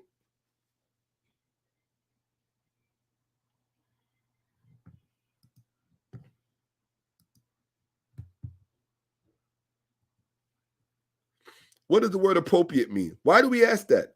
How many times was the word appropriate used? Let's see. Appropriation, 1. Appropriation, 2. Appropriation, 3. Appropriation, 4. Damn. The word appropriation was used. Hold on a second. The word appropriation was used 4 times. We had to use the decorated hand 4 times. The word appropriation was used, Pastor Mason, Vince Bantu, Richardson. He's the worst of them all. He's just a believer. I mean, you keep believing. We knowing. We're documenting. We have the facts, things our grandparents were not allowed to know. That's why your black ass is so miseducated. Because your own parents growing up in the household that you grew up in could not show you these documented facts. That your religion is a lie, everything you believe about it is a lie, and everything that you said about the religion you stole from was also a lie. So what we're dealing with is one lie to another lie to another lie. But what you are saying is supposed to be the truth. Now we're over 100 people in here watching. Huh? Call it what it is. I just took another screenshot for evidence. I document everything. Okay? Yes. So, let's get back to it. Let's look at what the word appropriation means. Let's see. Appropriate.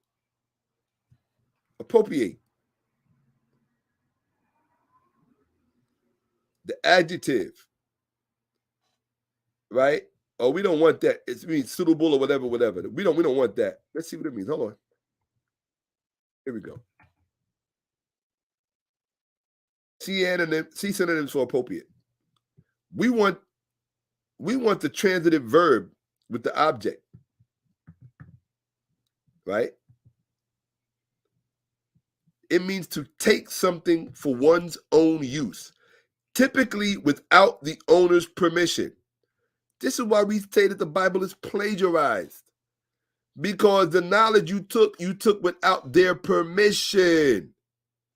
It is plagiarized. Your religion is plagiarized. Your Bible is plagiarized. Your motifs are plagiarized. Your philosophies are plagiarized. Because you took them without permission. Past participle of appropriare. Make one's own. Okay? From ad to proprius. Proprius, own, papa. Okay? You're liars. So we're dealing with, so we're going to get it again. We just did Interpretatio Graeca. Remember, they're talking about, let's remember why we're looking at this. Why are we looking at this? Because we're dealing with Interpretatio Graeca and what it meant. Then we had to go to Interpretatio Graeca to show you what this is. Okay? Let's read it again. In the 4th century BC, 2 theological experts had been called. We're back to Isis in the ancient world. In the 4th century BC, 2 theological experts had been called upon by Ptolemy I to systematize the religious ideas of his kingdom. One was Manetho, himself an Egyptian priest, and the other Timotheus, a Greek. Even for their subtle minds, the welter of discrepancies between legends stemming from the sundry tribal sources in which the country abounded was a great stumbling block. But why what is called Interpretatio Graeca, we know what that means, involving a ruthlessly Procrustean handling of Egyptian religion. Well, what does Procrustean mean? Procrustean definitions matter. We don't do stupid on hieroglyph. Okay? What does it mean?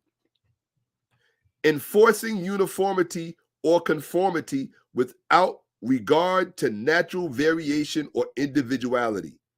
So basically what they did was in other words, in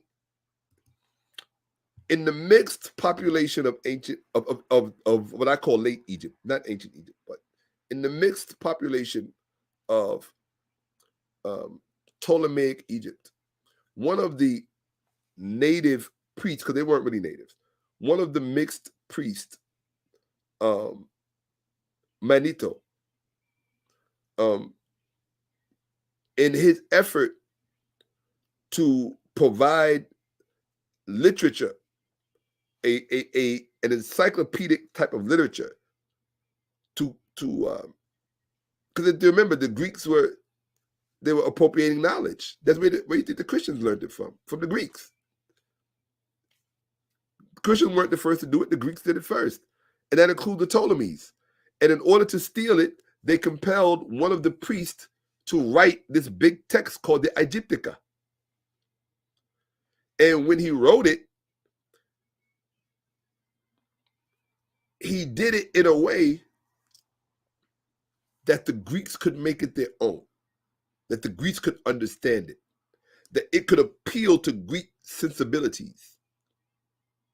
So this is why you get a version of Egyptian religion after that point that is not really, it's not really authentic. It's not really, it's not like the essential religion of ancient Egypt, of Africa, of the Upper Nile, our mothers and fathers, those who look like us, and the way that they worshiped. Okay? The way that they understood. Because this was not just about worshiping, it was also about understanding. Something the Christians did not have, including their early church fathers. That's why they had to have these councils. Every time they act like they know what they talk about, you know what you tell them? Excuse me, I do not talk about religion with people who needed 921 years worth of councils to determine the relationship of one of their gods to another one of their gods. No, you're not qualified. You're trying to explain somebody else's thing that you took for yourself and still don't understand. To me? Really? What side of stupid do you think I woke up on? Not your side. I might have my own version of stupid, but it ain't yours. Bad enough I got my own. You think I would be saddled down with my version of stupid and your version of stupid? No, that's not going to happen. That ain't happening. And it's definitely not happening with my children. Not my nephews, my nieces. You see, they were getting at their nephews and nieces, so you better get at yours. What did Basil the Great say? St. Basil. He said, remember, ad adolescentes to the young. It will profit you to study the literature of the polytheists. We just documented it for you. That's why I teach my family members. I teach my loved ones. I don't hold back nothing. And I show them and I say, this is what it is. Nobody will ever be able to come to you and tell you anything. Because if they can lie to you about the basic things in life, how much more stupid are you going to be about everything else? Okay? So, what were we looking at? The word Procrustean, right? So this is what it means, right? Especially a framework or system, enforcing uniformity or conformity without regard to natural variation or individuality. So remember, they said initially that Manito had to deal with all of these different sundry versions of the Egyptian religion because they had many different ethnic groups who believed differently. And so he tried to make it all one system for the Greeks, and that's what you call Procrustean. Okay? They said, forget about the variations, forget about the nuances, forget about the differences, just make them all one. Here you go. Okay? There you go. So, now mind you, we went through all of these texts just to understand. See, this is being taught. This is when somebody's teaching you. We went through all these different texts just so you could understand something that's being said in one text, and that's Isis and the ancient world. And the reason I do this is so that people can't come behind me and try to explain things away. Because now you're going to have to explain away each text that I show. You can't just come along and say, oh, Isis in the ancient world, blah, blah, blah, blah, blah. Because now you're going to have to explain away all those other supporting texts. You that good? You that good? You're going to explain away all the text? Then you need to be up here sitting down teaching so I can embarrass you live on my channel. Right? And for those of you who want to challenge me publicly, send me in a DM. I'll bring you on and I'll let you speak uninterrupted. I'll give you 15 minutes to show you whatever you want to do. And then I'll take 15 minutes to show you what I need to show you. Okay? I'll respond to everything you say and show the world you're a liar. If you are a Christian and you say Jesus is real and you're saying the Bible is the truth and that there's no relationship between the religion of ancient Egypt and Christianity, if these are the things that you're saying, ask to come on my platform. They can watch the both of us go. I'll give you your 15 minutes uninterrupted. If you embarrass me, I'll put it up. Okay? If you're a pastor, you should be willing to stand up for your Bible. Stand up for your church. Stand up for your Christians. You know, look, we got over 100 people in here. I'll take another screenshot. There's over 100 people in here. When I told you that before, it's funny because every time I say that, one person leaves. And then 3 people come. It's funny. One person leaves and then 3 people come. So it doesn't matter. It's going to keep growing. People get tired of being lied to. They watch the news, they're being lied to. They watch somebody's YouTube channel, they're being lied to, or the person is not teaching them anything. Come on. This is it. Okay?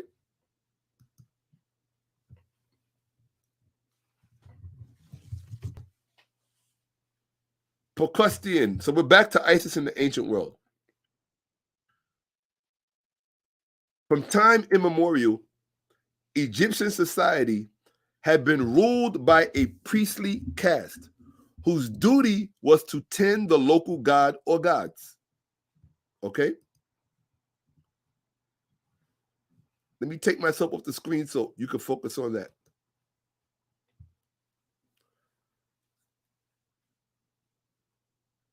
When the cult of the gods of the Nile spread overseas, so now you got African religion spreading overseas. The order of priests came to be much of missionary importance, which means that the priests of Isis did missionary work, the same way Christians do. That's who the Christians learned it from. They learned it from the priests of Isis. The man whose ideogram in Egypt showed water flowing from a vase as an emblem of purity, the Wab priest, pursued a hallowed ministry, a holy ministry. He sprinkled blessed water in the temple of Isis. Now you know where the Christians get it from, the sprinkling of blessed water. Okay? They call it baptism. Baptism began in Egypt. And I'm going to prove it to you. And I'm also, the same way I showed you Pastor Eric Mason lying and saying that there was no documentation of Isis worshipped as a virgin, and we already destroyed that. I'm also going to show you where the same pastor, Eric Mason, lied and said there's no record of an Anoop the baptizer. Both he and Pastor Jerome Gay Jr. said the same thing. They tell the same lies. And I'm going to document both of them doing it. See, this is a new day, dear old Christian pastors, whether you're in Louisiana, Texas, Alabama, the Bible Belt. We're all the black people who are still stuck in that church, still stuck in that fake Bible, where you all are. We have many in the North too, in Chicago, in Mississippi. Well, that's not the North, but I left Mississippi out. I love all of you. You still our people, but you got to come out of this fake Bible Christianity stuff, because it just means that you don't know history. That's all it means. You don't know history. And so you let people use fear tactics to make you believe things that were never true. Okay? So let's continue. Here we go. So, talked about sprinkling blessed water in the temple of Isis. The priest, this hallowed priest, this missionary of Isis, he resembled the minister of Mithras and of Christ. Now they got that backwards. It should be the priest of Christ resembled the priest of Isis. That's what they should have said. But they're just saying that for your mind, in order for you to get a picture of what the priest of Isis would have looked like, they're telling you to think about a priest of Mithras or a priest of Christ. Okay? In as much as he performed, the Egyptian priest performed, the priest of Isis performed what? What did that say? The priest of Isis performed what? The rite of baptism. Pastor Eric Mason, because you think that's just some Christian thing. Wearing now a black cassock and now a fixed surplice, he held fixed daily services. His living quarters, I'm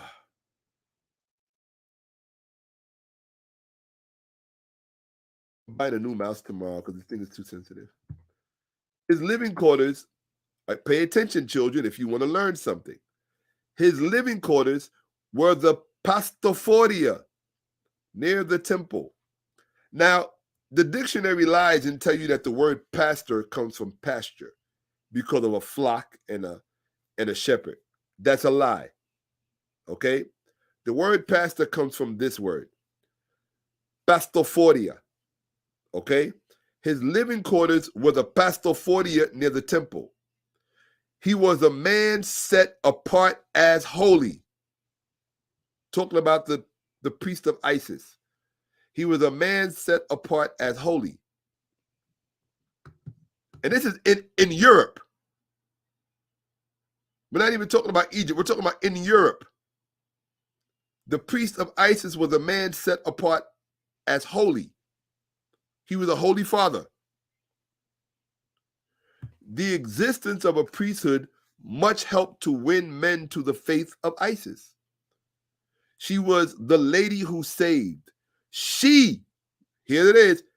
This is for my feminists out there, my healthy feminists, not my toxic feminists.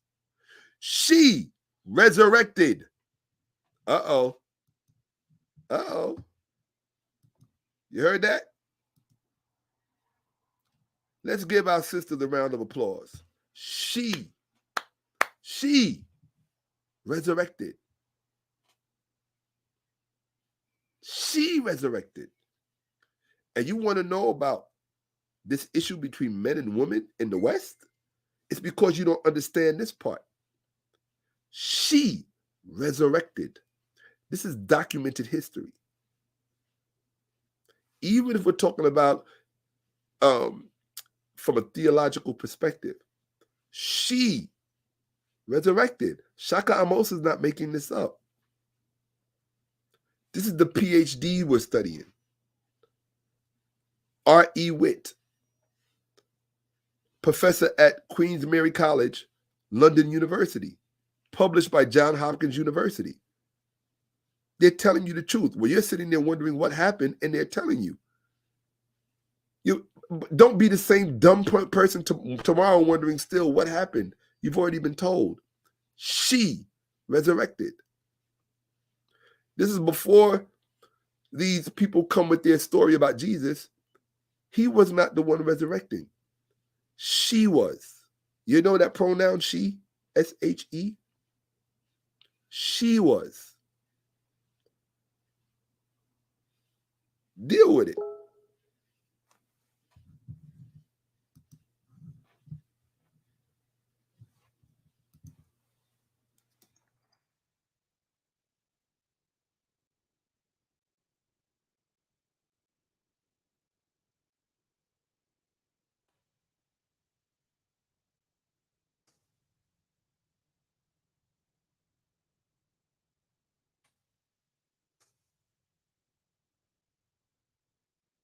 Okay. She. Can you imagine walking into some Christian church in Philadelphia or Brooklyn or Texas, Dallas, or where else they got all these holy roller Christian black people? Florida, Alabama, what are some other where these places at? Where they got these holy roller Bible thumping black people? Because they're everywhere. Their people have not, they still out there. And you got a lot of young ones coming up in it too. A lot of young ones. Not as many as before, but enough of them. Enough of them where we can start having this real good conversation and get some education out of it. Having this conversation to just scream and yell at people, I think, is futile. Having this conversation to actually have people learn something they didn't know the day before that gives them a different perspective on reality and their own relationship to God, if they, in fact, believe in God. See, to me, it doesn't matter if you believe in God. God believes in you. That's why you're here. That's how you are here. So our argument is not, do we believe in God? That's silly, I think. I don't believe God. I know God. The difference. I see my God every day. I don't know about you. My God arises every day in that sky, shining bright, giving life to everything in this world. My God is real. I listen to people say my God is real who ain't never seen their God, don't know their God. All they got is songs about their God and stolen literature that they use to create their God. My God is, every day I see my God. I wake up in the morning, I see my God. At nighttime, I look in the sky, I see his light being reflected. That's the role that in his expression of Yah.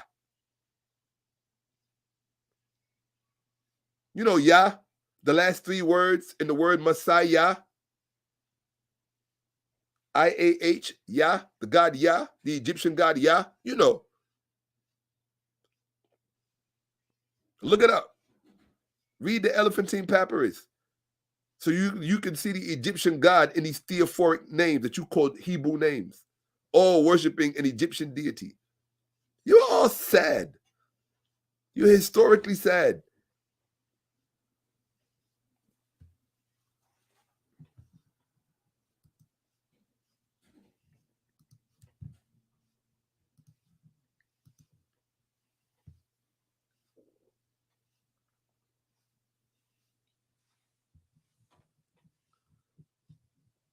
She resurrected. The gates of hell, besides salvation, were in her hands. Uh-oh. What does that mean? She saved. You talking about, oh, I'm saved? Are you saved? Before you came into along with your little fake Jesus story, the only person doing the saving was Isis. Aset, an African goddess, worshipped as a universal world religion, not stuck in some little neighborhood in Upper Egypt. Clowns with courses, that's what I call them. Clowns with stolen courses, because I'm going to show you where they stole their courses from. I'm going to show you everything about these people. They are the greatest lie walking on planet Earth. Christians. They're the greatest lie walking on planet Earth. And the Hebrews are right behind them. And then the Muslims. Yes, I'm sorry, it's the truth. I'm not interested in your feelings. I'm interested in historical documentation. I don't say what hey, look, if the truth insults you, be mad at the truth.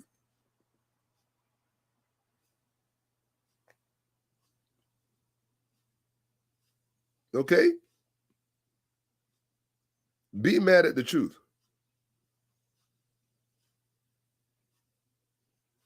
She resurrected. She saved. Ain't no she doing no resurrecting and saving in Islam, in the nation of Islam, with Farrakhan and them over there. Farrakhan, why don't you tell your congregation, because you're just as bad as the Christian pastors. That's what you are, the wannabe Christian pastor anyway. A wannabe Baptist Christian pastor. That's what Dr. Clark said, and it's the truth. Farrakhan! With all due respect, Elder, and I mean no disrespect, I'm just doing the same thing to some degree, that to an extent, that you did for many years.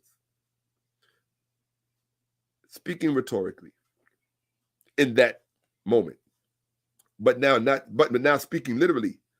Why don't you tell your congregation of all those black women with their heads covered in the nation of Islam, why don't you tell them it was the black woman who resurrected in the religion of our ancestors? Why don't you tell them it was the black woman who saved, who was the savior? You have a Savior's Day. What female do you worship during your Savior's Day, Minister Farrakhan? For you black women who follow Farrakhan in the nation of Islam? What female do you worship? What female entity? Now here gonna come Wesley Muhammad with his Ma'atic Islam, because y'all don't worship Ma'at. Farrakhan ain't talking about Ma'at. So don't come at us with that bullshit. It's too many, as Dr. Clark said, it's too many fakers, fools, and thieves running around passing themselves off as legitimate. You are not legitimate. And I'm saying it. I wouldn't lose an opportunity to say it to your face. If you know me. Not at all. Not at all. No hesitation to speak of. That man been grandstanding for how many years since Malcolm has been gone?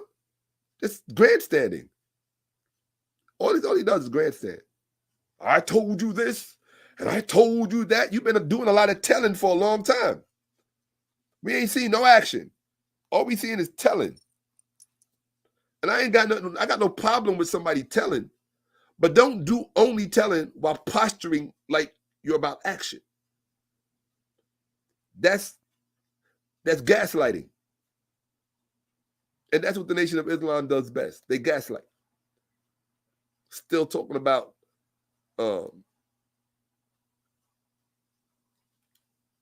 still referring to Wallace D. Muhammad or Farad Muhammad.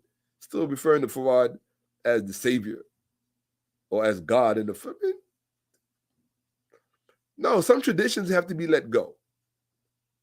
Some things we no longer have room for. And especially when you're talking about the truth. When you're making room for the truth, the room for everything else gets smaller and smaller and smaller. It shrinks. It's called physics. Two things can't occupy the same space at the same time. Okay? It's about science. So this is what it is. I'm not here to be your friend and say things to make you feel good. I'm here to tell you the truth. What you do with it, I don't care. But you can't say I didn't teach you the truth. You can't say I didn't document it for you, because that would be a lie. If you have documentation that counters what I'm saying, produce it. And let's see it stand on its own merit. It has to stand on its own merit. And then if it's buttressed and supported by the evidence, okay, I got more primary evidence than you can shake a stick at. I showed you Porter and Moss. You know how much evidence that's? They said it still got 1 million references waiting to be digitized. That's a lot of primary evidence. Okay?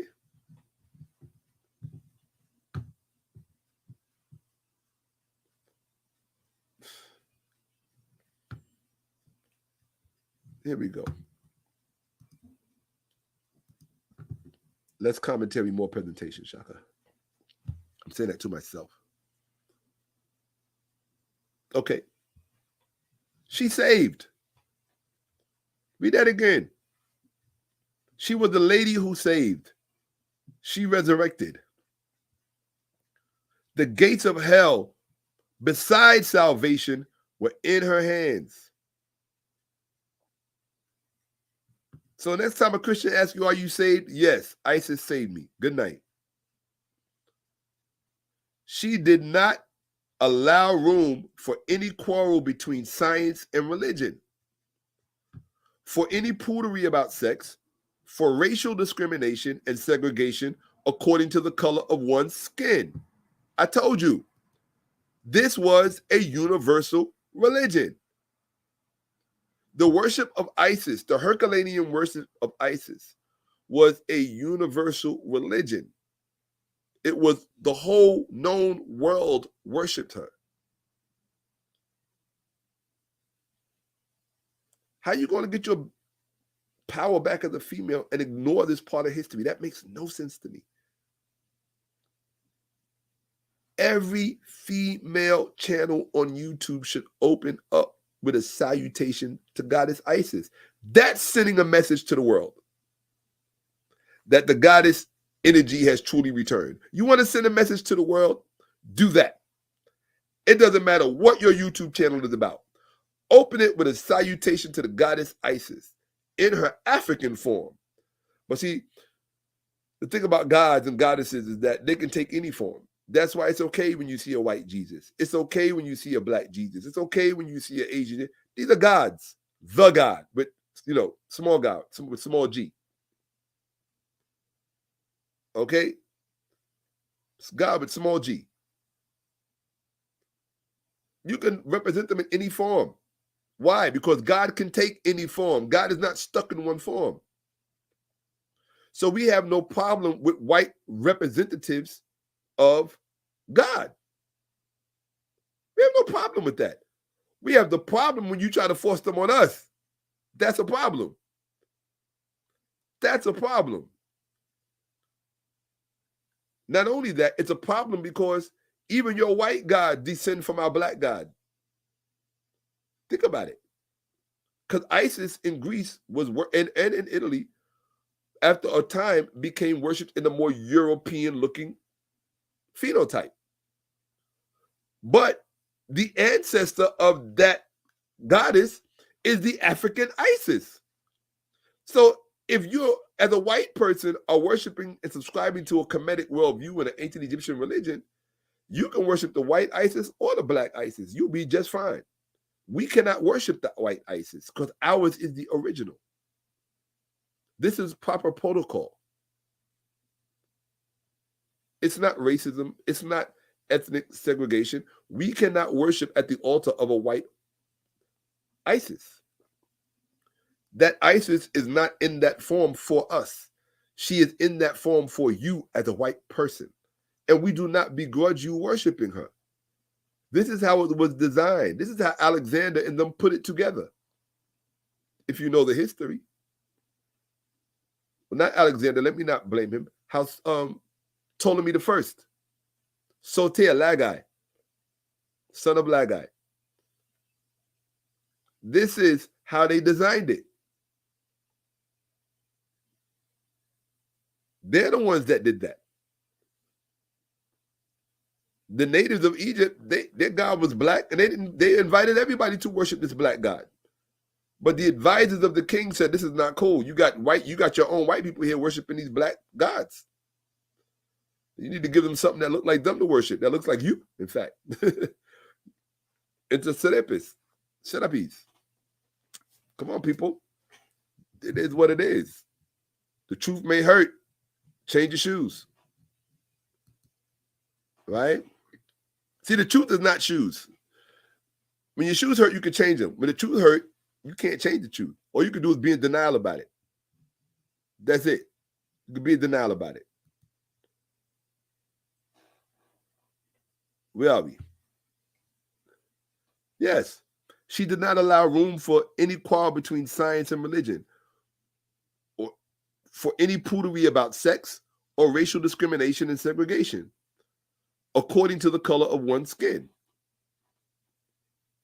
She taught her followers to pursue penitence, pardon, and peace. Elsewhere, she's character. You know what penitence, pardon, and peace is, I'm sure, right? For those of you who don't, let me help you out. All right, we're going to give you the textbook definition. I'll give you a colloquial definition. Penitence, the action of feeling or showing sorrow and regret for having done wrong. To repent. She preached repentance. Isn't that what the Christians always talking about? Repent. Now you know where they got it from. From the religion, from the worship of Isis. Her priests were teaching people to repent. Repent from sin. Repent from wrong behavior. Repent from non-belief in God. Repent from not loving your parents. That was a big one. Repent. And if you were a man, you would have to repent for not obeying your wife. Yes. See, they reversed it in the West. Wives, obey your husband. In this period, it was the opposite. I know you don't want to hear that, but this is the truth. This is why I don't understand why feminists don't especially black feminists. How can you not champion? Oh, when I said that, somebody left. They was like, no, I ain't watching this. Still got over 100 people in here. So, two dudes left. They were like, nah, he talking about obeying your wife. He's like, honey, turn that off. He's like, yo, turn that off. If we want to be Kemetic, that means I gotta obey you. Turn that off. But this was the truth. But it also may have played a part in their downfall. It may have played a part in their downfall because when it was time for the men to think in a certain way because they were up against a patriarchal ethos, the men were at a disadvantage. They would have been weakened or disenfranchised by that subservient posture towards the female. These are just the truth. So you have to be informed and instructed by history to make better decisions about how we move forward together, because the name of the game should be win at all costs. Right? So if the name of the game is to win at all costs, you must proceed on historically sound instruction, or at least have access to it. So if you want to innovate, pivot, and twist and add something new, that's fine. But, there's old saying, there is nothing new under the sun. The more things change, the more they stay the same. So if these things are true, then it's better to know what is the truth. And the truth is, during this period of history, those who would subscribe to an Isis, the worship of Isis, in that religion, which was the world religion, it was universal, it was Catholic. In that religion, when you married your wife, you agreed ritually and sacramentally, you agreed to obey your wife. It was a good husband who obeyed his wife. It was a bad husband who did not. This is the truth of antiquity. This is the truth. And you have to remember something.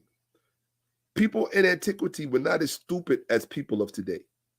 They didn't have the internet making you confused. You weren't inundated with as many contradictory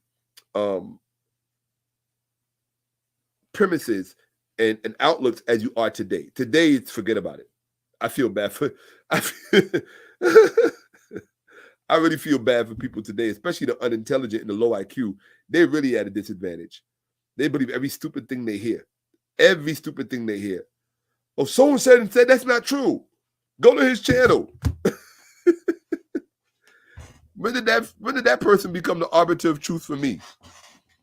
Or he's the arbiter of truth for you. What do I look like validating and accepting the arbiter of truth for you when you couldn't bust a grape in a debate? And because you think this fool over here is telling the truth, I'm supposed to jump on that and be like, oh yeah, you're right, he's right. No. I'm not the stupid one in the equation.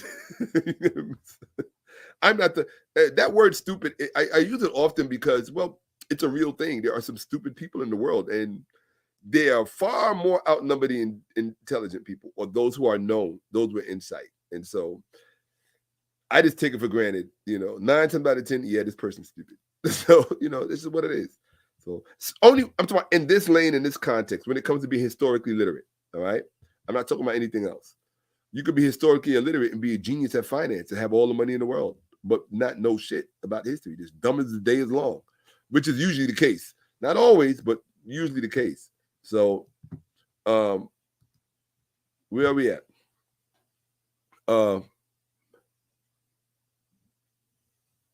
Penitence, pardon, and peace. So the worship of Isis was about repenting. Okay? You could not be a true worship of Isis unless you repented. I guess that makes them a demon. I guess that makes it a demon relationship, because you're being asked to repent of your sins. She taught her followers to pursue penitence, pardon, and peace.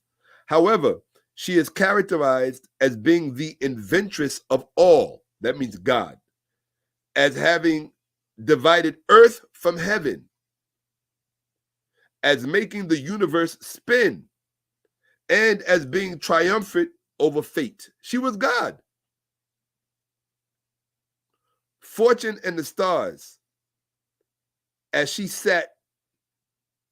Oh, for your fortune and the stars. She was, right, let me read that again. She was characterized as making the universe spin and as being triumphant over fate, fortune, and the stars. Which means she was greater than astrotheology. As she sat near the veil, as she sat near the well at Byblos. And we're going to touch on that, because we're going to look at where this word Bible comes from. Lowly and tearful, the cult of Isis had its cradle in Northeast Africa, in Egypt and Ethiopia. For those of you who can't read, page 22, Isis in the ancient world. The cult of Isis had its cradle in Northeast Africa, in Egypt and Ethiopia. Not modern Ethiopia. No. They're not talking about modern Ethiopia before about Ethiopian people start getting all excited. Okay? They're talking about, when you're talking about Ethiopia in antiquity, you're talking about the Sudan, Nubia, Sudan, southernmost Nubia, Sudan. That's the Ethiopia they're talking about. All right? They're not talking about Abyssinia. They're not talking about Aksum. Forget that. That comes later. And y'all don't want me to go in on that, because I'll really start hurting people's feelings. People lying about things and taking credit for things for which they have no reason to take credit for. Okay? Don't get me wrong. I love my Ethiopian people. I literally have Ethiopian relatives from modern Ethiopia. I have a number of ex-partners from Ethiopia whom I love dearly to this day. Love them dearly. They treated me like a king. In truth. If you can get yourself an Ethiopian wife, I highly recommend it. Okay? Highly. So, especially if they can cook the traditional food. Oh, highly recommend.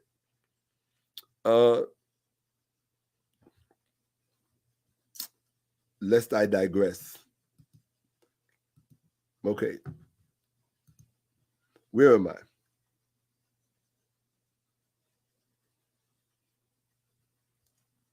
Okay. So they looked at this. Let's look at this word pastofortum, because I'm going to show you how they mess with your mind. The priest of Isis, his living quarters were the pastoforti near the temple. Now let's look at this word pastoforti. I told you this is where the word pastor comes from.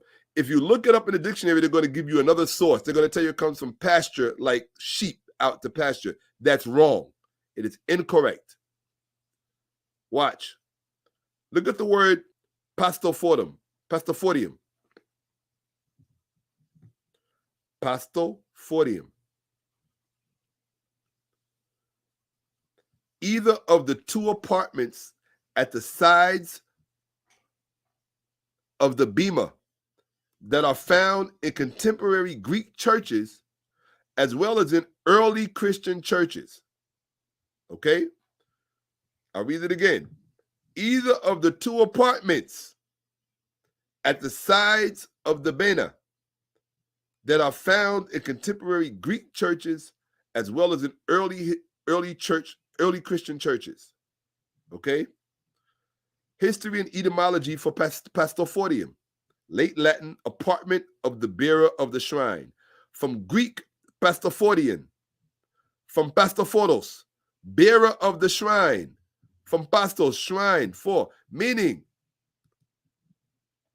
if you go to a church, who do you expect to find in a church? A pastor. Where did the pastor live? In the pastophorium. Same root word in pastor, same root word in pastophorium. That root word for pastor is not the root word for pasture. They try to tell you it is. It's wrong. Whoever was putting that dictionary together they were not historically informed. They were not. There are many mistakes in the dictionary. There are many errors in the dictionary. I can show you quite a few. The word pastor comes from this word, pastophorium. And it referred to the apartment where the minister or the priest lived. It was called the pastophorium. Now, if you only read that word, this is what I tell you how they mess with your head. If you only read that word in Webster's dictionary, you're going to think it is a Christian term and it only relates to the Christian church because it only took it as far back as the early Christian church. But what happens when you go to a superior dictionary and you look up the same word? This is how I teach. I literally teach you, okay? When you go to a real dictionary, because that's Webster's, that's Merriam-Webster, right? This is how history beats you for your money and how sources can be politicized. Seek a more truthful definition. So we take the same word and we go to Oxford Dictionary, pastophorium. How do they define it? The apartment of the pastophori in an Egyptian temple. Boom. I'm going to put my bombs in here. Watch. I'm going to get my bombs. In my next episode, we're going to have our Sinetta bombs. That's what I call them. Because he created that. You got to give people credit. Sinetta is the one who created dropping bombs when somebody drops a big truth. And I love that because of the way it emphasizes it. So on this show, on this platform, we are going to drop Sinetta bombs. That's how you pay. You know, black people, we don't give each other credit for things that we should. He created that. So how would I look on my broadcast dropping bombs, you know, making, you know, really just blowing up the point that I just made and not giving Sinetta any credit for creating that. And I hate when we do that to each other. I hate that. Like, it's nothing to give somebody credit for something that they created. And he brought that to the forefront. Shout out to my brother Sinetta for doing that. Because I thought I used to love that. I would actually, it made me want to research harder so that when I dropped a bomb, he would just like nuclear explosion. Like, whoa, this is a game changer. This is a life changer, right? It helps me understand when people meet me in real life and they say, Shaka, you changed my life. And it's those moments that I like to think add to that.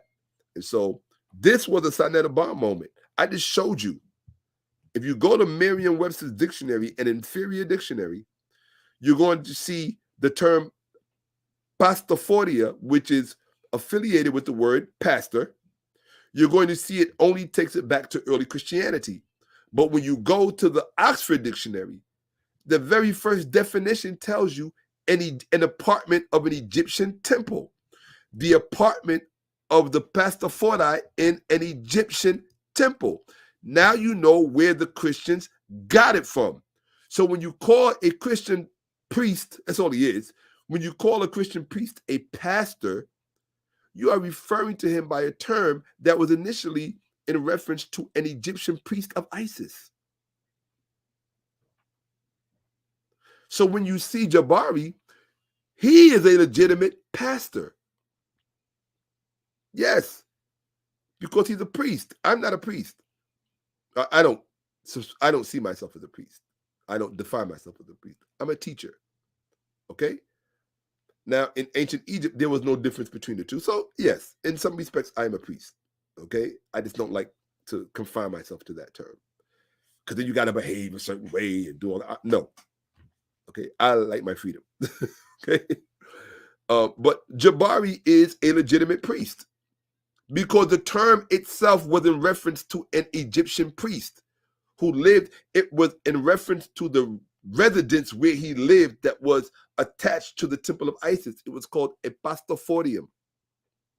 There was no Jesus at this time. There was no New Testament, no gospel of Jesus, none of that stuff. That stuff, that's where they got this stuff. They came, Christianity is a movement of people who came in and appropriated all of this stuff for themselves. This is what I'm trying to document for you so you can see it appropriately. You go to Merriam-Webster's dictionary, they cut your brain in half and tell you it goes back as far to the early Christianity. But you always have to go past early Christianity to where it really came from. So you have to go to superior literature. We went to Oxford. And what did it say? The apartment of the priest of the Egyptian temple. It's in the dictionary. I ain't got to teach you to beat you. Pastophorium. Let's go back one so you can see I'm not making this up. Because y'all got short memories. Right? Pastophorium. Either of the two apartments at the side of the Bertha that are found in the contemporary Greek churches as well as early Christian churches.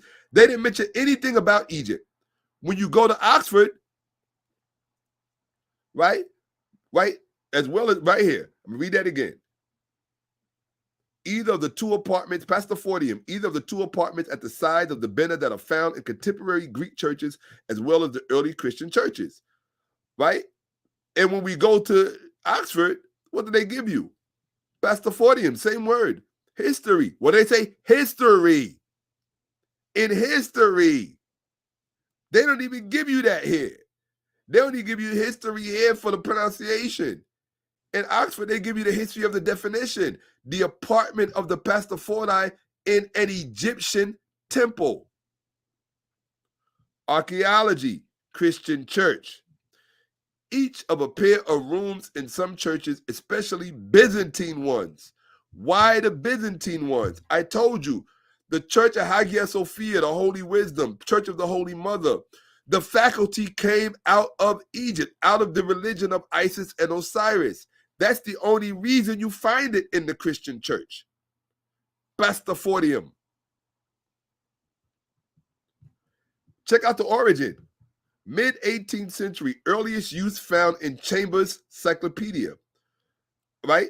From post-classical Latin, pastophorium, priest chamber in the temple at Jerusalem, Vetus Latina, priest chamber in an Egyptian temple, and it's Edomon, Hellenistic Greek, and they give it to you.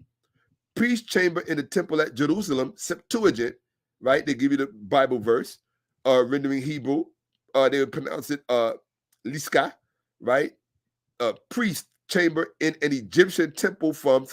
So they give you priest chamber in an Egyptian temple two times. Twice. Okay? Twice. That should tell you something. They also give you Jerusalem twice in the Septuagint in the Latin. Okay? So one in Greek, one in Latin, but this one would have been first the Greek and then the Latin. But the original one would have been in the Egyptian. It's an older language. It's an older religion. Pastophore. History, pastophore. Origin, late 18th century. From French, pastophore. Priest in ancient Egypt. Do you see this? I told you where the word really came from. Look, origin, late 18th century. From the French, pastophore. Who were they talking about? Priest in ancient Egypt. They were not talking about Christian priests. They were not talking about Jewish priests. They were talking about Egyptian priests. This is where you get the word pastor. Pastor Eric Mason, Pastor Bennett, you clowns. You don't even know where your own titles come from because you are historically illiterate. And don't show me what some inferior dictionary says about the origin of the word pastor. I already know what it says. It comes from pasture. We're dealing with sheep and shepherds and all this bullshit. And that's why they call the church the flock. You know, that's bullshit. That's more fairy tales that you believe in so that you can deny the actual etymology of the word. The root, the etymon of the word pastor is not related to pasture. It is not. It's not. It is related to pastorfori, pastorforium. That is what is related to the church.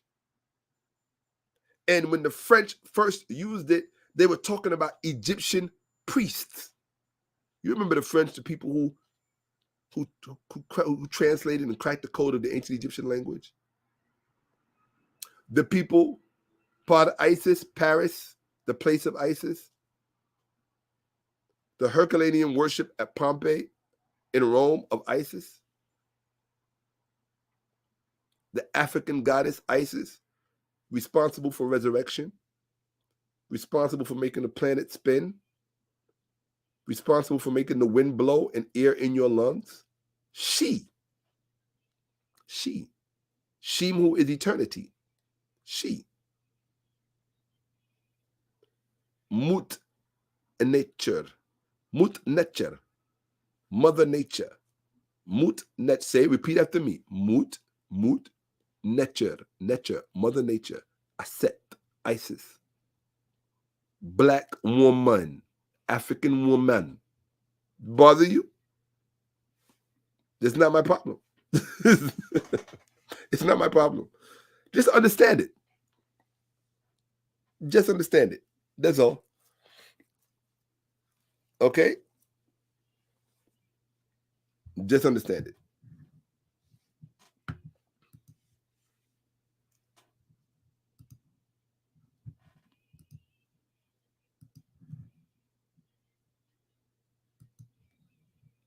This is for you Christians.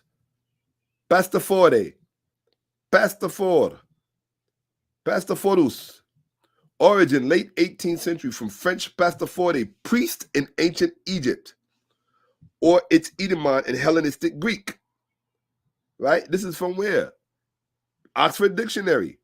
Lexico. Anytime you see lexico, that means Oxford. If you go to the site, it says right on top, powered by Oxford Dictionary. Okay? Isis in the ancient world.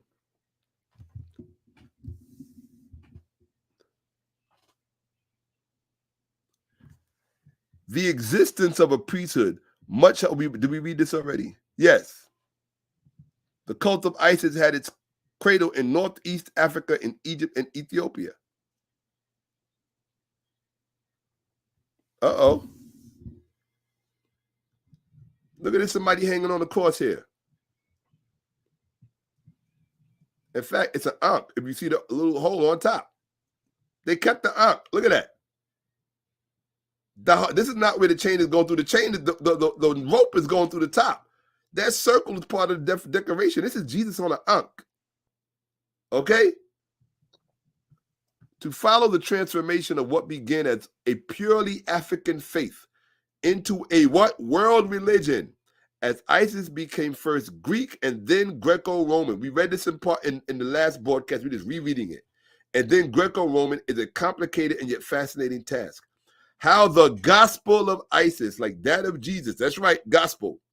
Oh, you thought Jesus was the only one with a gospel. Now you know where they got the idea. The etymological literature. How the gospel of Isis, like that of Jesus, found its way into Europe is a question that no historian of civilization can afford to disregard. See, the problem is that most of you preaching Jesus and getting mad about me talking is that you're not a what they say? What was the term used just now? Oh, you're not a historian of civilization. I am. You're not. Okay? So don't get mad. Do your homework, right? Right? No historian of civilization can afford to disregard. Isis in the Greco-Roman world demands our closer attention. In this instance, from page 32, in this instance, as in so many others, the external form of Isaiasism, which means the worship of Isis, as it was practiced in the Greco-Roman world, is a forerunner of what is later encountered in the Christian tradition. Did you hear that? Did you hear that? Did you hear that? Did you read that? Because I documented it for you. That what was encountered in the later Christian tradition was originally existing in the forerunner religion, the worship of Isis. Okay? Get over it. That's what the documentation says. Oh, shock, you didn't document it. The hell I didn't. You just can't read. Remember I said you either don't want to know or you're too stupid to know. You're incapable of knowing. And you can't read. You're illiterate. I don't know. You choose. All right? It's not my, or just go to the Pastor Ford Eye and meditate. Okay? In this instance, as in many other, the external form of Isaiasism, as it was practiced in the Greco-Roman world, is a forerunner of what is later encountered in the Christian tradition. And yeah, you can't unread that, people. So, Pastor Mason, please tell that to your church when you go to preach your lies on Sunday. Right? You already lied and said that there's no documentation. That's all you people do is lie. So let's just be straight up about it. Right? We accept that you lie. We just saying, get your lies together, bro. Just get your lies together. That's all we saying. Just get your lies together. Okay? Get your lies together. That's all. I don't think that's too much to ask. Okay? Oh, yeah. Inside the Iseum at Pompeii, that's in Europe, near Italy, people, in Italy rather, inside the Iseum at Pompeii can still be seen a votive offering to Isis bearing the sign of the Ankh. Here again is a case of an Isaic symbol prefiguring a characteristically Christian token, the cross. The Tau cross, or the cross of St. Anthony, is the descendant of the hieroglyph for life, stability, and living sustenance, borne by Isis and her consort Serapis. Page 32, Isis in the ancient world. That's where this came from. We didn't steal Egyptian religion. We didn't steal African religion. We didn't do that. Liars. You're a liar. You did. Accept it and move on. Okay? In the course of, now we're reading from page 111. We're going to read from page 111 and page 38. In the course of time, the Osirian myth underwent various developments. No doubt it had to be artificially joined to the solar religion systematized by the priest of Heliopolis. Although in the account given by Plutarch, Osiris suffered a cruel death at the hands of his foe. Set, yet in an earlier form of the story, he died by accidental drowning, and his body was brought to the riverbank by his two sisters. In the Middle and New Kingdoms, the hymns and stories introduced into the theme of the dying god episodes unknown at the beginning. Among these later developments are the compassion shown by Re in sending Anubis to perform on Osiris the rites of embalmment and the resurrection of Osiris, when the beating of the wings of Isis bestows on him the breath of life. So this is how Osiris is resurrected. Okay? He's resurrected. This is why she's on top of him, beating her wings so that the wind created from her wings resurrects him. Life is in the air. So spiritually, it's her beating the wings, it's her beating the wind into his lungs that gives him new life. She resurrects. Okay? She resurrects. Let's be clear. She resurrects. Now, let us continue. No more with the bullshit. We need to just be truthful with each other. Whether we are Christian, whether we are Kemetic, whether we are Hebrew. This is it. This is the mommy daddy religion. This is where all your religions came from. Right now, we're just dealing with the Christian aspect of it because it's long overdue. I've been giving a lot of people a pass. That pass is hereby revoked. They're getting too bold and they're miseducating people. Pastor Eric Mason on TikTok, lying to people, talking about acknowledgement and celebration are two different things, you dumb. How you a grown man raising children, got a beautiful, gorgeous family, and they're going to miseducate everybody else's children. If you want to miseducate your own children, that's fine. But you ain't going to run around our community miseducating everybody else's children. Not while the Kemetic community is in effect. Not while there is, a brother, a Professor Reggie, a brother Neb of Nubia, right? It's not going to happen. Not while there's a Dr. Mary Obedi. Not while there's a Theophilo Benga, because y'all act like that man is dead and gone, and he's not. The average black community person don't even know about Theophilo Benga. That's disgusting. That's disgusting to me. As far as I'm concerned, of all the black men on planet Earth, he is the one that we should be holding up above all the rest of them. I will say it again. Theophilo Benga is the black man that we should be holding up above all other black men on planet Earth until he is gone. And when he is gone, he should be deified into a god. He should be apotheosized into a god. Yes, he should. You cowards. White man don't make you a god. You can't find one to worship of your own. And the white man didn't even make his own God. We had to make it for him. And you take that God and make it your own. Sad and pathetic. Historically sad and pathetic. You don't deserve to teach in the black community. Pastor Eric Mason, Pastor Ford-Eye, wannabe pastor. You're a wannabe pastor. You're not even a real pastor. The real pastors referred to the Egyptian priest. Or didn't you read the definition? Huh? Maybe you need to go back to 18th century France and ask them to teach you some French and see what they're talking about when they say Pastor Fortium. It refers to an Egyptian priest, or do I got to go back and show you again, you unlearned buffoon? All of you. You are unlearned, all capital letters, and disgusting. That Christian arrogance and that Christian pride.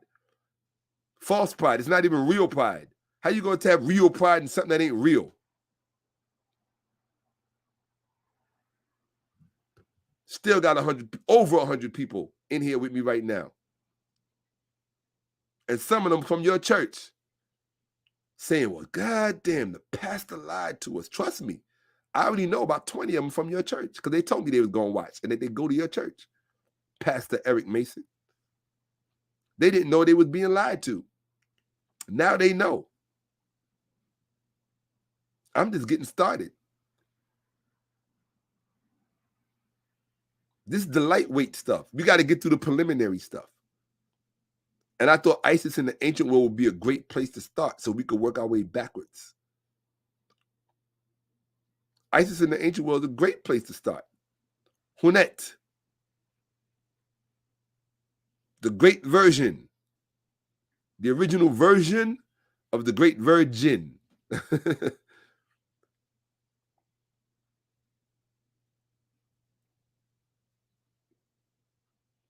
You know how many black people in the south of this country?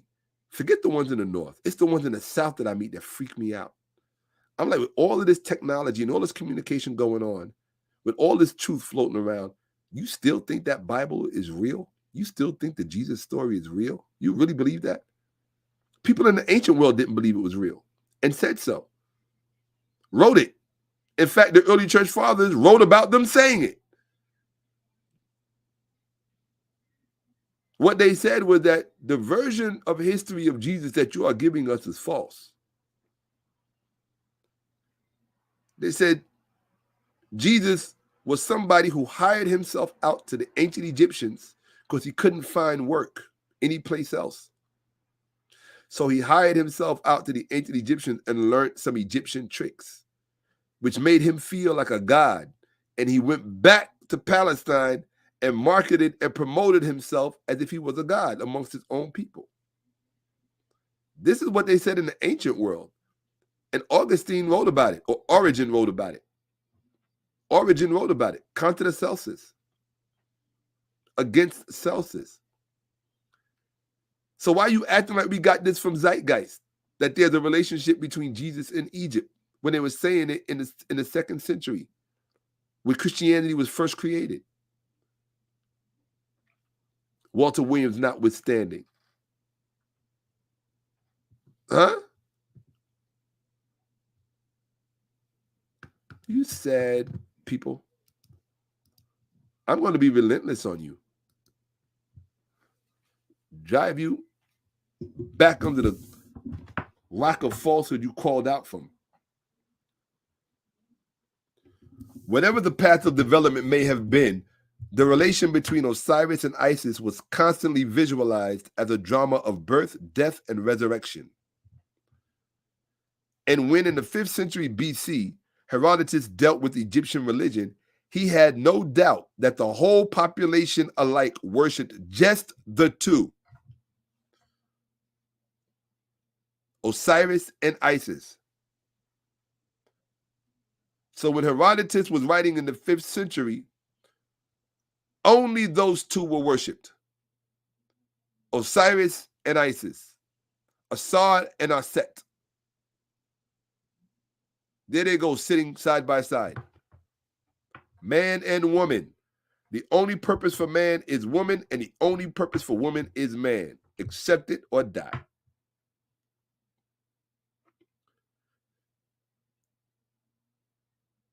Yeah, I know there's a lot of weak people out there that, oh, it's hard. Relationship between man. Let me tell you something. A relationship between a man and a woman, this is for you, I'm going to say it, for you dumb black women out there and you dumb black men. And for the rest of you who are not black, who are watching me, because I have a lot of people who watch me that are not black, and we still at 100 people. Because you don't want to miss what I'm about to say. Okay? Relationship between a man and woman is hard. It's supposed to be. I'll say it again. It's supposed to be hard. It's not supposed to be easy. The relationship between you and yourself is a hard relationship. Now, if the relationship between you and yourself is a hard relationship, what the fuck makes you think that your relationship between you and another whole grown person is supposed to be easy? What side of stupid did you wake up on? God should smack the shit out of you for even thinking that a relationship between a man and a woman is supposed to be easy. And that's why so many people run away from it today, because it's hard and it's difficult and it's challenging. It's supposed to be, you stupid ass. Guess what? When you got into 1st grade, it was hard and difficult. Did you drop out? Or did you grow? When you got to 2nd grade, you was lost.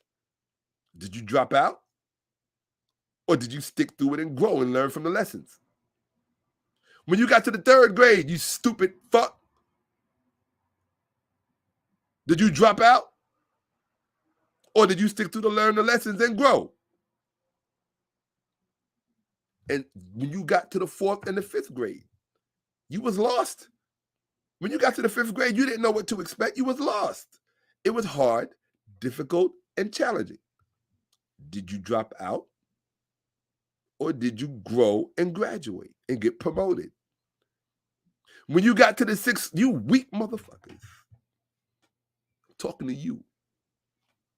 You, male and female, black and white and Asian and Spanish, all of you. Relationship between a man and a woman is hard, challenging, and difficult. It's supposed to be. Why? What has happened every time you encounter something challenging and difficult in your life? It was a problem. What made you more intelligent? Solving the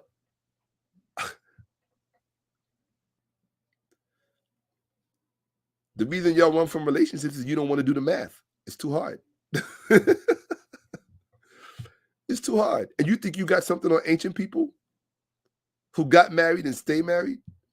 I'm not saying they all did. Lord knows divorce was rampant in Egypt, but only because people made money from it. You always got to be careful from shit people make money from. They will give you reasons to get divorced. Right? They say it's cheaper to keep her. Because somebody going to make a whole lot of money when you decide to get divorced. Okay? So, yes. Relationships between man and woman, whether you're married or not, is difficult because it's supposed to be. That's how you grow. God gives you the greatest gift of all, a relationship between yourselves, because he wants the greatest thing for you, which is growth. And what do you punk asses do? You all decide not to grow. I'm just going to look at porn for the rest of my life. You know I'm telling the truth. You know I'm talking to you. Porn will see me through. You stupid ass. Because porn is going to help you grow, right? Right? Porn is going to teach you life's greatest lessons, right? Or will a relationship with another human being teach you life's greatest lessons? And you coming through this life one time and couldn't even figure that one out. Because everybody you listen to is just as stupid as you.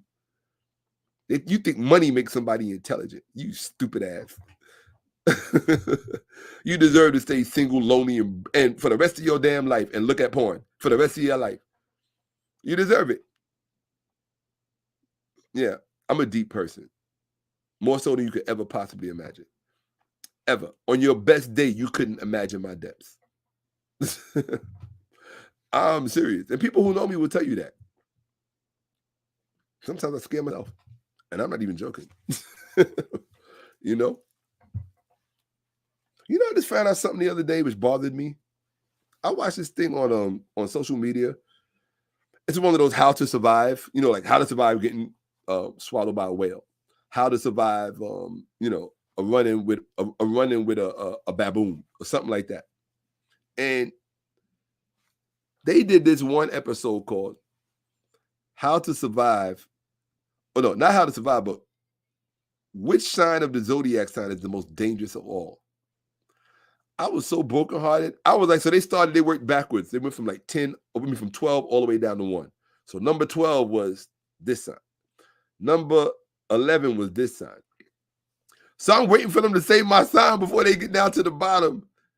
And they got down to number 2 and number 1. I was brokenhearted. I was like, wow, I'm the second most dangerous sign. Okay, good. People should know not to fuck with me. I mean, it explained a lot about myself. I know that. People who know me know Shaka's not somebody you really want to play with like that. You know, you could end up on the news. You know,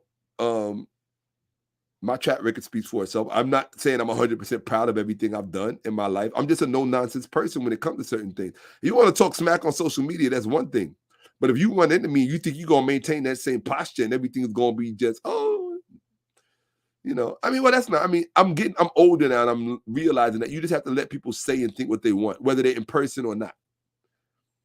It's just that, you know, I'm from the street and that's a part of who I am. You know, I am, you know, it's a part of who I am. You got to outgrow it though. The same way you have to outgrow things in a relationship, you have to grow. You have to grow. But I'm just sharing these things with you that these are the fundamental truths that have gotten beyond people. The only purpose for a man is a woman. There is no other purpose. You have no other purpose. Imagine if you were born without a penis, without a phallus. It was just nothing there. Imagine if she was born without a womb or vagina or a lotus flower, as I like to call it. Phallus and lotus flowers, those are much more palatable terms to me. But imagine if we were born without them. Because if you let the New World Order have their way, you won't need them. You'll be manufactured in androids. Think I'm joking? In robots. Yeah. Your birth could be monitored. All they got to do is pull her dress back and look right through her belly. It'll be a window. And they'll see the fetus in there. And they'll see all the tubes plugged into it, feeding it. You think the Matrix was a movie, you dummies? No. It was a preview. That's what it was. So, yes. The only purpose for a man is a woman. The only purpose for a woman is a man. There is no other purpose. And our only purposes together are for the men and women we produce. They call them children. We have no other purpose. All other purposes are designed around that. And when you understand that, you are in alignment with God. Unless you think you can out-rationalize God. And many of you do think you can. That's why they say you're so slick, one day you're going to find yourself sliding right by yourself. And by yourself is the key word. How many of you are by yourself, dying, wishing you had someone you were sharing life with? No, you made wrong choices. You chose certain things over other things. When the key thing is to work it out, grow. And if you can't grow, find someone else to grow with. That's all. God didn't make this one man or one woman. If this person fucked up, find somebody else. Just don't give up. Did you give up in the 5th grade? Did you give up in the 4th grade? Did you give up in high school? Or did you graduate? It's very simple. This stuff is not hard. It's not rocket science, you know? Let me get off my soapbox. That was fun. Anyway.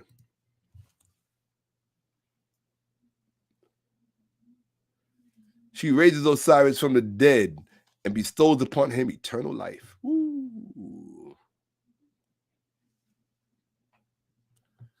The resurrection of the dead Osiris was the result of Isis breathing into his nostrils the breath of life by flapping the air with her wings. That's why he had a kite over. That's why she was a kite. See this? Science. Oxygen going in the lungs. Breathing. They try to tell you about some having sex with a man having sex with a bird. No. Because he did not transfer his seed. Plutarch and Diodorus Siculus told you that. I told you they got it from Manetho. Manetho gave them a messed up version of the religion. Remember Procrustean, Greco Interpretatio. That's what Manetho gave them. Didn't get the real thing. You wouldn't know the real religion. You wouldn't know the real religion of Egypt if it smacked you in the face. And I teach a class on it. I teach a class on the real religion of Egypt. I show people what it actually was. Okay? The real religion of Egypt was more like entrepreneurship. Okay? It really was. But if you want to know about that stuff, you can either take a class or you can book me for 30 minutes and actually get educated. Anyway, among these latter, let's read this. Where are we? Right. She bestows upon him the breath of life. Whatever the path of development may have been, the relation between Osiris and Isis was constantly visualized as a drama of birth, death, and resurrection. All right. And no matter how far you go back, especially during Herodotus' time, the whole population alike worshipped just the two. For the Greek writer Diodorus of Sicily, at the close of the pre-Christian era, there were just two Egyptian gods who were both eternal and primeval, Osiris the sun and Isis the moon. Such an interpretation is the result of Greek desire to simplify what was felt to be a puzzling and bewildering mass of theological speculations. Stop. This is what I mean to tell you. When you listen to dummies like Pastor Eric Mason try to explain to you what the ancient Egyptian religion was, he doesn't realize that what he's passing forward is the Greek interpretation that was inherited from Diodorus Siculus and Plutarch, who themselves did not understand the religion of ancient Egypt.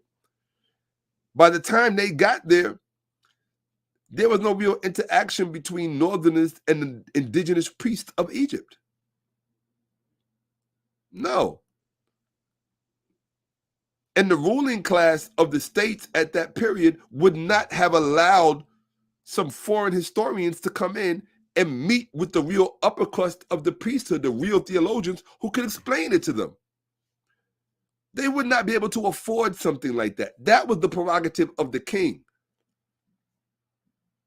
The king and the emperors, the Ptolemy and the Roman emperors, they had access to the priesthood, to the theologians. They did. Not a Herodotus or a Plutarch or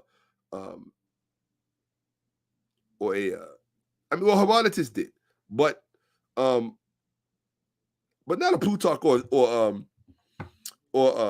Diodorus Siculus. No, they had to listen to what the people of that time told them.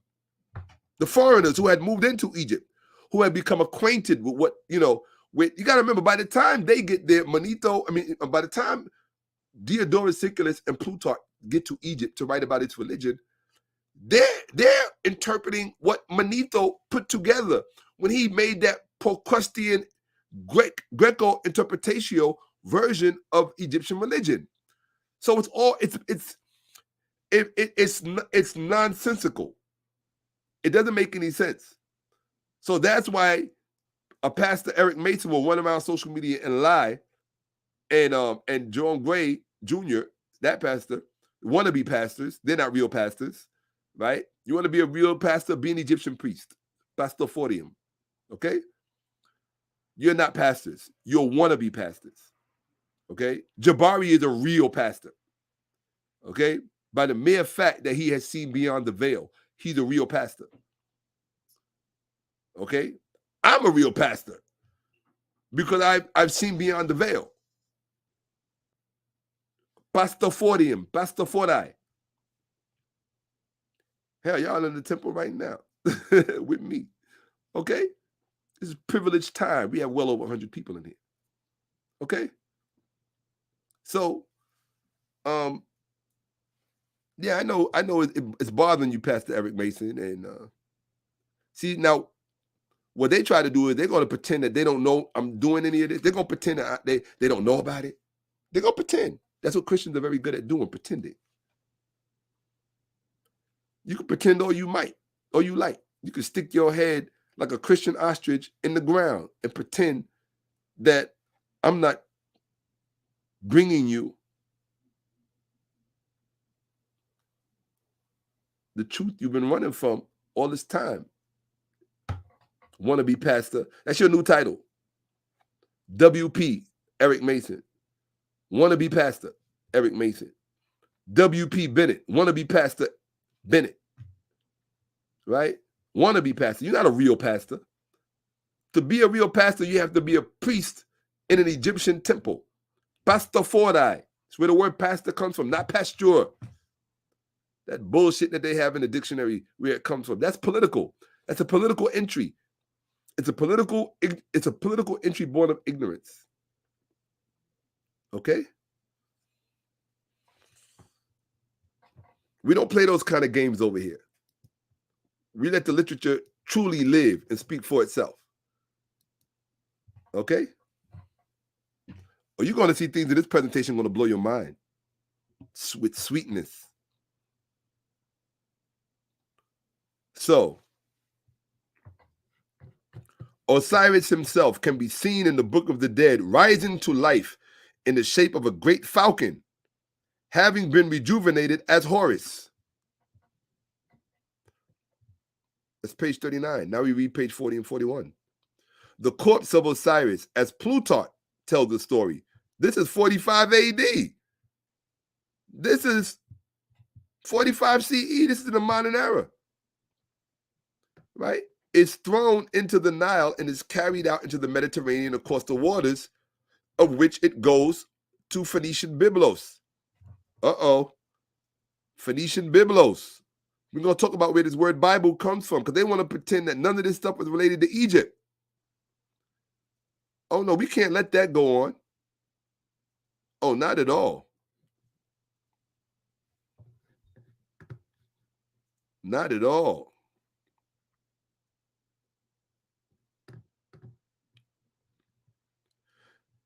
Right? The corpse carried across the water, carried out into the Mediterranean across the waters, of which it goes to Phoenician Byblos. Thereafter, a patient search, after a patient search, the sorrowing widow, Isis, at last finds it, the body of Osiris, the coffin. She bears it back to Egypt and hides it in the swamp at Buto. She raises Osiris from the dead and bestows upon him eternal life. Who, wherever we look, we find that it is the goddess who is the magic life giver. Gentlemen, you want to have true life in your life? Get with your woman. From the beginning of that story, she is the true life giver. With no woman in your life, you have not known life. I ain't gonna lie, my heart goes out to homosexual men. No, you have not known true life. Because it's scary. You think about, oh, it's about who I'm attracted to. If you think marriage is about attraction, I think sex is about attraction. Marriage is about life, which includes sex. It includes, sex is included. Sex is central and essential, but there's so much more. You understand? Yes. That's why it says you will have life and have it in its fullness. That means all of the other things that come with it. That means solving problems too. Imagine how dumb you would be if you never had to solve a problem in your entire life. That's the law you subject yourself to when you run from relationships. Everything now is, what, live your best life. Yeah, you're going to live your best life by your best fucking self alone. Watching other people who have worked this thing out live what you want to live. Tick tock, motherfuckers, every day is passing. Find that significant other that you're looking for, get with them and start living life in its fullness. And when it doesn't work out, then find somebody else and get with them and live life to its fullness. God didn't just come into the world as one person. We are all God. God is each one of us, is in each one of us. So, okay, hey, it was nice. This didn't work out. I got to give the next person a try. Okay. See? Easy peasy. Oh, my heart broke. So what? You'll get over it. You'll heal again. If you believe in God, you think God would give you a heart that can't heal? What kind of God you worship? So then don't run from having your heart broke. I used to always say, I hope I get my heart broke 1,000 times. That means I fell in love 1,000 times. And if somebody can give me a good enough reason to fall in love, I'm a blessed man. I had that time. I had that moment. Or, most relationships end that way. On poor terms and this, that, and the third. Because normally you're dealing with people that don't really understand the human condition and things. And not only that, the time that we live in and the way things are marketed and promoted to us, certain lifestyles, certain values. So, I wish you all good luck. I really do. But I'm blessed enough that nothing is preventing me from just telling you the truth. The truth is, man has no other purpose and reason in the world other than woman. Woman has no other purpose and reason in the world other than man. Teach that to your children. And then raise them accordingly. Watch what you produce. Watch what kind of incredible thing you produce into the world. Okay? Now,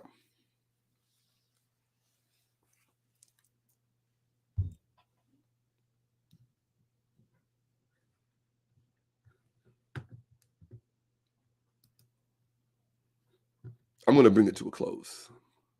Let me see. Which one are we on? Hold on 1 second, people. I want to see something. What I want to see is, so we're going to wind down. I'm not going to bring it to a direct close, but we're going to wind down. Not yet. Oh, yeah, I have to. Stop sharing. Okay. And go like that. I'm at, oh, yeah, we definitely going to stop. So hold on, no problem. Not stop right this second, but I really enjoyed being here with you all this evening. Well over 100 people in here. I told you it would be. It always starts out with 40, 45, and then by the time we're done, we're close to 200 people watching. My goal is to get it to 2 million. Can you imagine 2 million Black people seeing this across the world? If you're expecting CNN to bring it to you, then you're dumb. You know? And it's too late in the game to be looking at dumb shit or to be thinking dumb things or to be watching dumb people. I mean, if that's how you spend your time, then, you know what I mean? That's how you spend your time. Everybody's entitled to spend their time. God gave it to them. So I'm spending my time blessing my people with these facts and with the truth as they are made known to myself, you know? And sometimes that's in real time. And well, it's usually in real time with me, because once I start teaching, it's like I don't even think about what's coming out of my mouth. I just let it flow. Real talk. Like, that's why I have to be careful, but you know, it's just the truth. You know? I mean, it is what it is. So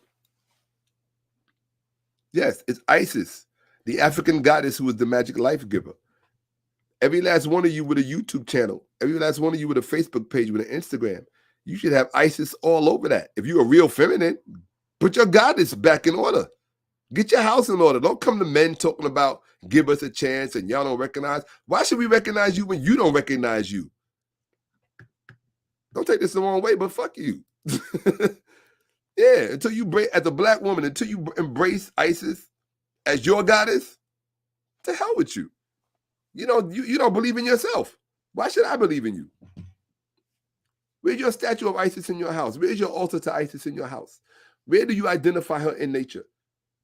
The text told you she puts the sun in the sky as Nut, as goddess Nut, that gave birth to Re in the sky. It's in the text. It's in your ancestors' cosmology. They gave you all the answers. You turn your back on your ancestors for some fucking clowns on Sunday who don't even know their own shit. You're disgusting as a race when you do that. You disgust me as a race, and I tell you, I don't hide from you. I tell you. I watch you walk around in stupidity and ignorance, and your children go up stupider than you, dumber than you. Because you don't bother to learn from yourself what is true and then teach them. Don't give them a choice. What is wrong with you? What kind of stupid are you? If you're a parent, be a parent. You got 1 year studying all of this. So that way when you go to school, no matter what they teach you, you know the truth. But if you're not going to invest in your own education and you're too stupid to book 30 minutes with someone like myself, you think there are a lot of me walking around? Are you serious? Are you serious? One of the common axioms in ancient Egypt, particularly amongst the aristocracy, was there was never one like me before, and there will not be one like me after. Read the text. Read the text. Read Search for God in Ancient Egypt. Jan Assmann, Dr. Assmann. You know, the one with the habilitation higher than a PhD. Read his work. This is in the text. This is what the aristocracy would say. How do I prove my worth? Because I was like one never before, and there will be none like after. And you think that the things that I am teaching you and the things that I can't teach you, that someone else is going to come along and teach you this, then you're a special stupid. And when I look in the dictionary again under the word stupid, I expect to see your face. Take advantage of it. That's all I can tell you. Take advantage of it. Support it. Invest in it. Contribute. Cash App. $, Shakka-Ahmose. It's that simple. Motivate me. Inspire me to come back. Okay? We all need motivation. We all need inspiration. We all need to hear from those who we are servicing. Yes, I want your service. Please come back and teach us. Yeah, I'm going to tell you that every episode. And I'm not shy about it. Okay? Not at all. Here we go. So we're going to bring this to a close. Maybe see if we get 1 or 2 more pages in. I told you this presentation has 100 slides. We're only at number 58. I just looked and checked. We're at number 58. So many of my presentations, just to let you know, I told you I'm unleashing my library on you. So we're going to go through a book. Each book, we're just going to go through it. We might go back and revisit it sometimes after we moved on, but we're going to exhaust each book so that you can stop being stupid. I can't think of a better way to spend my time. and to invest my time into educating my community, the Black community, Afro-Americans, American Africans, right? African Americans, whichever term you want, Negroes, I don't care. I'm going to educate my community. My community is going to compensate me for that by going to my Cash App and paying whatever they want. I just ask, just pay me. Don't contribute, no handout, no donation. I don't want a donation. Pay me. Because I'm worthy. If I'm not worthy, don't pay me. If you're not learning anything, don't pay me. Pay me whatever you want. Just do the honorable thing and pay. Because if you don't, it's going to come back on you in a bad way. I just know this. Okay? Now, so, and you know it. You know it. You don't want to walk around with stolen possession. What is stolen possession? Knowledge you received from me without compensating me. Okay? Now, I don't know, unless you all just desire me to go to Patreon and just literally strictly cater to a paying crowd. I mean, why would you desire that? That's what I mean. Sometimes Black people are their own worst enemy. You think holding on to a penny is going to make your situation better. It's not. It's going to worsen it. Okay? I'm telling you, it's going to worsen it. It's like you want a flower to grow and you don't put water on it. You don't understand the way the world works. You know, you don't understand. You're too far removed from God to understand the way how things work. Okay? Now, hey, you want to give your money to a pastor, give your money to a real pastor for them, somebody who's telling you where the word comes from and shows you it's African, right? It's relating to a priest in an Egyptian temple who is ministering on behalf of an African goddess, Isis, Aset. Okay? It's not always either about what people think they know. It's about what people actually know and then how they teach it, how they convey it. Can you allow this truth to escape from you into that person on the other interview? Do you possess that type of efficacy? Do you? Or do you need a Hollywood script writer to write your script? Right? I don't need a Hollywood script writer to write my script. He can't write the kind of things I can even think of. Okay? He can't. It's impossible. Okay? So let's do this. Okay? I love you all. I don't care you black, white, blue, green, gray, straight. I don't care. It doesn't matter to me. It really doesn't, right? If you're a human being and you believe in your mind and you want to learn and you want to grow, I rock with you, period. Okay? If you're a Christian, I welcome you. I told you my beef is not with Christianity.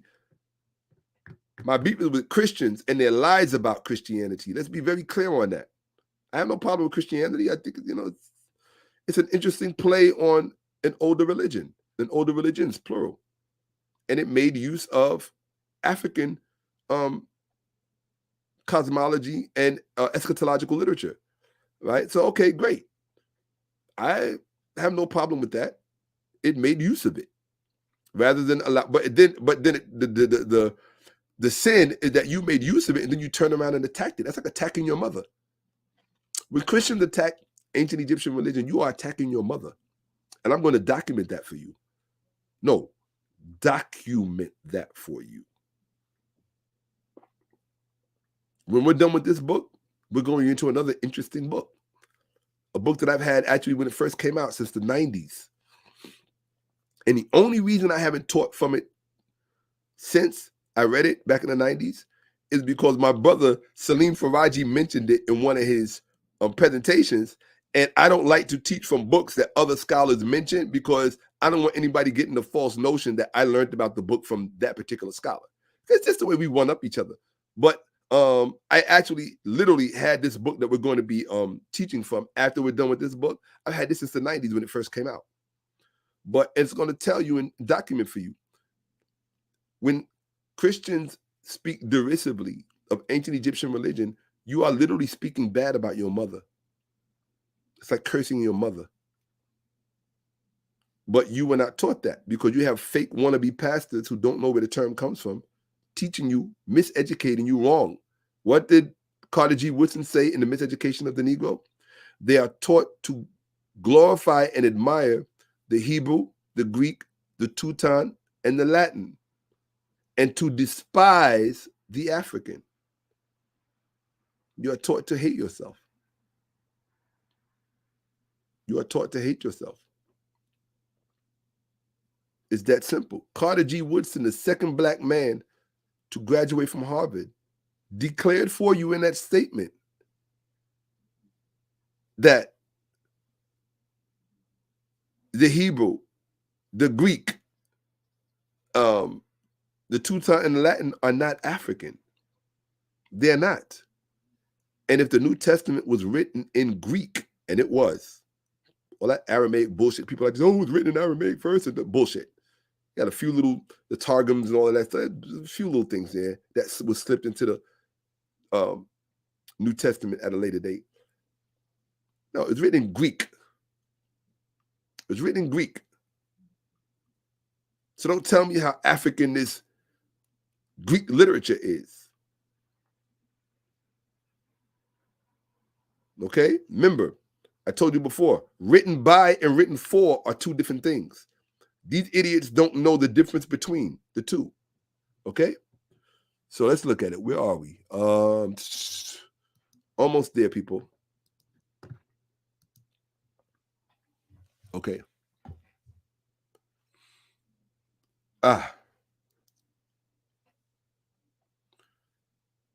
So he's talking about Plutarch of Isis and Osiris by Plutarch. It actually has a Latin title.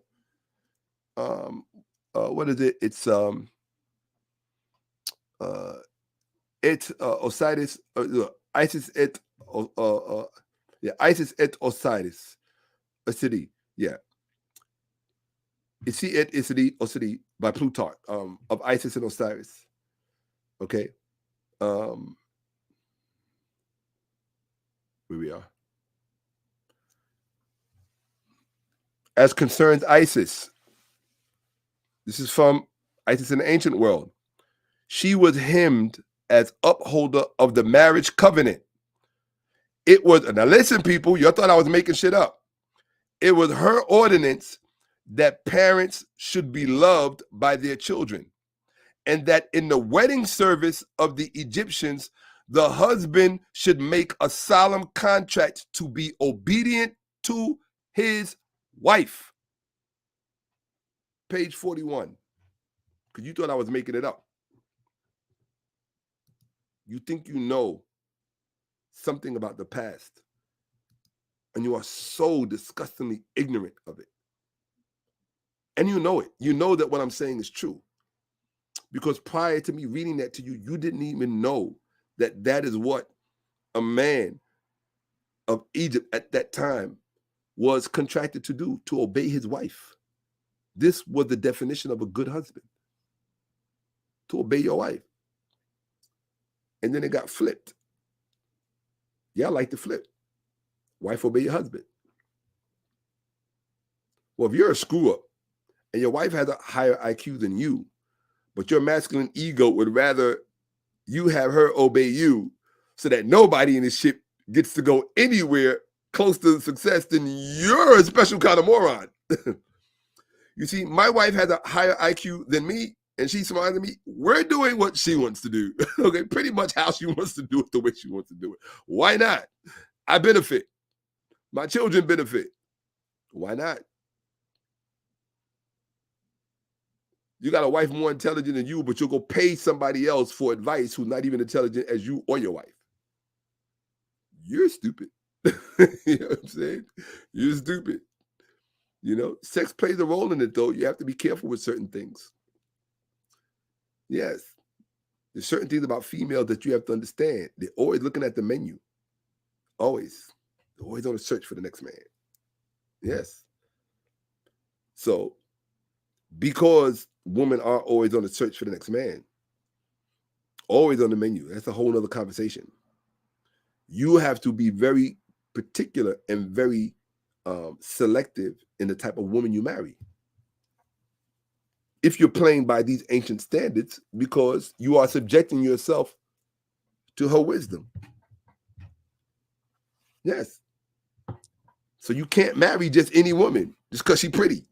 Give a fuck about you being pretty. You know, I'm saying, with all due respect, it matters, but I'd rather have an okay looking woman with an IQ out of this planet than a woman who is fine as fuck, but, you know, she average with her thinking, because she just waiting to be the next dude's victim. That's when you as a man gonna have problems. Real talk, when you marry a stupid woman. Yes. And that means that her intelligence, see, intelligence is not just packaged one way, right? Intellectual intelligence is one kind of intelligence, but if she doesn't have moral intelligence, then she's not truly intelligent anyway. If she has moral intelligence, you don't have to worry about subjecting yourself to her because you're gonna be just fine. Her morality is intact. She ain't trying, she knows that, you know, maybe in her mind, she's checking out the menu. She's a human being. She's supposed to be able to, just like you do. You check out the menu, but you understand boundaries that you know that neither of you cross. Why? Because you've consecrated your marriage. It's in a contract, probably to God is ISIS. So that I'll read it again for you so that you can see I didn't make it up. Okay? I'll take myself off the screen so you can be not distracted. So you can see my cursor right here. See, follow my cursor from the white all the way up to the top. As concerns ISIS, what page is this? This is chapter 3, page 41. As concerns ISIS, she was hymned as upholder of the marriage covenant. So yes, your marriage is consecrated to ISIS, to the African goddess. See, that's why your marriages don't be working out. Your marriages are consecrated to the wrong deity, you dumb motherfuckers. Right? It was her ordinance. It was her ordinance that parents should be loved by their children. Now look at that. Let me show you something. Watch this. Let me show you the difference between ISIS and Jesus. Let me show you stupid motherfucker something. I love my people, but y'all stupid. Y'all been made stupid, and you love being stupid. So you can't expect nobody to have empathy and sympathy for you. I don't have any sympathy for any of you because you choose stupidity. You choose it every day. Every time you don't watch me, you're choosing to be stupid. The kind of investment I made in my brain, and you think there's somebody else that's gonna come along and drop the kind of shit that I drop on you. You got to be a special kind of stupid. That's gonna be my t-shirt. Are you a special kind of stupid or are you just normal stupid? Right? So watch this. Check out what it said.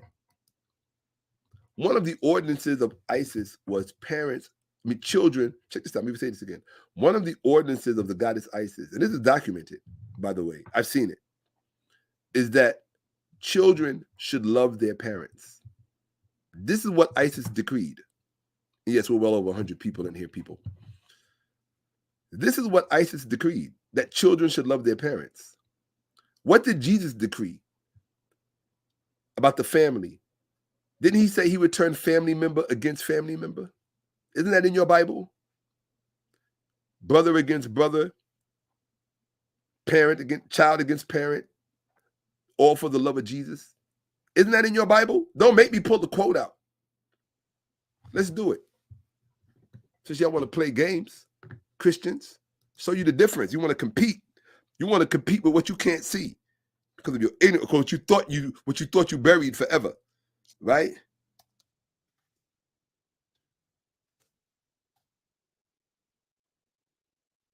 Here we go.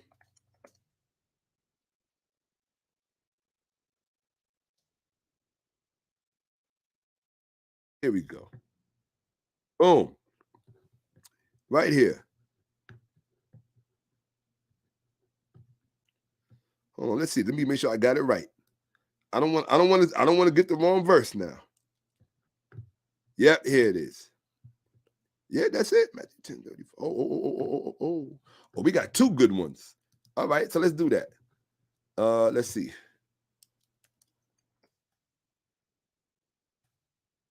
Here we go. Now, to show you how they got you worshiping the wrong God, dummies. Here we go.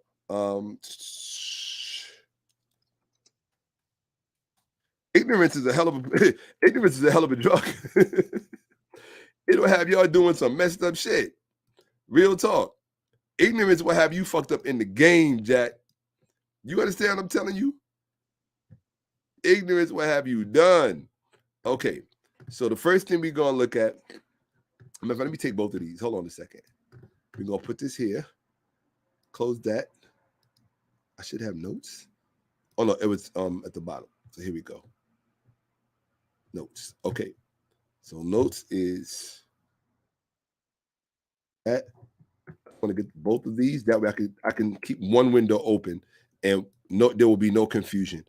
I don't like to confuse people when I'm teaching. I want to keep it seamless so they can say, yo, you know that from Coming to America when they say, yo, he's smart. I like him. He's smart, right?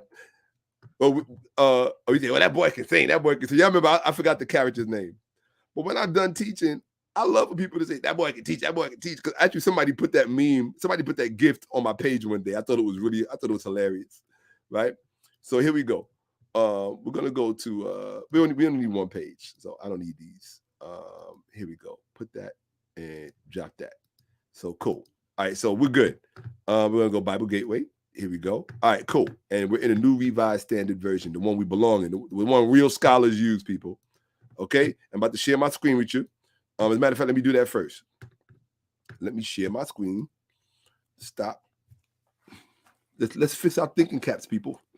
Very important. Right? Share. Share screen. And think. I'm not even done with this PowerPoint, this presentation. This is like I'm halfway through. Right? So what is this? Okay, I want to see who we're going to tune in to get the rest of the knowledge for the rest of the week. Let's see who the dummies are. All the dummies are the people that don't tune in because they think they're going to get this someplace else. So where we are. Oh, here we go, Bible Gateway. All right. So we want to see the difference between Jesus and ISIS right now because we could do this in read time. See, our parents could not do this. This is why it's important to do this. Our parents had to read 10 Little Niggas by our grandparents, and some of our parents had to read 10 Little Niggas by Agatha Christie. Y'all didn't know she wrote that. Or maybe some of you did. The same Agatha Christie, the mystery writer, one of her biggest books was called 10 Little Niggas, and it was required reading in elementary school for Black people in America and in Britain. And they changed the name later on in modern times to make her look good. Called it 10 Little Indians. No, it was originally called 10 Little Niggas. Okay? So let's be honest. Our parents couldn't, what I'm doing right now, comparing ISIS to Jesus in real time through the text, our parents weren't educated to do this. That's why they made little dumb preacher pastor boys like Eric Mason and Vince Bantu and Richardson, Damon Richardson, and all the rest of these Pastor Bennett, these little dummies, because their parents was, I hate to say it, their parents was illiterate, historically illiterate, dumb as the day is long, and couldn't teach them. Ignorant. And then you want to pass that ignorance on throughout our community, you got to be on all kind of drugs. I was prepared for you for years to come that you don't know anything about. Yes, you are witnessing the unfolding of a vendetta that y'all didn't even know existed. Please, are you kidding me? You thought I was teaching on that other platform I used to be on? You ain't seen nothing, okay? I told y'all before I was giving you crumbs. No, we didn't believe him. No, I was dead ass giving you crumbs. So let's look at this. Let's look and see what Jesus wants to do. Okay? So, all right. Let's look at this one first. I'm just curious what this one is. I ain't bothered to see. Hold on. Okay. Oh. This is what Jesus said.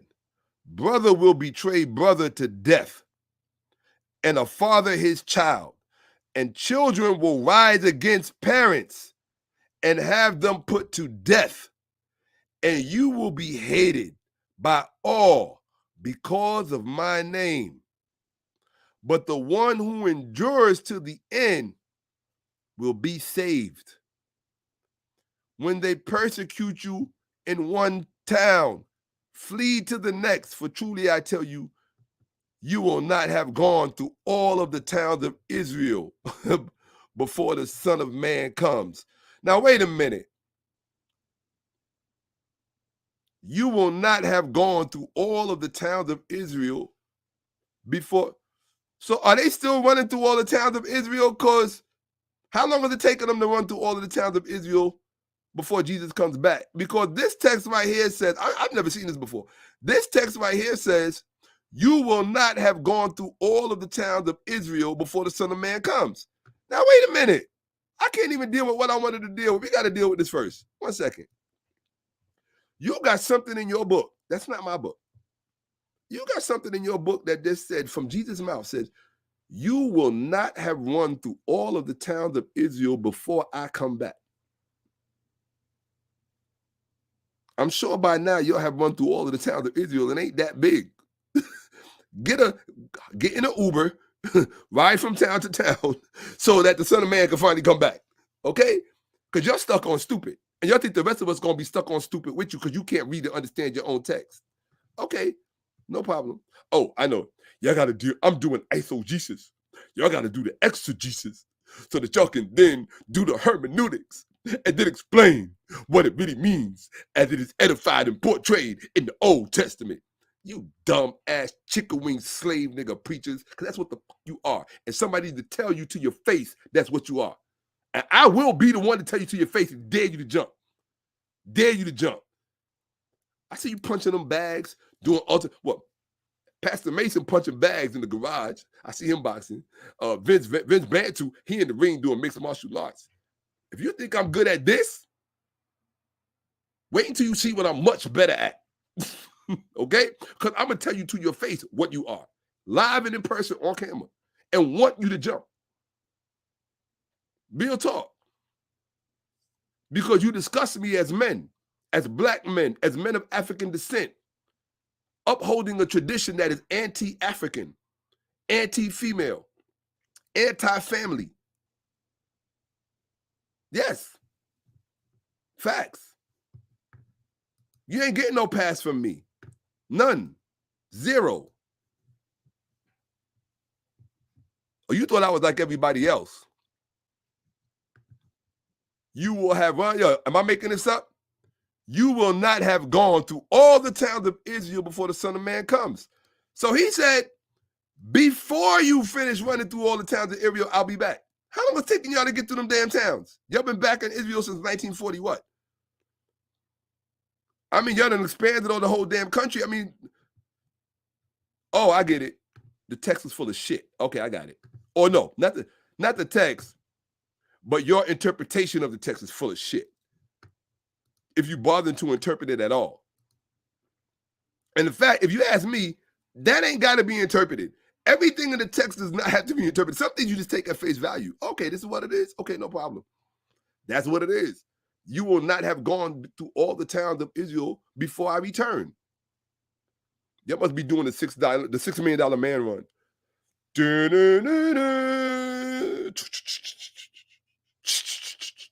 Like the bionic woman and the bionic man. That's how y'all running through the towns of Israel. It's taking y'all that long to get through the town of Israel before Jesus come back, according to the text and what he said in the text. Okay? Want your pastor to do a sermon on that, you lying son of a bitches. Okay? Yeah. That's what you are, a bunch of lying son of a bitches. And people need to just know that that's what you are, each and every one of you. I ain't saying there's no exceptions. None. You are all liars. And the devil is your father. Facts. I'll tell you that in a minute. Every last Christian preacher you meet, you are all liars and the devil is your father. Facts. If you are a Christian pastor and a Christian preacher, you are a liar and the devil is your father. Facts. Okay? I don't care. And you know why? It's not, oh, well, I didn't know history and I was historically illiterate, so I just didn't know. Bullshit. Your doctrine entreats you to refute truth for belief and faith. Your doctrine makes you a liar. You choose to be a liar out of fear of oblivion after death. You choose to be a liar. You have no real moral conviction. None. Out of fear of being cast into the lake of fire and oblivion of eternity in hell, I will uphold a lie. That's a special kind of fear.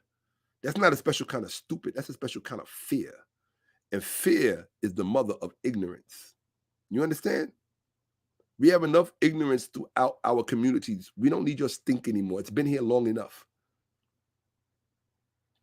Wannabe Pastor Eric Mason, wannabe Pastor Bennett, wannabe Pastor Vince Bantu, wannabe Pastor Damon Richardson, wannabe Pastor Alfredo Valentin, wannabe Pastor Adam Coleman, wannabe pastor, vocab Malone, you are all wannabes. To be a real pastor, you have to reside in a pastor. That's why you are called a pastor to begin with. And only an Egyptian priest resides. If you don't believe me, go look at the 18th century origin of the word pastor, the French usage of it. They were referring to Egyptian priests, not to Christian pastors, not to Christian priests. My scholarship is tight. I'm a true saber-wear. My at saber-wear. I'm a problem. Designed to be one. You thought Dr. Clark and Dr. Ben was wasting their time? Were wasting their time? Is that what you thought? Shakka-Ahmose was wasting his time? Ankh Mira, you think he was wasting his time?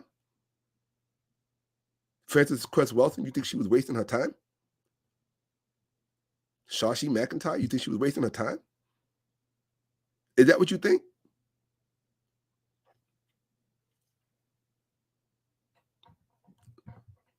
Pat Sekhmet Newton, doctor, you think she was wasting her time?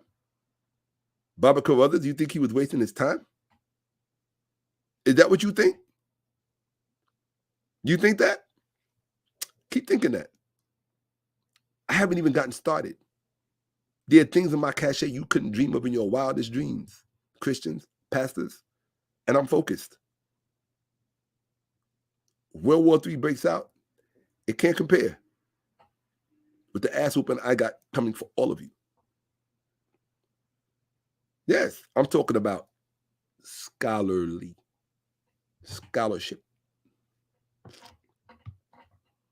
That's what we need in our communities. Our religious education needs to be revamped and restored so that our minds can be restored and reconnected to the truth of reality in a historical context. Something that Christian apologists will always fight tooth and nail. They've even designed a whole genre of literature where everything is made to see, is there to make you see the world through their small slither of what they stole from everybody else. They have whole entire industries popped up around it. And I'm going to destroy each one right in front of your eyes. Every last one. Like this. Like it's nothing. What I'm going to do is going to be better than parting the Red Sea. I'm going to part the ignorance in your mind. Pastor Eric Mason. Damon Richardson. The big bad Damon Richardson. You like little Bo Peep to me. You need to know and understand that. From a scholarly perspective, you need to know and understand that. You are children playing around my house.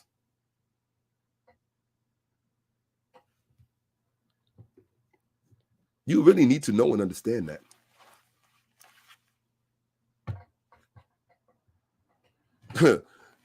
Eric Mason talking about, oh, you got a lot going on right now. I'm praying for you. You saw what happened to the false accusations, right? Because my God is real. I didn't need your fake Jesus. Okay? I didn't need your false Jesus. My God is real. Somebody came and tried to destroy my life all over social media. They got laughed off of social media. They forgot. How you going to try to come for me and forget you send me thousands of emails that I can show the whole world? You got to be a special kind of stupid. And this is what I mean. There are people out here who are special kinds of stupid. They're not normal stupid. They're special kind of stupid.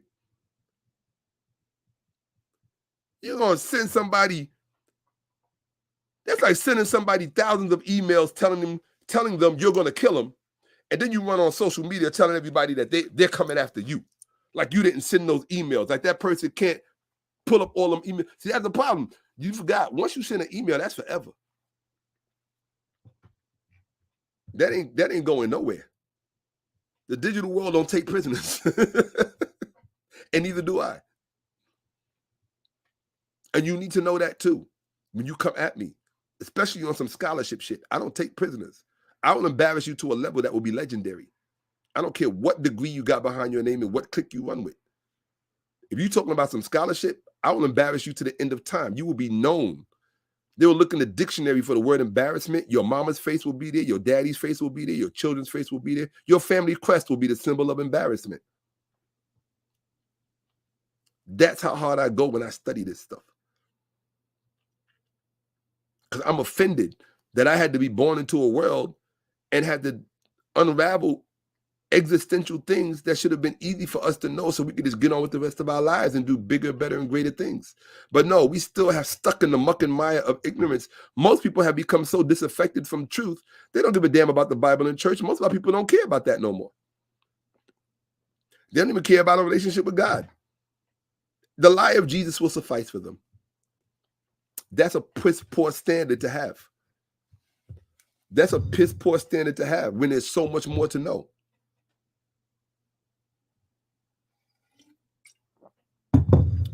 Husbands, get back on your square and obey your wives. Just make sure she's worthy of being obeyed. See, that's how you keep her in line. You want me to obey you, right? You gotta. See, I got the shit backwards. Stupid. Y'all got it backwards. You got it all backwards. You think you're the boss. I'm the boss. I'm the big boss. Meanwhile, your wife knows she the boss. That's why she's setting shit up to divorce you and take all your money. Okay, yo. She was just laying in the cut. She knew she was the boss the whole time. Rather than play that game, just, okay, I get it. We're going to do this African style. This is my wife. She the boss. Yeah. But she take care of the house like a motherfucker, don't she? Look where I live. Look what I drive. Look at this ring on my ring. Look at my bank account. Okay? Real talk. Real talk. Right? I'm good. Okay? Whatever she say, that's what we do. You know? I'm there to protect. And sometimes I might have to protect her from her. That's the real hard part. That's the challenging part. That's the part that'll make you be like, nah, gotta get a divorce. Gotta go. She ain't listening. And if I can't protect you from you, because you can't let me do my job is to protect. So if I have to protect you from you, and you don't understand that, then you're not as intelligent as you think. You know, you don't really understand how this works. Because sometimes that's what has to happen. Think about it from the opposite end. How many times were you in a position to protect your man from himself and failed to do so? Jada Pinkett. I didn't want to go there, but if she was on her square, right, you would have protected your man from himself and preserved much for yourselves. But you didn't do that because you don't know the old ways, right? The old ways will not only get you out of some shit, it will prevent you from getting in some shit, so you ain't got to get out of nothing anyway to begin with. You stupid motherfuckers. Yeah. Real talk. Coke was the original. You fell for Pepsi. And now you doing Dr. Pepper. And that's my fault? Fuck wrong with you? I ain't got nothing to do with that. You know Coke is the original. Why are you talking about Pepsi? You see what happened to Michael when he went to Pepsi? Well, due respect, Michael, I don't think it's a joke or what happened to you was funny, because it wasn't. My heart bled for you. I saw what you went through with that Pepsi situation. I'm just illustrating a point. And Michael, please forgive me, because you will always be one of my heroes. Black Michael Jackson. Not bleach-skinned Michael Jackson who destroyed his African nose and his African features. No, that Michael is not my hero. You know? No. No. I mean, but he was a victim, too, of white supremacy and black self-hate, and that's why he did that. You know? Not vitiligo. I hate people when I talk about Michael, because I love Michael. I will always love Michael. I listen to his music every day. I'm talking about this old shit, his Motown stuff. I listen to it every day. Like, every day. It just makes my day right. I wake up to Corner of the Sky from the Skywriter album, you know, every day. Then I listen to Touch. Then I listen to Ooh, I'd Love to Be With You. Then I listen to maybe the Looking Through the Window album and whatever, you know. And now I listen to some modern stuff too, like, you know, my favorite of his, the Earth Song, which I thought was his magnum opus. He did that as white Michael, but I still think it's his magnum opus. But back to Jada. Yeah, you should have protected your husband from himself. If anything, he should have reversed it. and did the old ways, he should have protected Jada from Jada. You understand? That's why I know that this is correct. Husband, obey your wives, but she has to be worthy of being obeyed. And if she's worshiping the wrong god or goddess, you really don't want to be fucking with her. Because especially if she's caught up in this Jesus thing or this male God thing, and if she's caught up in that, any man she meet can be an ambassador or a representative of that and can deceive her easily, or can contribute to her deceiving herself because it's convenient for her to do so. And then you asked out. This thing is complex, but it's not complicated. It's complex. The difference. See, most of you are given no game. You are given no rules of life. You are given no understanding because the people who talk to you are historically literate. They have no deep insight about anything, but everybody and their mama want to be a motherfucking expert on shit they know nothing about. Nothing. Zero.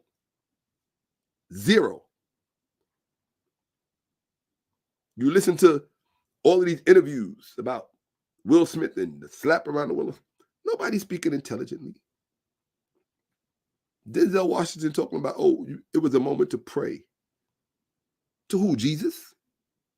Oh, the devil get you when you right about that part, but you don't even understand what that devil situation is about. You don't understand what that's about. But if you want to know what it's about, I can tell you what it's about. Right? It has something to do with a certain part of your brain that evolved at a time when you had to be evil to survive. You had to kill to live from sunup to sundown. You got beyond that and was able to think your way through things. But that part of your brain is still active. And if you feed the wrong part of your brain through the wrong behavior and through the wrong addictions, the devil is going to be in your life. Period. It's that simple. But you have no understanding about anything. You know what it's like for me to look out into the world every day and see a preponderance of ignorance everywhere I look? It's depressing. That's why I insulate myself in my own world, where things make sense, where things are clean and fresh and vibrant with truth and knowledge and life and love and respect. You understand? It is true. I'm not perfect. Not even close. I am my toughest critic. Even looking in the mirror. Sometimes I look in the mirror, I'm like, oh God, my nose is so big. But then I'm like, wait a minute, don't start on that nose is so big shit, because then you be wanting to cut it and look white and no, fuck that. Give me this shit back. Make it wider. Fuck it. If I gotta go in either direction, make my nose wider, not smaller. I'm good. I love my African self. I love my African ancestors. They didn't shoot the nose off that Sphinx because it was thin and straight like Michael's. No, that is not why they did it. Let's keep it 100. Okay? Let's keep it 100. And just for you vitiligo people out there, Michael did it because he had vitiligo. Vitiligo did not make him marry a white woman. Vitiligo did not make him adopt 3 white children. Vitiligo did not bring all that whiteness into his life. So don't tell me about, he had vitiligo. I agree with Quincy Jones and what Quincy Jones said. Now, if you made if you worked with Michael the way Quincy Jones did, then I respect what you have to say. But Quincy Jones said what he had to say, and it's in print. I had to show it to somebody the other day. He said Michael hated being black. Accept it. I disagree with him. I don't think Michael hated being black. I think Michael had a love-hate relationship with being black. He couldn't hate being black totally because music was such an integral part of his life, and he was very vocal about the fact that all of this stuff had come from black people. He was aware of that, or is cognizant of it.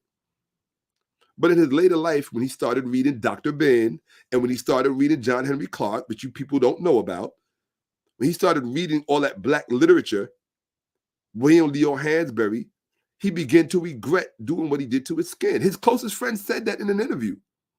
He regretted what he did to his skin and to his face. So don't tell me it was vitiligo. That's a lie. It's a lie. I'm not saying he didn't have a skin condition, but the skin condition didn't require a white wife, 3 white children.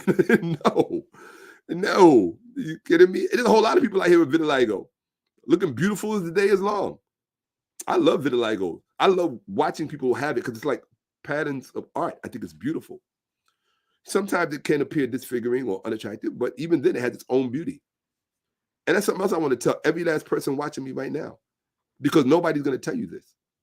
Each and every one of you have your own beauty. Don't you ever forget that, ever. If you never hear somebody tell you that again, take that with you everywhere you go. Lead with it. Sit with it. Dine with it. When you're in the bathroom, sleep with it. Wake up with it. You have your own beauty. Every last one of you. So don't ever let anyone make you feel ugly because you dress different, because you have a different approach. That's part of your beauty, right? When I dress my culture. I dress my spirit, my ka. That's what I dress, right? That's when I wear my attire. I wear the attire of my ka in the function and the role of what I do. Okay? Do you have the courage to do that? Or do you only know how to look like your oppressor? You only know how to assimilate. You only know how to wear a collared shirt, a tie. White man taught me this, so what? Let me do it. No. That's why these people who say they represent Kemet, and I look at them and I don't see it, I don't believe you. I don't care how much Metal Lecture you read. I don't look at you and see Kemet. I don't care how much Metal that you teach. I don't look at you and see it. I don't think you believe what you say. Because if you did, I would look at you and see it. It's that simple. I would look at you and see it. Right? Particularly the men in the Kemetic community. Because the women, many of them, I see them, they wear the waskets. You think you're looking at Aset herself. In fact, I'm going to put together a nice collection on my Facebook page of all Black females on social media who are wearing Kemetic garb, ancient Egyptian garb.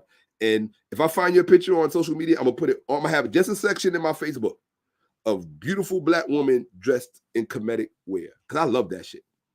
That makes my day. That makes me happy in my day when I see that. I have a few already, right? But I'm going to start putting them together in a nice collection. I love that. But I think the men have to step up. If you talk ancient Kemet and we built the pyramids, then look like it. Stop doing this shit. Look like it. Where's your balls? Where's your Kemetic balls? Where's your Nile Valley balls? You want a cot? I'll make you a cot.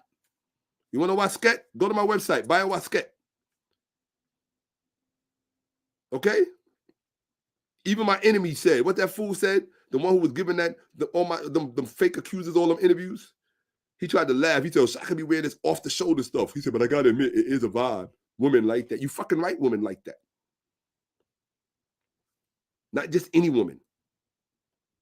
I don't deal with just any woman. Okay?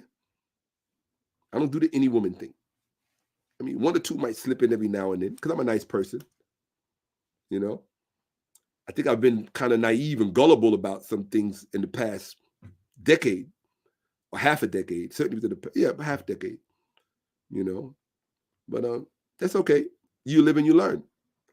You know? But I'm good. You know? I'm good. So I just wanted to share with you and talk with you. And sometimes, as as TC says, sometimes I just got to jump on the soapbox, you know. But it's black soap. When I jump on the soapbox, it's black soap. So let's look at it. So I wanted to highlight this, and let's look and see. What did Jesus say? Matthew 10:35. For I have come to set a man against his father, and a daughter against her mother, and a daughter-in-law against her mother-in-law. That's what Jesus said. Hold up. Did you hear that, people? Matthew 10:35. Here it is. Not peace, but a sword. Let me take myself off the screen so the ignorant kids cannot say, oh, Shaka's making this up. This is the Bible. Matthew 10:35. Go look it up so we can see the difference between your Jesus and our African goddess Isis. Okay? He said, do not think that I have come to bring peace to the earth. I have not come to bring peace but a sword. Okay, so you worship a god of war. No problem. No problem. Let's be upfront about it. You worship a God of war. That's okay, because your text says so. I have not come to bring peace. Okay, so we don't have to call you the Prince of Peace anymore. We can stop with that bullshit. We can stop with the lies. Prince of Peace. He's the Prince of Peace. How is he the Prince of Peace? He said, I didn't come to bring peace. You're going to give the motherfucker titles he don't want, that he's rejecting. I did not come to bring peace. I came to bring a sword. So he's a god of war. He's the Roman god Ares. Right? The ancient Egyptian god Herukuti. That's who he is. Herukuti, the god of war. He's Montu, the god of war. That's who Jesus is. I did not come to bring peace. I came to bring a sword. You know what a sword is? Huh? Have you ever held a real sword, a double-folded steel sword? I have. In fact, I had to hold one out like this for 20 hours straight. It hurt a lot. And I had to do it on an island with a lot of mosquitoes that did not like me. A heavy sword shoved inside of a rifle that I had to hold out. That's who Jesus is. He said, I came to bring a sword, not peace. So you wonder why you have no peace in your life while you worship Jesus? Because he didn't come to bring peace. Why you want to worship a God that didn't come to bring peace, but you want peace? You stupid ass. You don't read your own book. I did not come to bring peace, but a sword. I don't need you to explain it away with your weirdo Christian rationale to go find another verse to cancel out the other verse, because you'll do that all day long in your weird Christian insanity. He doesn't exegete the word. He don't know the word. The word's not in him. You imbeciles, you war worshipers, you worship war. Why you think all your Christian nations are always dropping bombs on people? Because they came to bring the sword too. They worship Jesus, right? To be a president, you put your hand on the Bible, right? And here come them bombs. Every time somebody put their hand on the Bible, here comes some bombs. Okay? I think Putin is a Christian with the way he brought dropping bombs. He must be. He said, I didn't come to bring peace. I came to bring a sword. And I'm not joking, because I don't think the loss of anybody's life is funny. I'm being sarcastic. I'm not joking. I'm not making light of it. I don't care what color people are. That's the one thing about me that people don't understand. I do not like to see human beings suffer. I don't care what color they are. I don't care what their sexuality is. I don't care if they disagree with me about, if I saw Pastor Eric Mason suffering physically, that would hurt me physically. It would hurt me literally in my body, because I don't like to see other human beings suffer. Right? But there's some people who I think got it coming. And if you ask for it, you got it coming. I have no problems with it. I'm quite comfortable with it. You know? Yeah. I'm quite comfortable with it. You know? But just off rip, no, I don't like to see indiscriminate people suffer because we disagree fundamentally about ideology, about history, about religion. That don't mean I want to see you suffer. That's why I keep saying over and over again, Eric Mason has a gorgeous family, beautiful. When I see them happy, I would never want to see them any other way. I'd like to see them happier by saying, wow, honey, we had it wrong all along. And yes, you did. You had it wrong all along, and you're going to keep it wrong out of Christian arrogance, pride, and hubris, and ignorance. Those four things.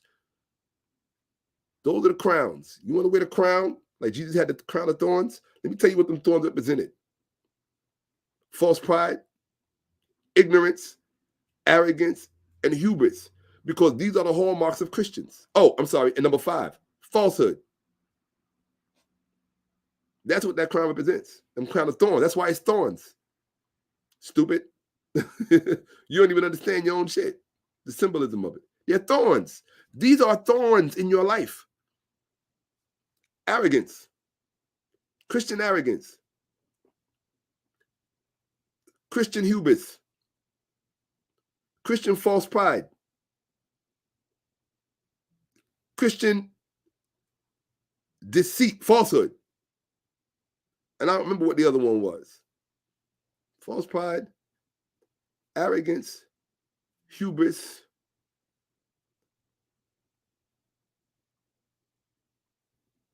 false pride, arrogance. I'm gonna have to write it down so it's systematized. Maybe one of you can remind me. I'll go back. I can just go back and look at the footage and play it back. I'll remember what the 5 are. I'm gonna put that on a t-shirt. Christian false pride. No, Christian. I'm gonna have the thorns of Jesus, and I'm gonna have what each one of them represent as they go around the crown. Because this is what Christians are. Yes, this is what they represent. So you might say, damn, man, he really got it in for Christians. Oh, more than you can imagine. More than you can imagine. I saw what Christianity did to my community in the 1970s, in the early 1970s, in the projects in Brooklyn. Late 60s, early 1970s. I saw how Christianity had the Black community ignorant, just stuck in ignorance, generation after generation after generation. And I just said, this makes no sense.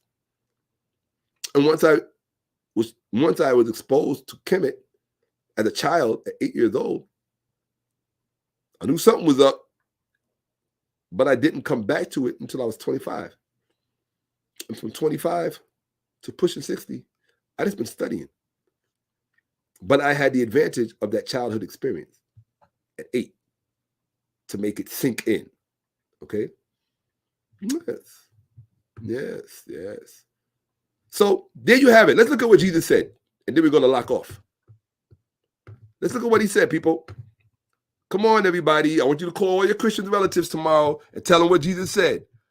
For I have come to set a man against his father, and a daughter against her mother, and a daughter-in-law against her mother-in-law. And one's foes will be members of one's own household. That's what Jesus said. That's not somebody, that's Jesus, according to you guys. Because when we tell you Jesus didn't say nothing, it was somebody claiming to be someone named Matthew who's saying this. This is just a pseudonymous text, pseudepigrapha.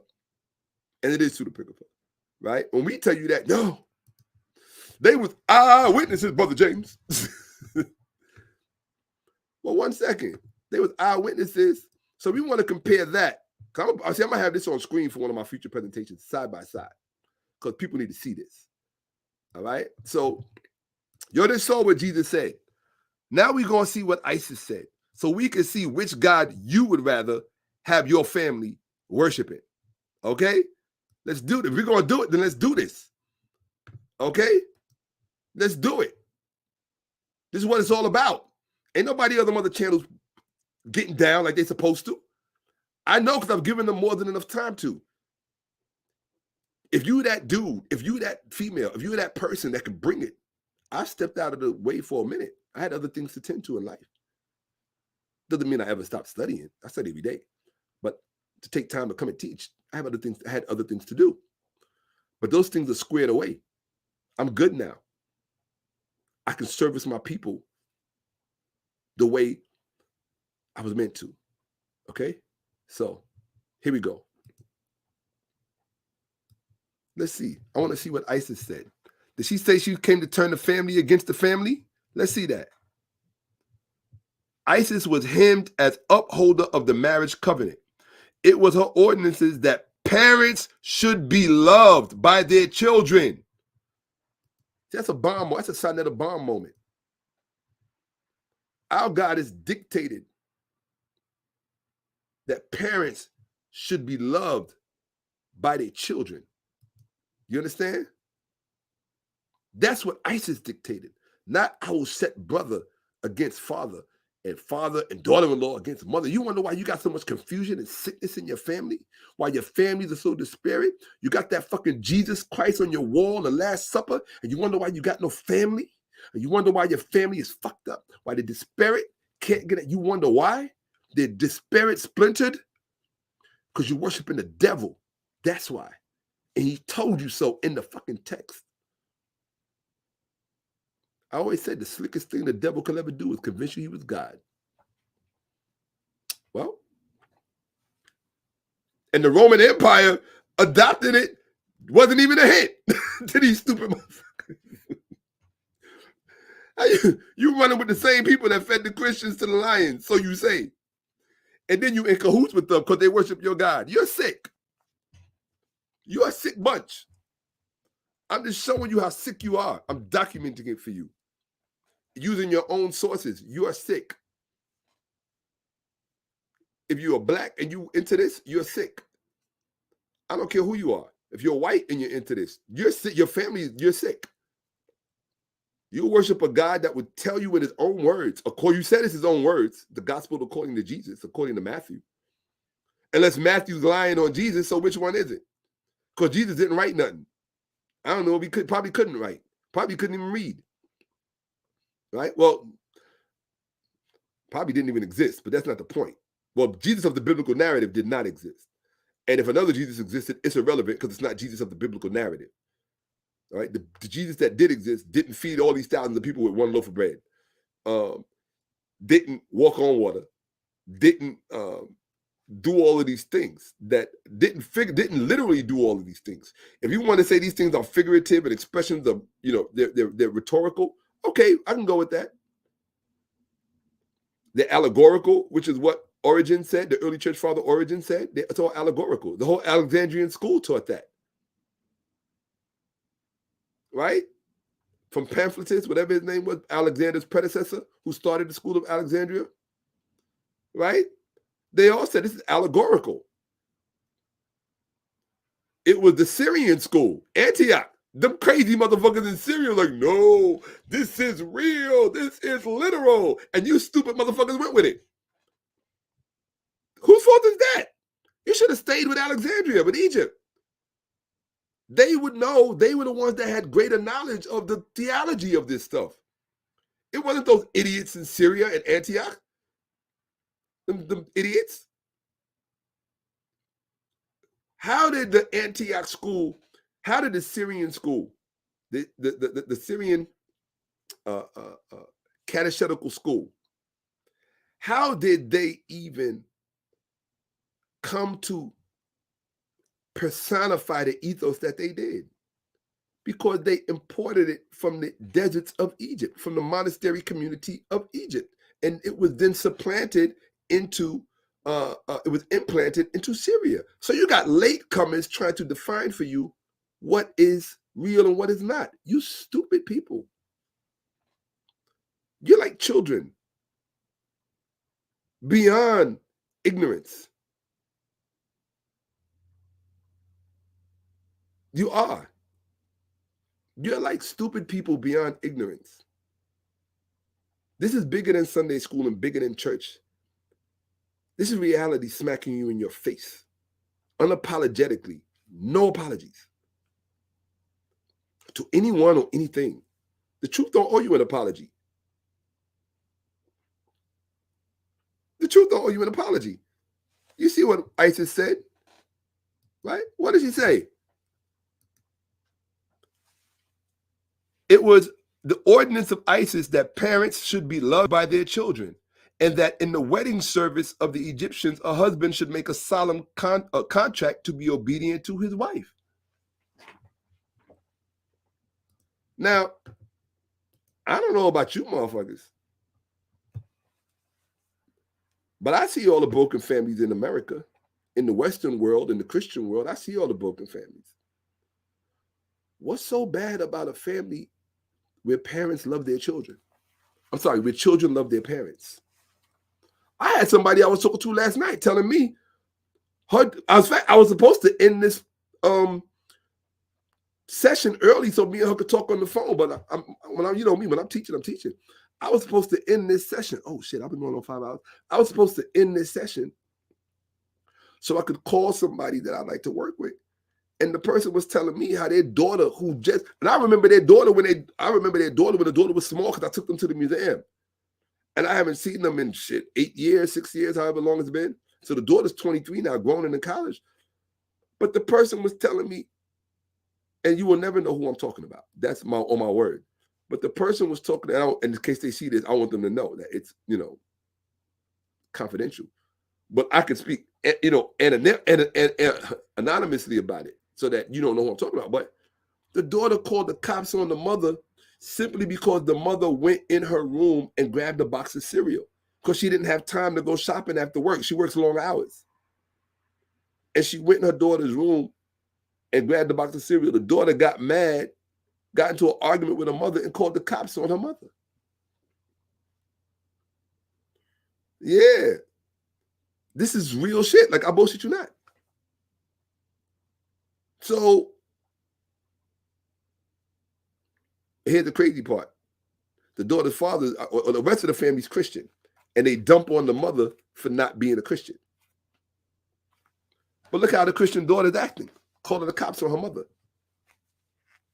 What did Jesus say? He came to set daughter against mother, child against parent, brother against brother. That's your Jesus. This is the man that your pastors want you to worship every Sunday, who they come and talk to you about. The one who came not to bring peace, but to bring a sword. So do not expect peace in your family. You have signed up for that. The man who came to set family member against family member. This is explicit. He didn't mince any words about it. So do not expect a close-knit family. Don't. You cowards. Don't, because you're afraid to see truth, even when it's written in black and white in front of your face.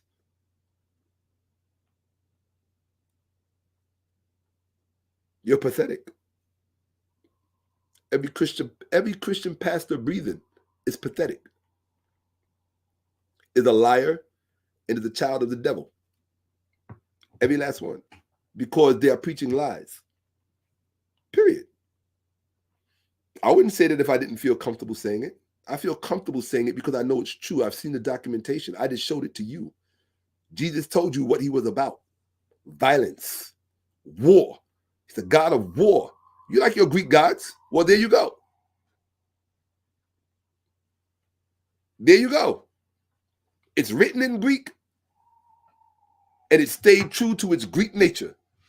A God of war at the helm. I came not to bring peace, but a sword. Oh, he's speaking metaphorically. Bullshit. Bullshit. He said what he meant and meant what he said. Yeah, you worship Mars. You worship Ares. Go watch the original Wonder Woman when she had to fight the God of war. That's Jesus. Setting family member against family. And you think that this brings peace into your home by worshiping a God that sets family member against family member. Wow. And ISIS, the God who they supplanted with Jesus, said children should love their parents as an ordinance, as a law.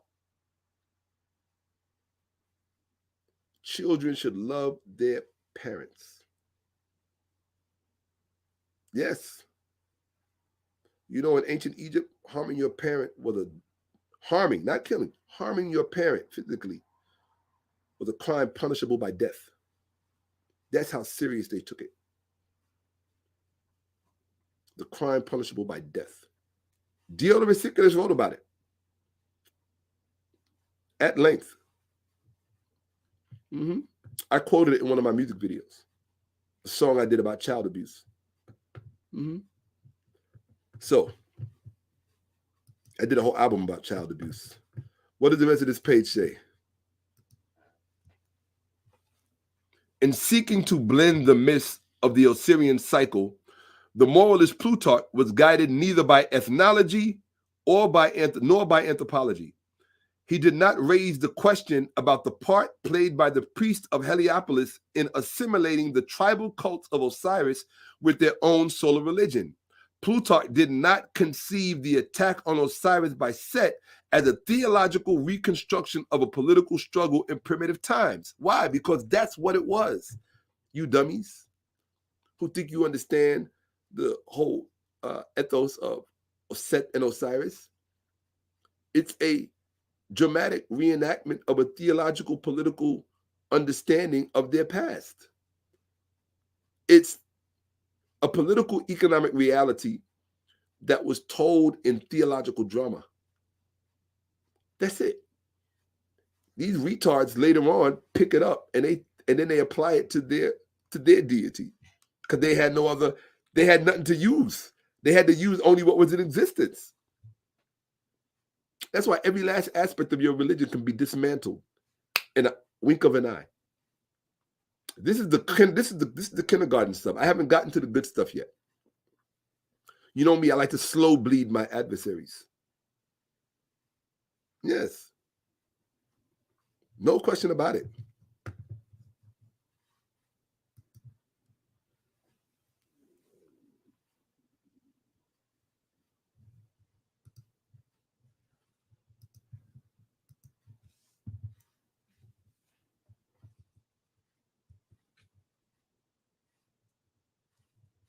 Yes.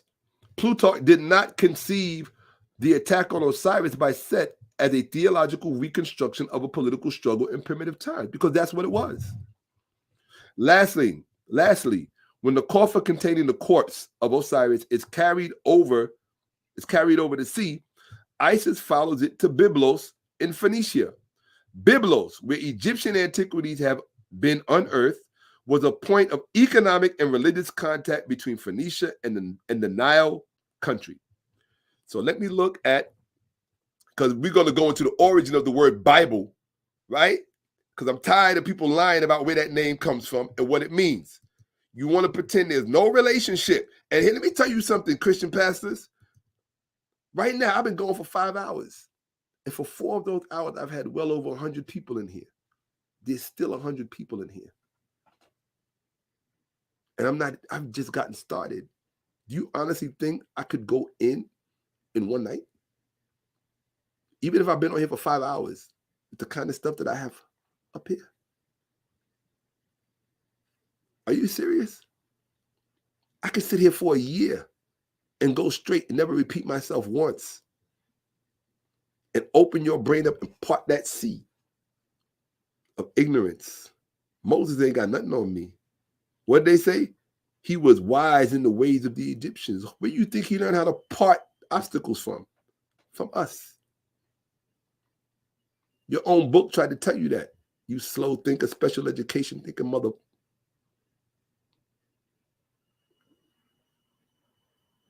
Yes.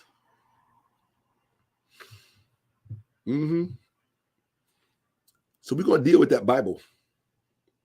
My next episode. So I'm going to do this every other day. Tomorrow I'm going to take for myself. Rest. Because I realize when I do this, it takes a lot of energy out of me. People don't know. I told you. I have to go through things before I come up here and teach. I have to get in a proper mindset, in a proper place. I have to ask help, assistance, edification from the Necharu, from Necha himself, from Necha itself, herself. Yes. Before I came to do this, I tried to spend my whole day thinking about Aset. What was that ethos truly like? What was it like to live in a world religion where God was a female? Where husbands were entreated by contract to obey their wives. Now, can you imagine what kind of marriages these must have been? Men married to a woman worthy of being obeyed. See, you just hearing the obey part. You need to focus on the worthy part. What kind of quality of life are you having? That this woman is so bad. She is so, oh my God, that you like, oh yeah, whatever she say, I'm with. Yeah. Why wouldn't you want that kind of wife? Or maybe your standards are just lower than mine. That's it. TC, that's the one thing I give Rose credit for. She understood that. That part. What she call you, boss lady? She know what she's talking about. That part, that's what I love about Rose. That's what I love about Rose. I just realized too that one of my favorite, I got to show this to your mother, TC. I'm having a personal conversation right now. TC, I got to show something to your mother about her name, Rose, and how it relates to one of the Egyptian glyphs that actually relate to this whole Christian ethos. Okay, so her name is in there, and I'm going to show you where it is. But this is true. Why wouldn't you want to be with somebody who is so fly, so out of this world, incredible and unforgettable, that they make you feel like, yo, whatever they say, that's what it is. I don't care, whatever she say, that's what I'm doing. Why? Because I'm obeying that. Whatever she say, her word is law. You know what? You don't want a woman that worthy of that? Because you can't do that with just any woman now. You do that with the wrong woman. Oh my God, you're gonna be sitting on Steve Harvey talking about, please write another book. How to think like a woman and act like a man. And this ain't no beta male shit either.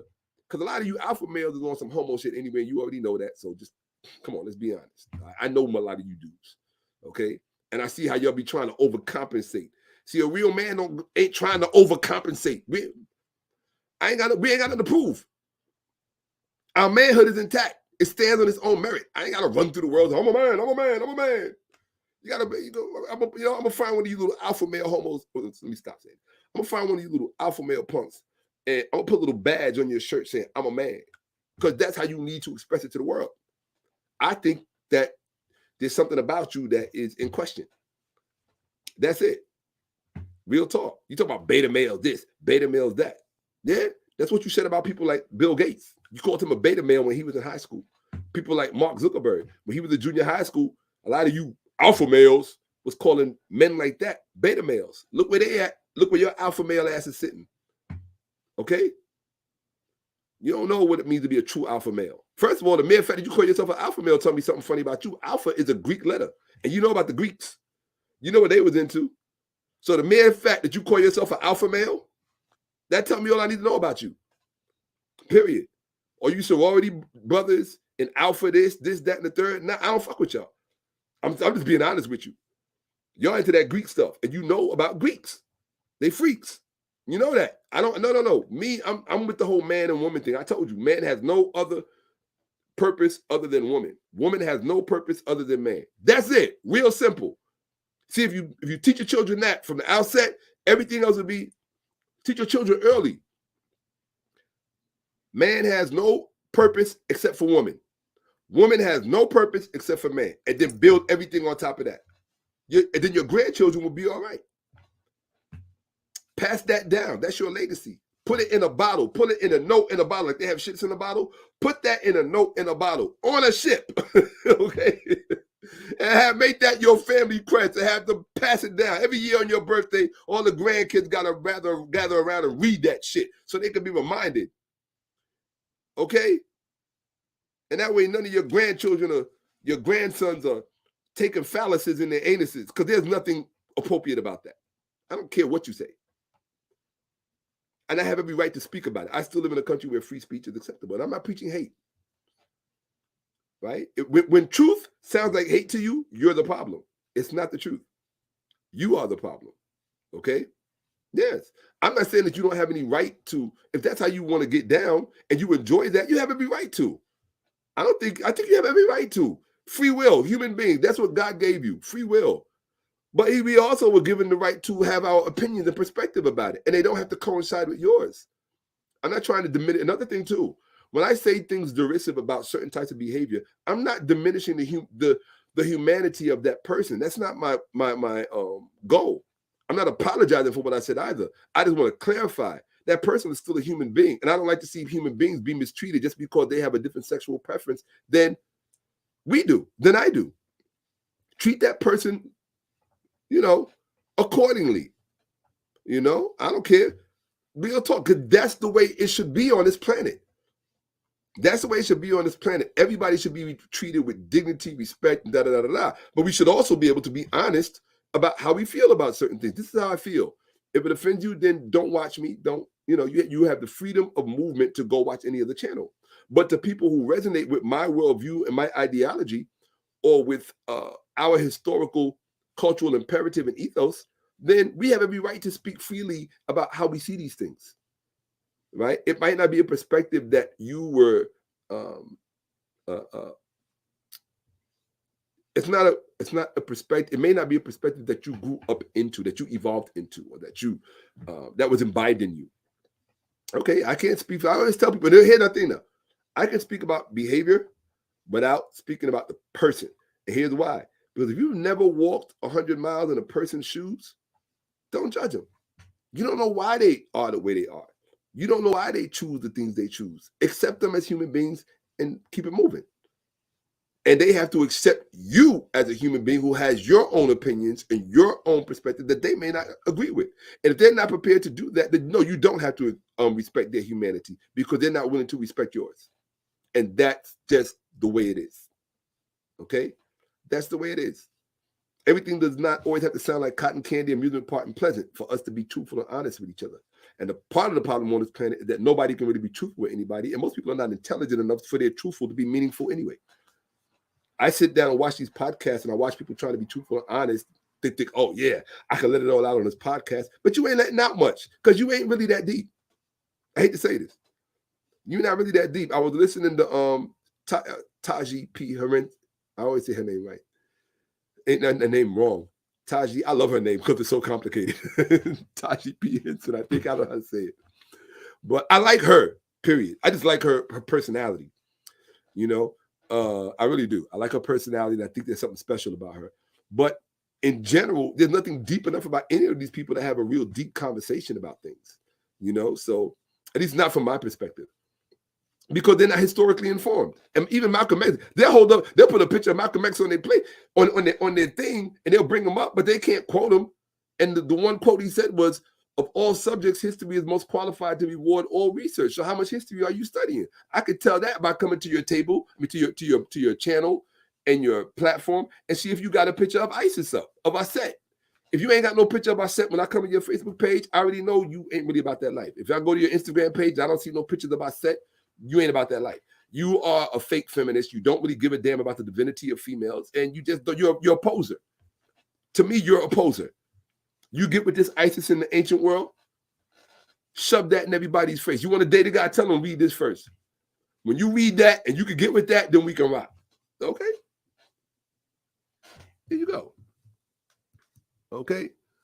So that's it. So yeah, when we come back, we're going to be dealing with this Bible. I'm telling you right now. And it's going to get nice. Okay? Just mark my words. It's going to get nice. Okay? So I did what I had to do here tonight. I should have been off hours ago, but I enjoyed this too much. And I'm like, look, you know, you only come through once in this experience, to the best of my knowledge, and this way, put it like that, right? The Egyptians believed in the hereafter, but they didn't think it was this way.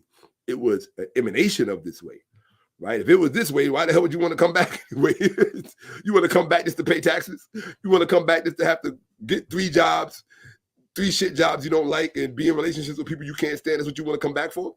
Nah, come on. You know what I'm saying? So, you know, here we go. Hold on one second. Let me just, I know what I have to do. I have to do this. Then I have to do this. Bang, bang. Come on, baby. Jump for daddy. There we go. All right. And then go right there. Come on, baby. Don't be scared. Oh, that's right. Yeah. What was I thinking? Okay. And boom. All right, folks. So this is how we're gonna do this, right? It is. Did I do what I think I did? Oh, I'm still here. So, okay. Oh, I know why. Can't do that just yet. All right, cool. No problem. So, let me do that. Let me do that. And yeah. So you know, this is what it is, people. I'm sure that I said many things that a lot of people are not accustomed to hearing, but that's fine. Okay, that's fine. For those of you who would like to show your gratitude for the things that I've said here tonight, if they impacted you anyway, please visit Cash App $$ Shakka-Ahmose. Send me a message and tell me that my presence matters to you, and that what I'm saying to you has value. Fahi irzunu fahi. Value in exchange for value. I'm not up here teaching for free, right? No, I expect to be paid because I do a stellar job at what I do. I train to be outstanding. at what I do, and I should be compensated for it. And I shouldn't have to segregate myself from a public platform to go over to deal with maybe 10 or 30 people who are willing to pay, while the rest of you don't get the knowledge and you just want to be left stupid, right? So for those of you who really care about the knowledge, for those of you who don't care about knowledge, I'm good. I don't want nothing from you because it doesn't matter. For those of you who actually care about the knowledge and who respect this ride, I expect to see you in my Cash App every time I'm up here, okay? So like I said, I don't care what you pay. Just put something in there. It's respect, okay? With that, and I'm not shy about that. And anybody who tries to make you feel shy for receiving your just due, there's a Kemetic term for it. I can't remember what it is.